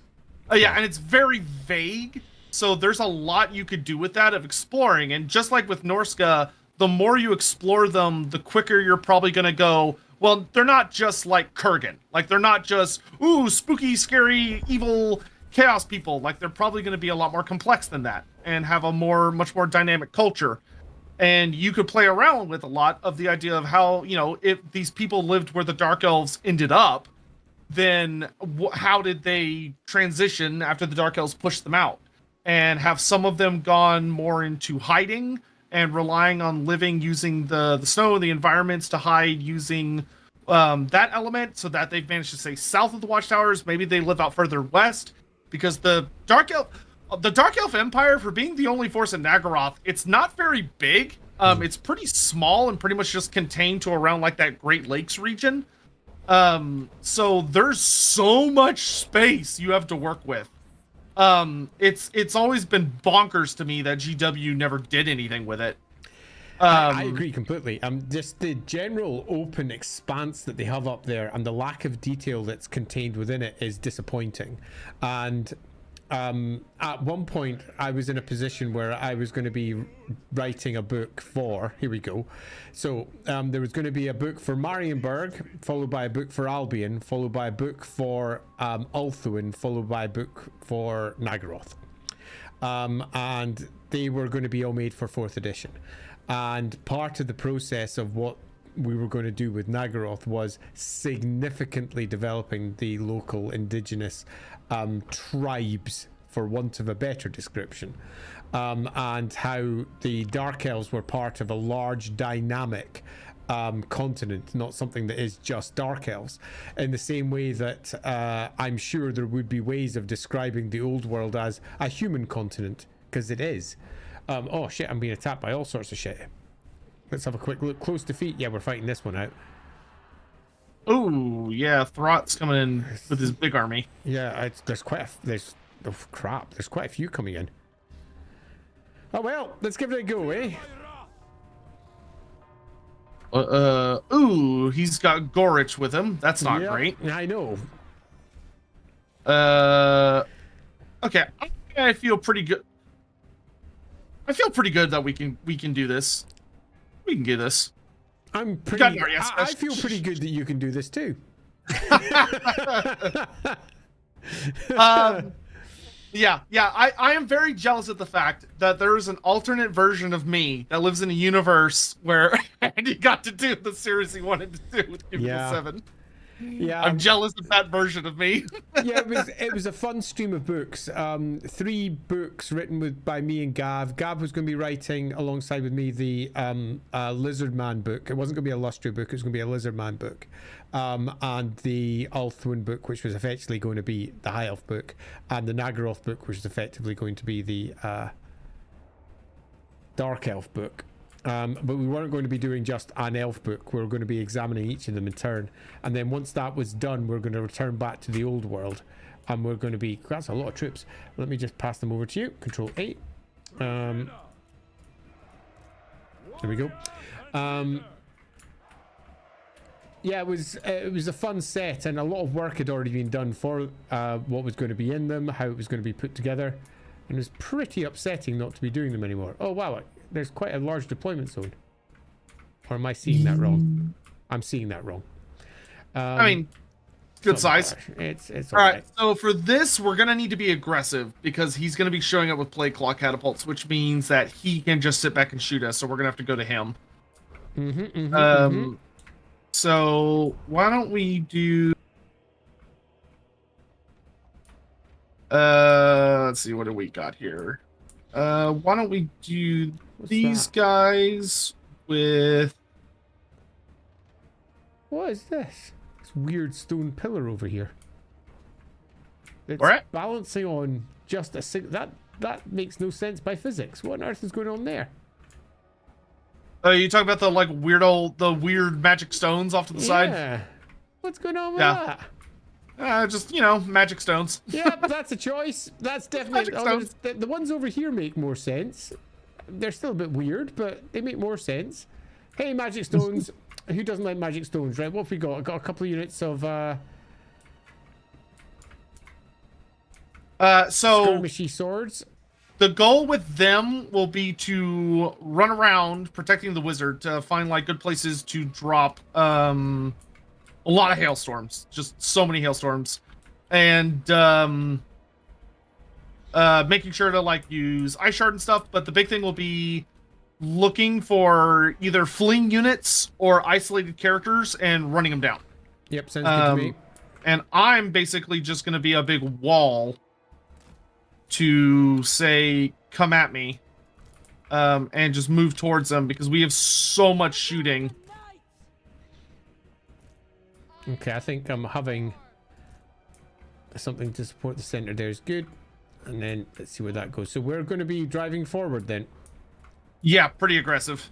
Alrighty. That being the case, you know what? I'll move myself far further forward.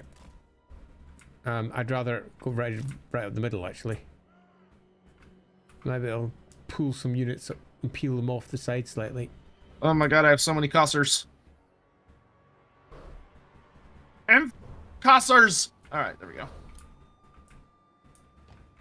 So we're going to stagger them a bit so that if he happens to get in the back line, it's not just bad.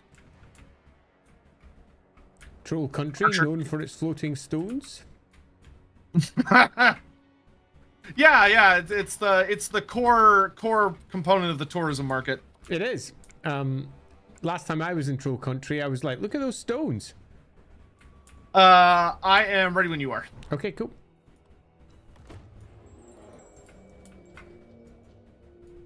Clouds gather, Kislevites, and like the eternal winter of the motherland, He's got we some. bring the storm. Okay, I'm this way, I think. Let's see. So, chat, would the fishmen be underneath Nagaroth? Yes, very likely. At least a type of them. If you go watch the last Halloween episode we did for Lorebeards, we talked about the fishmen. It was a really fun one. But the undersea, the underground sea. Oh, they've got quite a lot of ranged peeps kicking around there. Yeah, but a lot of their range stuff is like really short range. It's like rattling guns and warp fire throwers. If you can get your ice witch over there while he's like redeploying and just drop like a big overcast hailstorm, it will wreak havoc. He might dodge it, but he might not.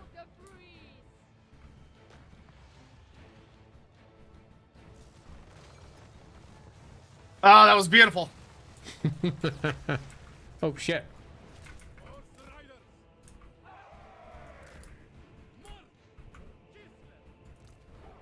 Throw an ice shard into one of his storm vermin units. Oh, he's got the clan molder stone. Boo! Boo hiss!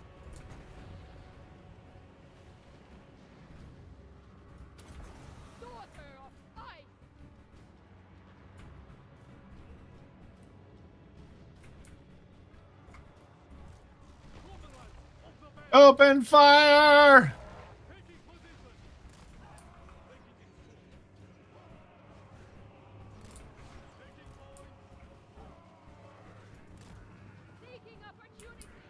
Yep, there come their allies. And I would just throw Nardieska Lesa just right into Throt's face once he's in combat. Where's Throt? He's right in the middle. Is that him there? No, that's not. That's not Throt. Where's Throt? I don't see Throt. He's got a big circle over his head. He's right in the middle of our front line. Ah, right. So I've just gone idiot. There he is. But idiot. Power of winter. Unfrozen good.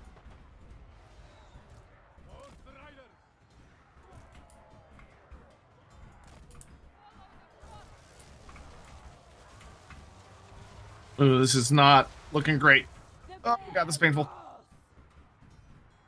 If your horse dervishes can just start running down all the ranged units that are kind of exposed, I am the sword. that would be super swell. Coming in.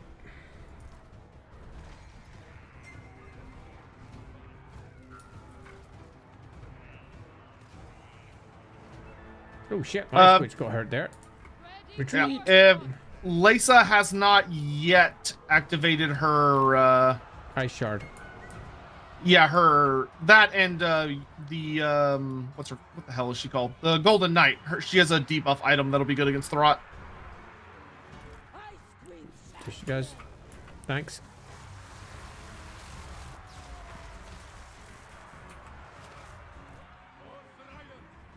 Make sure you keep the dervishes moving. You don't want them to get stuck on a I unit. was Like, just thinking that.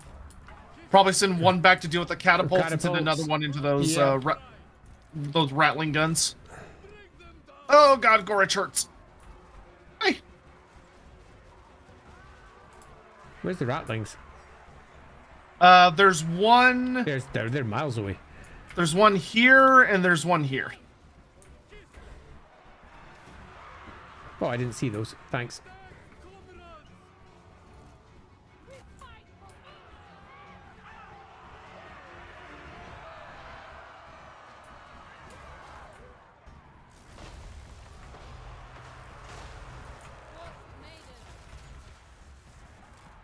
Seeking opportunity.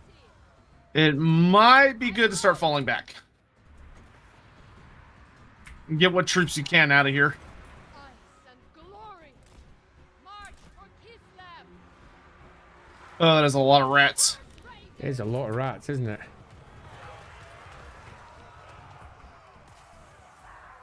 Obey the orthodoxy. We'll do what damage we can. Make war. Unfortunately, Throt's ogres are fighting to like the bitter end because he's got so many leadership buffs stacked on them. On the march. So they are not doing the typical Skaven thing of running away, which makes them a lot harder to deal with. If we could at least kill Throt, that would be good. Oh, nope, there's army losses. Yeah, it's all going wrong. Ah! Bye. We lost. So yeah, Let's see. that didn't go so well, and didn't do so well with me old wizard. Kept on forgetting to do stuff with her, but That happens. Learning experience. yep, totally. Brindon Liu, thank you for the super chat. Getting into Age of Sigmar for the first time. Is Sotek in Age of Sigmar? Yes, Sotek plays a very big part in Age of Sigmar. He's still a god, but he's also been side graded, I guess, into something called a god beast. He's in particular like a living constellation. Did I see the prediction? Oh, I did. And the people that said V80 we're gonna win are in for a bad time. Yeah, They are about to lose all that stuff they bet. The poor bastards. didn't like them anyway. Losers. Hey, it's Oh gonna no, give that me was a settlement battle too, so that army's gone. Oh, that sucks. But it's gonna give me a large chunk of cash. Very true. And the good news is the Golden Knight will be back pretty quick. He bounces back. She. Yep. That's what I said, isn't it? I thought you said he, but perhaps it was she. No, I don't know. I meant she. I don't know what came out of my mouth. Nordland has been confederated. All right.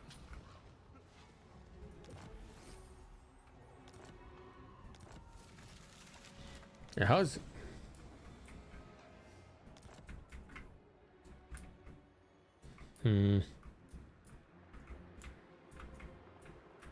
Yeah, it's all looking pretty. It's all looking pretty dangerous up north.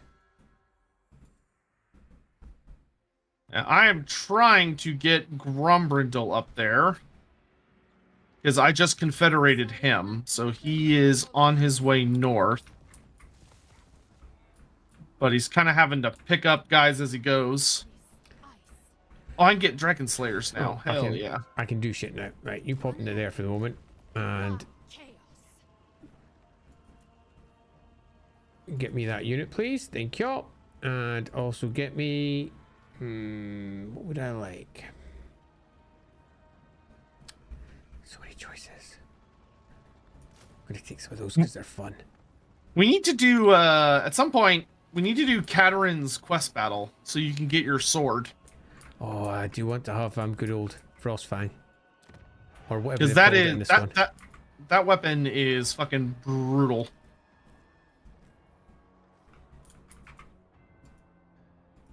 I want to say it's Frostfang. I think it is. I imagine it would be, but you never can be certain. It's true. I switch. But does Sotek have a connection with Dracothian? Yes, but loosely. Sotek hasn't been like super deeply explored. Like the cult of Sotek is a big deal for the Seraphon, and like, you know, one of the little sub factions is the Fangs of Sotek, which is, you know, very heavily based around him. But as far as like what's the relationship between him and Sotek, it's pretty nebulous. I would say there's not much of a relationship between them. Dracothian, the only thing that's similar is that there's similar types of creatures, where both Sotek and Dracothian are godlike star creatures. But that's a pretty loose connection, as there are quite a few of those in the setting. Alrighty. And I mean, I could. It's not going to do much. I need more money next turn, assuming I haven't lost it, which I very well might do to Hubas the Black. Okay, my little hero squad is on their way up to help out with things. Oh. Let's also get... I need a Iron Warden's Tankard for Grumbrindle. Give me Did that. I not recruit that Regiment of Renown? Like an idiot. No, that's okay. I'll get it next time. Wait, just double check. Oh, no, I didn't, did I? Recruit. Thanks very much for pointing that one out, Dubba. Dubba. Not sure how to say that. I'm going to say Dubba. There we go. Ropesman DLC with new magic win. See, I told him. Andy's gonna get a very angry letter. It would definitely. It would have been a lore of magic, because I created obviously the Icewind lore for. How bad is this? Oh, this is ridiculous. I'm never going to win this one. Bye. Auto resolve. Dead. We can hold Aaron-Gred. That's the important one. Yep. That's why I fell back to it. Oh, Emperor Karl Franz, how you doing, man? It's Festag. Excellent. We should consider a treaty. Why not? Cole Patterson asks, what is a dervish in Kislevite culture anyway? Fuck knows. It's a new edition. I would agree. It's an interesting. I mean, dervishes previously would have been what, like an African edition? With the swirling dervishes. I'm not entirely sure, but it was like African or Arabian, like old Araby has dervishes. Yeah, totally. But yeah, I'm not actually 100% sure what it means in a Kislevite. No, expression. neither am I, and it wasn't there previously, so it's something's been added by Total War, and it feels very much like they've just taken a name from somewhere and added it, and going, that sounds like it's foreign, doesn't it? I hope that's not the case. Makes me want to go and check just the term dervish and check its etymology and where it comes from, but I'm not aware of its use in any other way. I'm actually half tempted to go check it now. Will I take the Nemesis crown? Yes! I don't know. It's pretty spooky. I'll take it for a little bit. Ungrim Ironfist has claimed the Nemesis crown. Yeah, it's a Muslim religious thing. It totally is. There's not another meaning from it. It's really interesting that they would take that because it has literally nothing to do with anything Kislev based. It's an odd one. Yeah, I don't know where that comes from, and it's not a term, Cole Patterson, I would have used. There are multiple, and I do mean multiple, local real-world things that you could have drawn on instead, but it feels like whoever did that literally doesn't understand. It's one of those ones where I just go, that's unfortunate. Yeah, I see the people talking in chat. Yeah, I always found it odd to use for Kislev because it's a very, very heavily Islamic term. Yeah. Is like its origin. Like, granted, in a lot of fantasy settings, it tends to get picked up and used as like people that are like whirlwind style type swordsmen or fighters. Like, it has like a weird secondhand fantasy meaning. But I don't know. That could be one of those things where when CA was making Kislev, Games Workshop was like, that's what this unit is called. And CA's like, that's a bit weird. And GW says, well, that's what it is, so deal with it. Yeah, it's not a good one.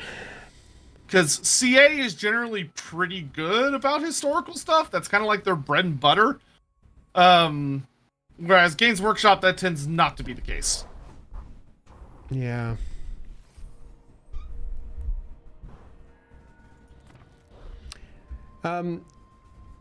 Kitsu Sakura has asked if Yin Yin would have Nippon pirates in her ranks, and I would prefer that she didn't, because I wouldn't like Cathay to be a monolithic block.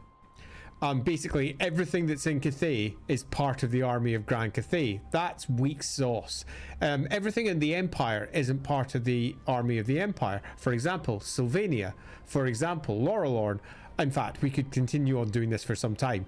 The Empire is a complicated place, and Grand Cathay should be also. So the idea that the Grand Cathayan pirates, those who are predating upon Grand Cathay and Nippon ships or some equivalent Eastern pirates, should be taken into Yin Yin's fleet, I think would be to the detriment of the setting as a whole. Yeah, plus, when you think about like Cathay's very extreme focus on harmony, I don't think Cathay would have much tolerance for piracy. Yeah. Like there's a whole thing where if you look into the Regiments of Renown, you have the Bandits of the Silver Road, which is a mercenary. It's a regiment of renown, but they're essentially, they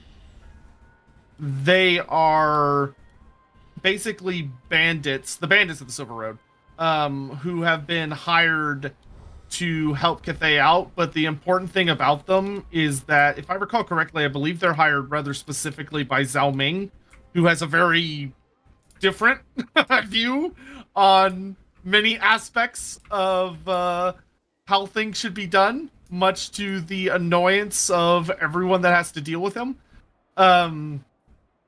But yeah, I would definitely say no. Especially the way Yin Yin strikes me, I just don't really see her doing that. Not to say that she couldn't, but that doesn't strike me as appropriate for the character. Yep, agree completely. And apparently Dervish, according to Flip Top, is Persian in origin, so that doesn't surprise me in the slightest. There you go. And I know this is really stupid and obvious, but I just noticed that the symbol for the Dwarven Realms there is the one that Mark Gibbons created. I was like, oh, look at that. Well, where else are they gonna get it from? Yeah, totally. He did when he did reconcepted all of the dwarves. He did an awful lot of the hold symbols, and I like them. I like what he did for the hold. It's why I did the version of the hold symbol that I created for Karak, Skug or Skyga, depending upon which version of the language you go for. That's up in the Middle Mountains. which is based upon having a volcano and a lake. Well, that's cool. Yeah. Karak Skyga, where apparently right now at the moment Brass Keep is held by Chaos. Of course it is. Oh no, but right outside Coadil, or Coathil if you prefer, is there. Yeah, that's the that is the starting location for Festus the Leech Lord. Brass Keep. Brass Keep. Interesting choice. Well, it's because in the end times, Games Workshop, quote unquote, well, Games Workshop goes, look, it's Nurgle, because that's where the Putrid Blight Kings come from. Yep. That they're like, oh look, it's the Chaos Warriors that took Brass Keep have been there for so long that they have like rotted into these horrific super Nurgle boys. It's like, okay, sure, why not? CB4N is off to read Chris Wright's Sword of Vengeance. Haven't read that in a while. Until you sleep. Thank you both for the company this evening. Remember to like and subscribe, everyone. Yes, see, CB4N understands how these things work. Do please remember to like, subscribe, and also be aware that I'll be streaming again tomorrow for LAWhammer. Tomorrow if you're in the UK, if you're elsewhere, it might be the day after that and Friday. But tomorrow is indeed Friday for me. So we'll be streaming LAWhammer at 7 PM UK. I will be streaming again on the Saturday about role-playing games and how to make universal systems for them. At 7 PM UK on the Saturday, and on the Sunday we're lore bearding at 4 PM UK time, where we are discussing the end times, our second discussion on the end times, and we're going to be tearing a new one, so make sure you don't miss that. It's going to be awesome. Yeah, that'll be a good one. Also, just because I don't think I've said it for at least 2 hours, go buy Dark Deeds, please. We want to make more board games. Dark Deeds is awesome. Have I still got that as a paste? If so, I'm going to paste it in. I do still have it as a paste. I'm going to paste it in. Look, there's links there. We need to get you set up on Nightbot so that you have a bot just automatically right. I still haven't done that because I'm old. So I've gone and pasted it in everywhere. Go order Dark Deeds because it's an awesome game. And if everyone doesn't buy it, we won't be making more of these. It's an absolutely beautiful game that everybody should go and do the thing. Hey, Fliptop, if you can set that up, a Nightbot, that'd be amazeballs. Just a Nightbot that can have links for that and possibly links over to the Discord. In fact, the links over to the Discord too would be great, wouldn't it? You know, go join our Discord. Go say hello to us and that sort of stuff. Yeah, that'll be easy to set up. That'd be amazing, Fliptop. Thanks. The Gods demand war. Oh dear. So who am I going to war with? Your allies. Karak, Kadrin, looks like Archaon the Everchosen. Yeah, okay, Archaon, fair enough. Big Daddy's coming down. You know what used to always bug me with Archaon the Everchosen? Huh. His Helm of Many Eyes. Oh, yeah? Because the Helm of Many Eyes, as it was originally described, was a helm of many eyes, covered in eyes, that allowed him to see in all directions. Yeah, it got changed. So, yeah, because the Helm of Many Eyes is a generic item in 7th edition. Yeah. And then it became the Helm of Eye. It just got absorbed into the armor of Morcar and stopped being like unique. It did. Man, yeah. So, having said all, I'm declared war. Yeah. Sorry, yes, I've done that just in case I was holding shit up there. You were, but it's okay. Yeah. So, as I was saying, please go. Buy Dark Deeds. Yeah, and as someone who stands to gain genuinely nothing from it, genuinely, I don't make any money off sales, but has played it, you will almost assuredly enjoy Dark Deeds. It's a really fun game. It's really fun. Good. And it's so pretty as well. Yeah, I play it with friends, and unlike a lot of really fun board games that are also pretty, the thing that's really nice about it is that it's not freakishly gigantic. No, it's not. Like, it's a really nice, compact, well-made game and experience, and it's very good, and I recommend it highly. And it's super fun. Yeah, well, really enjoyed that game. It was an awful lot of fun to put together. And for those of you looking to know a little bit more about it, we have blogs up over on Modiphius's website. If you just search for Dark Deeds blogs, Modiphius, you'll find it online. There's 10 blogs up. But beyond those 10 blogs, the game was designed by Andy Chambers, who designed the second edition of Warhammer 40,000, who designed Warhammer Fantasy Battle 4th edition, large chunks of it, along with Rick Priestley, and a 5th, as he was working on the army list at the time. He did tons of the codices as well for Games Workshop. All the art by Mark Gibbons. I helped sort out the rules for the new edition, so I'm not just slightly involved, I'm deeply involved. I wrote the entire rulebook for this edition too.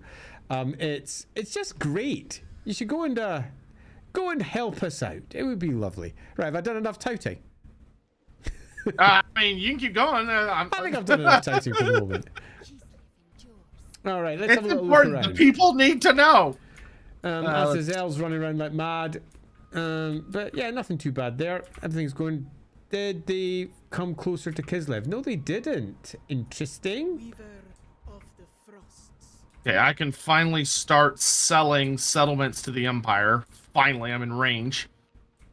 About to make bank. Let's see. Hey, Midland. Hey, it's Boris Storbringer. Hey, Boris. It's fucking Toddy! I quite enjoy Boris. By Sigma's will. Are you aware of the "It's fucking Toddy" meme? I'm vaguely aware of it in that people keep posting it, but I'm So not there was really a- aware of it.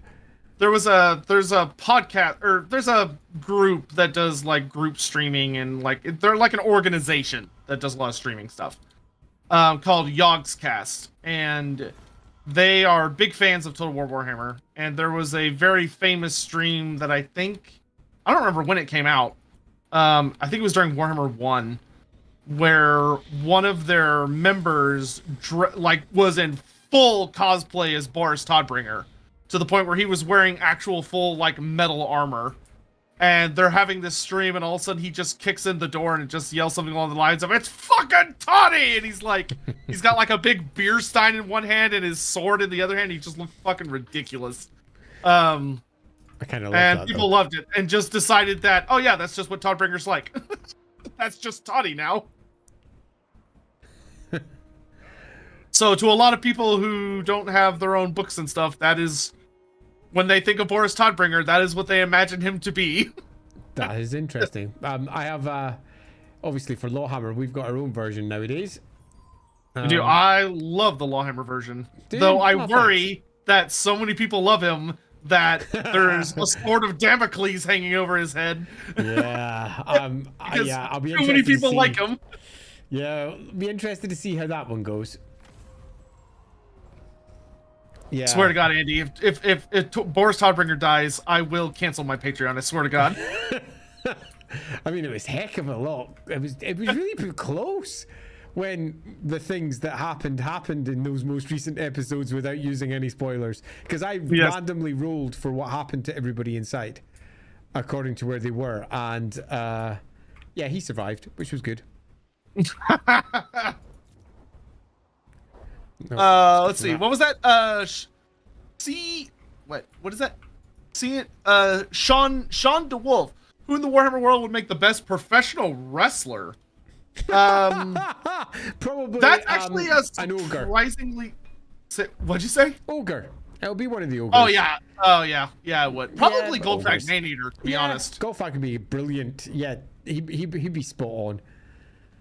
Like he would know how to work a crowd. Yeah, he That totally is would. like, yeah, he'd be up there. And he'd be up there fighting anyone. Yeah, the entire ogre species is, to a degree, centered around the cultural idea of pit fighting, and pitching yourself and your belly against another, and the one-upmanship that comes with that. So yeah, definitely the ogres. One of the ogre characters. Indeed, almost any of the ogre characters would fit in there beautifully. In the Warhammer world, pit fighting and the idea of great arenas and gladiatorial conflict come from the ogres. So in Tilia, for example, there's a great history of using gladiatorial arenas, but that comes culturally from the east, with the ogres who had taken it over with them and influenced the early Tylos peoples, and similar in the area in what is now the Border Princes as well. So yeah, ogres. which is fantastic. Has there been a PC death yet in LAWhammer? You'll have to watch to find out. Haha, gotcha. Oh, yeah. Very easy to find out if you want to go looking around for it, but yeah, wow. The scheme of doom! Yes, yes! Damn Skaven. Your microphone does not like the Skaven voice. Did it cut it out? Oh yeah, big time. It was like, yeah, no Skaven here.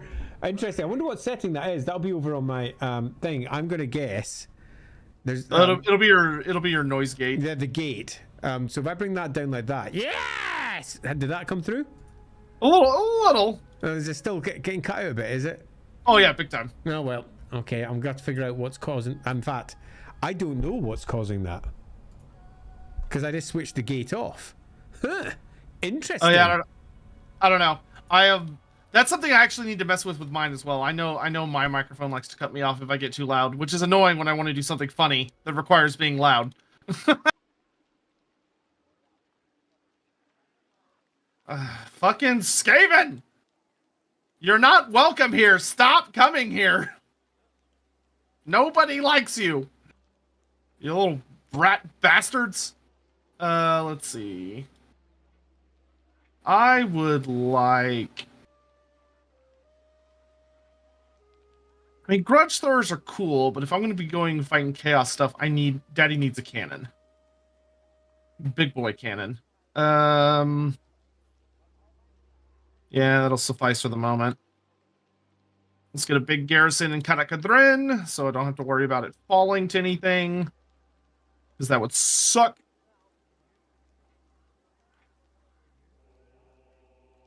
Get more Zargard for Thorgrim. You can't have too many Zargard, the High King declares.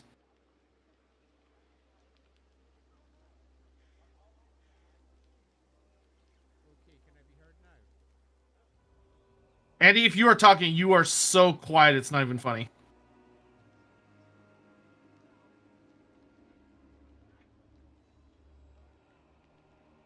Like the softest of Okay, baby can I be whispers. heard now? Yes, now I can hear you. Yes! I've been sitting there twiddling going, please, I can't be heard anywhere. Oh, it's so sad. I'll never be heard again.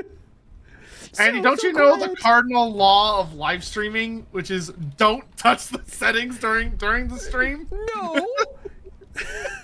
You think You're not supposed to touch the settings. You and your good sense. What? Right, let's have a look at what's happening over here. Oh crap! Everyone's kicking around. Yeah, Grombrindal is gearing up to come north. Here pretty quick, but it's gonna take a hot second to get up there. Because it's a long walk to Kislev. Yeah. Unfortunately. I deserve protection. I deserve protection. Oh, that'd be another 4 turns. But they're not doing much else, so... Let's get some Streltsy, because I like Streltsy.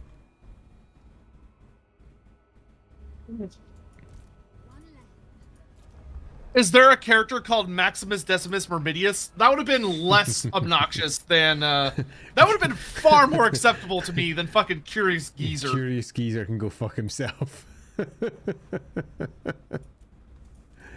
What is Dark Deeds? What is the game about? In Dark Deeds, you play a minion to a mysterious patron who is skulking around the streets of a fantasy city attempting to outwit all the other minions, because you all play minions, performing dark deeds that will give you favor to the patron, and whoever gets the most favor by the end of the day will win, and whoever doesn't get the most will be sent to darkest dungeons to toil away for eternity. It's just a fun little game where you attempt to outwit all the other players around the table, performing the dark deeds that you've been assigned. Yeah, it's a game that revolves around a mixture of rolling 2d6 with card play and trying to essentially accomplish tasks without letting your opponents figure out while trying to keep it hidden from your opponents what you're trying to accomplish, because you all have the ability to mess with each other using certain kinds of cards. And it's quite fun. Oops. Control V. Did that work? Nope. Control C. Let me just give you a link to this. Is the Rookery web page about it, which I'm going to pop around.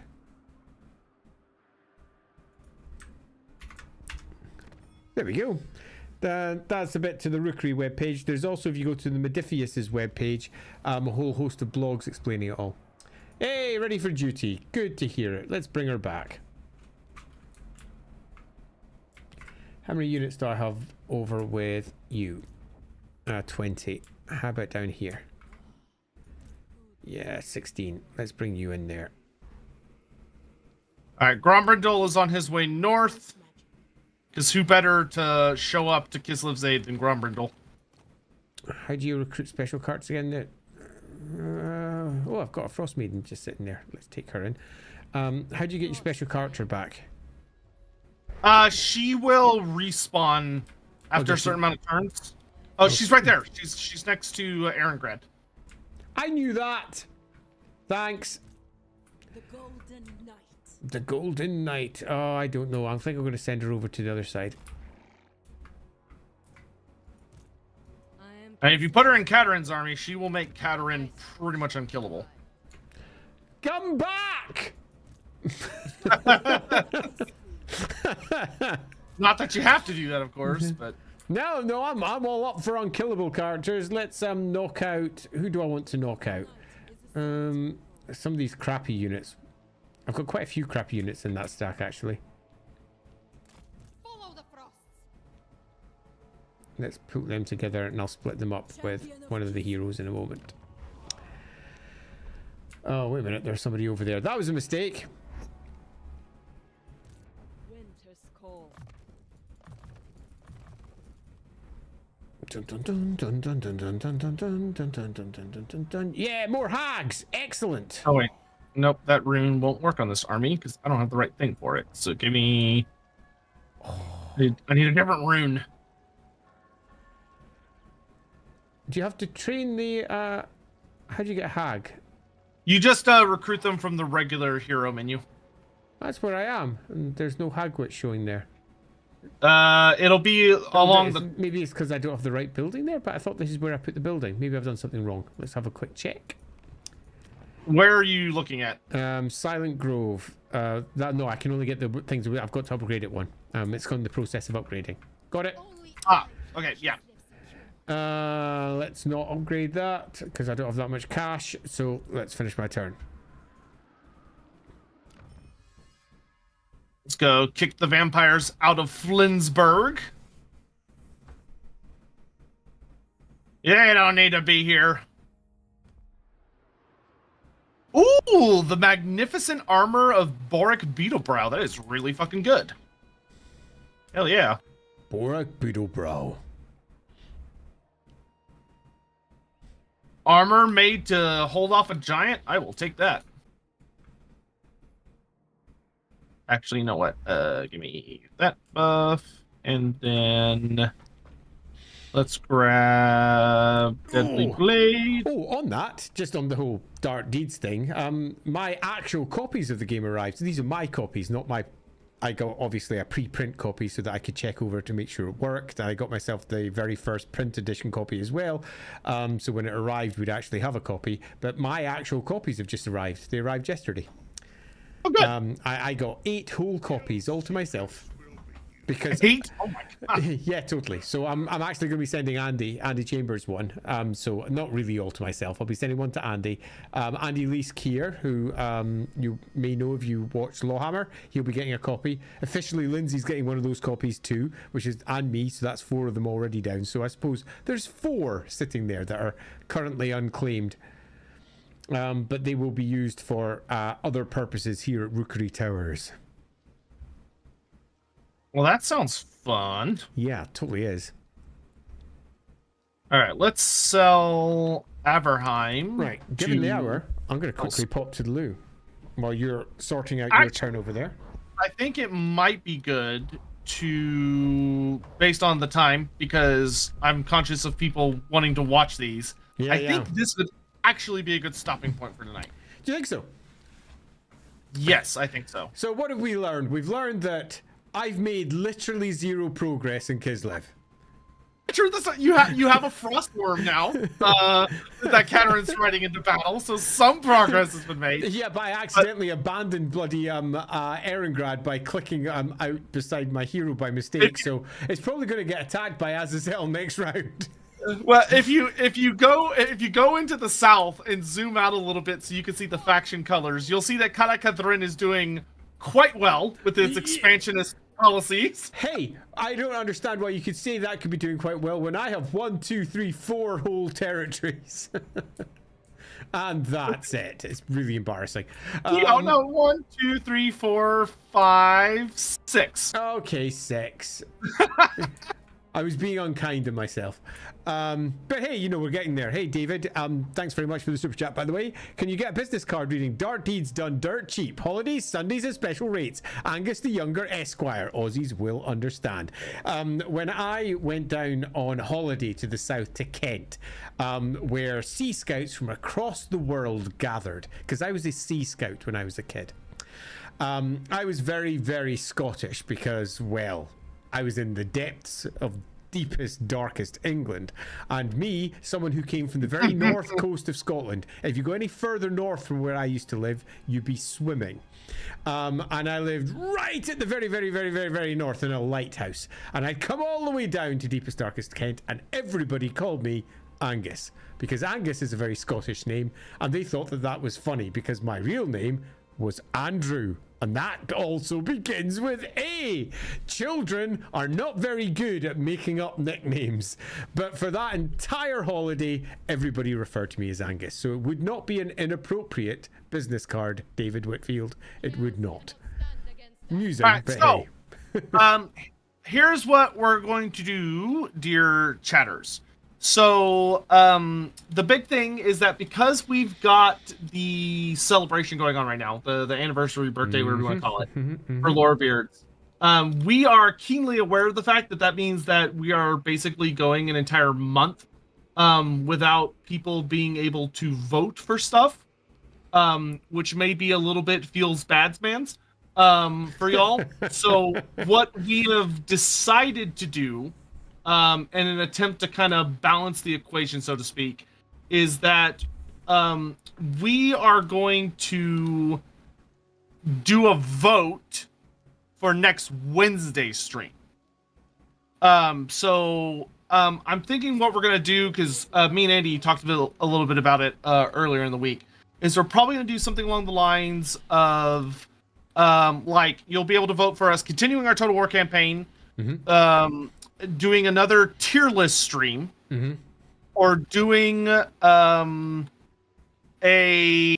we could either do another reaction stream, because I know people do like those and y'all show up for those. So yeah, we'll probably do that. So we'll either do like a reaction stream, a tier list stream, or a Total War stream, and we'll let y'all vote on that. Sounds perfect. And why don't we put that up on... How about yours this time? Sure. Yeah, that's fine. So I'll set that up. But so that'll be on the Loremaster of Sotek channel. I'll make sure to spread that around so that y'all can enjoy some votings. Is Belagar in control of Karak 8 Peaks? No. Quickhead Taker has taken almost the entirety of the Badlands. It's bad. I am trying to wrestle it away from him, and it's difficult. So, anywho. Yeah, and I actually think for this tier list, I do, if Andy's cool with it, I think the Council of 13 would be super fun. Yes. Did that come through at all? Mostly. There was like maybe 10% of it that got cut out. Ah, that's not too bad. I'm gonna have to really fuck about with all the sound at this side to try and make it work.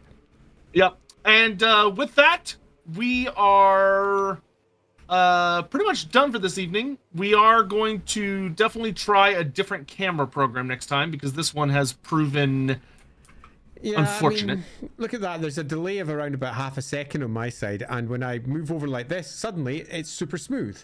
So it can't decide what it wants to be. I can. Yeah, and all my stuff is running super weirdly. Yeah.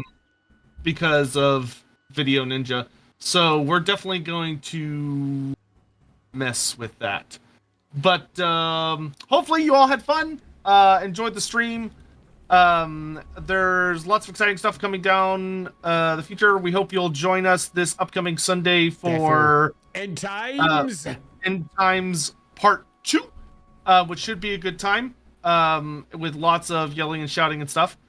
So It's gonna be great. yeah, I don't think there's make sure to drop by Andy's channel on Friday, or the Twitch channel on Friday, so that you can check out this week's upcoming episode of Lorebeards, because that'll be super fucking awesome. Loremaster is Sunday, LAWhammer is Friday. LAWhammer, I don't know. Can you tell that I'm trying to click on things simultaneously? Yeah, I can. How about I quickly take over as he's clicking away and say, and also this Friday at 7 p.m. UK time over on the Rookery channel, that's Rookery Publications on Twitch and over on YouTube, you can listen to me warble away taking live questions about how to design or what makes for a great universal role-playing system. So that's a role-playing system that works for all fantasy settings. What is the best setup? There's multiple versions of that online, whether it's Fantasy Age from Green Ronin, whether it's GURPS, a very famous one, or the inevitable rise of D&D, which many people think is all you ever need to have rules-wise to play a fantasy role-playing game. We're going to be discussing what makes for a better system and what is often forgotten about by systems and what we could do to perhaps make them better. All right, and with that, it's time to go. So thank you all for watching, and we'll see you when we see you. See you all.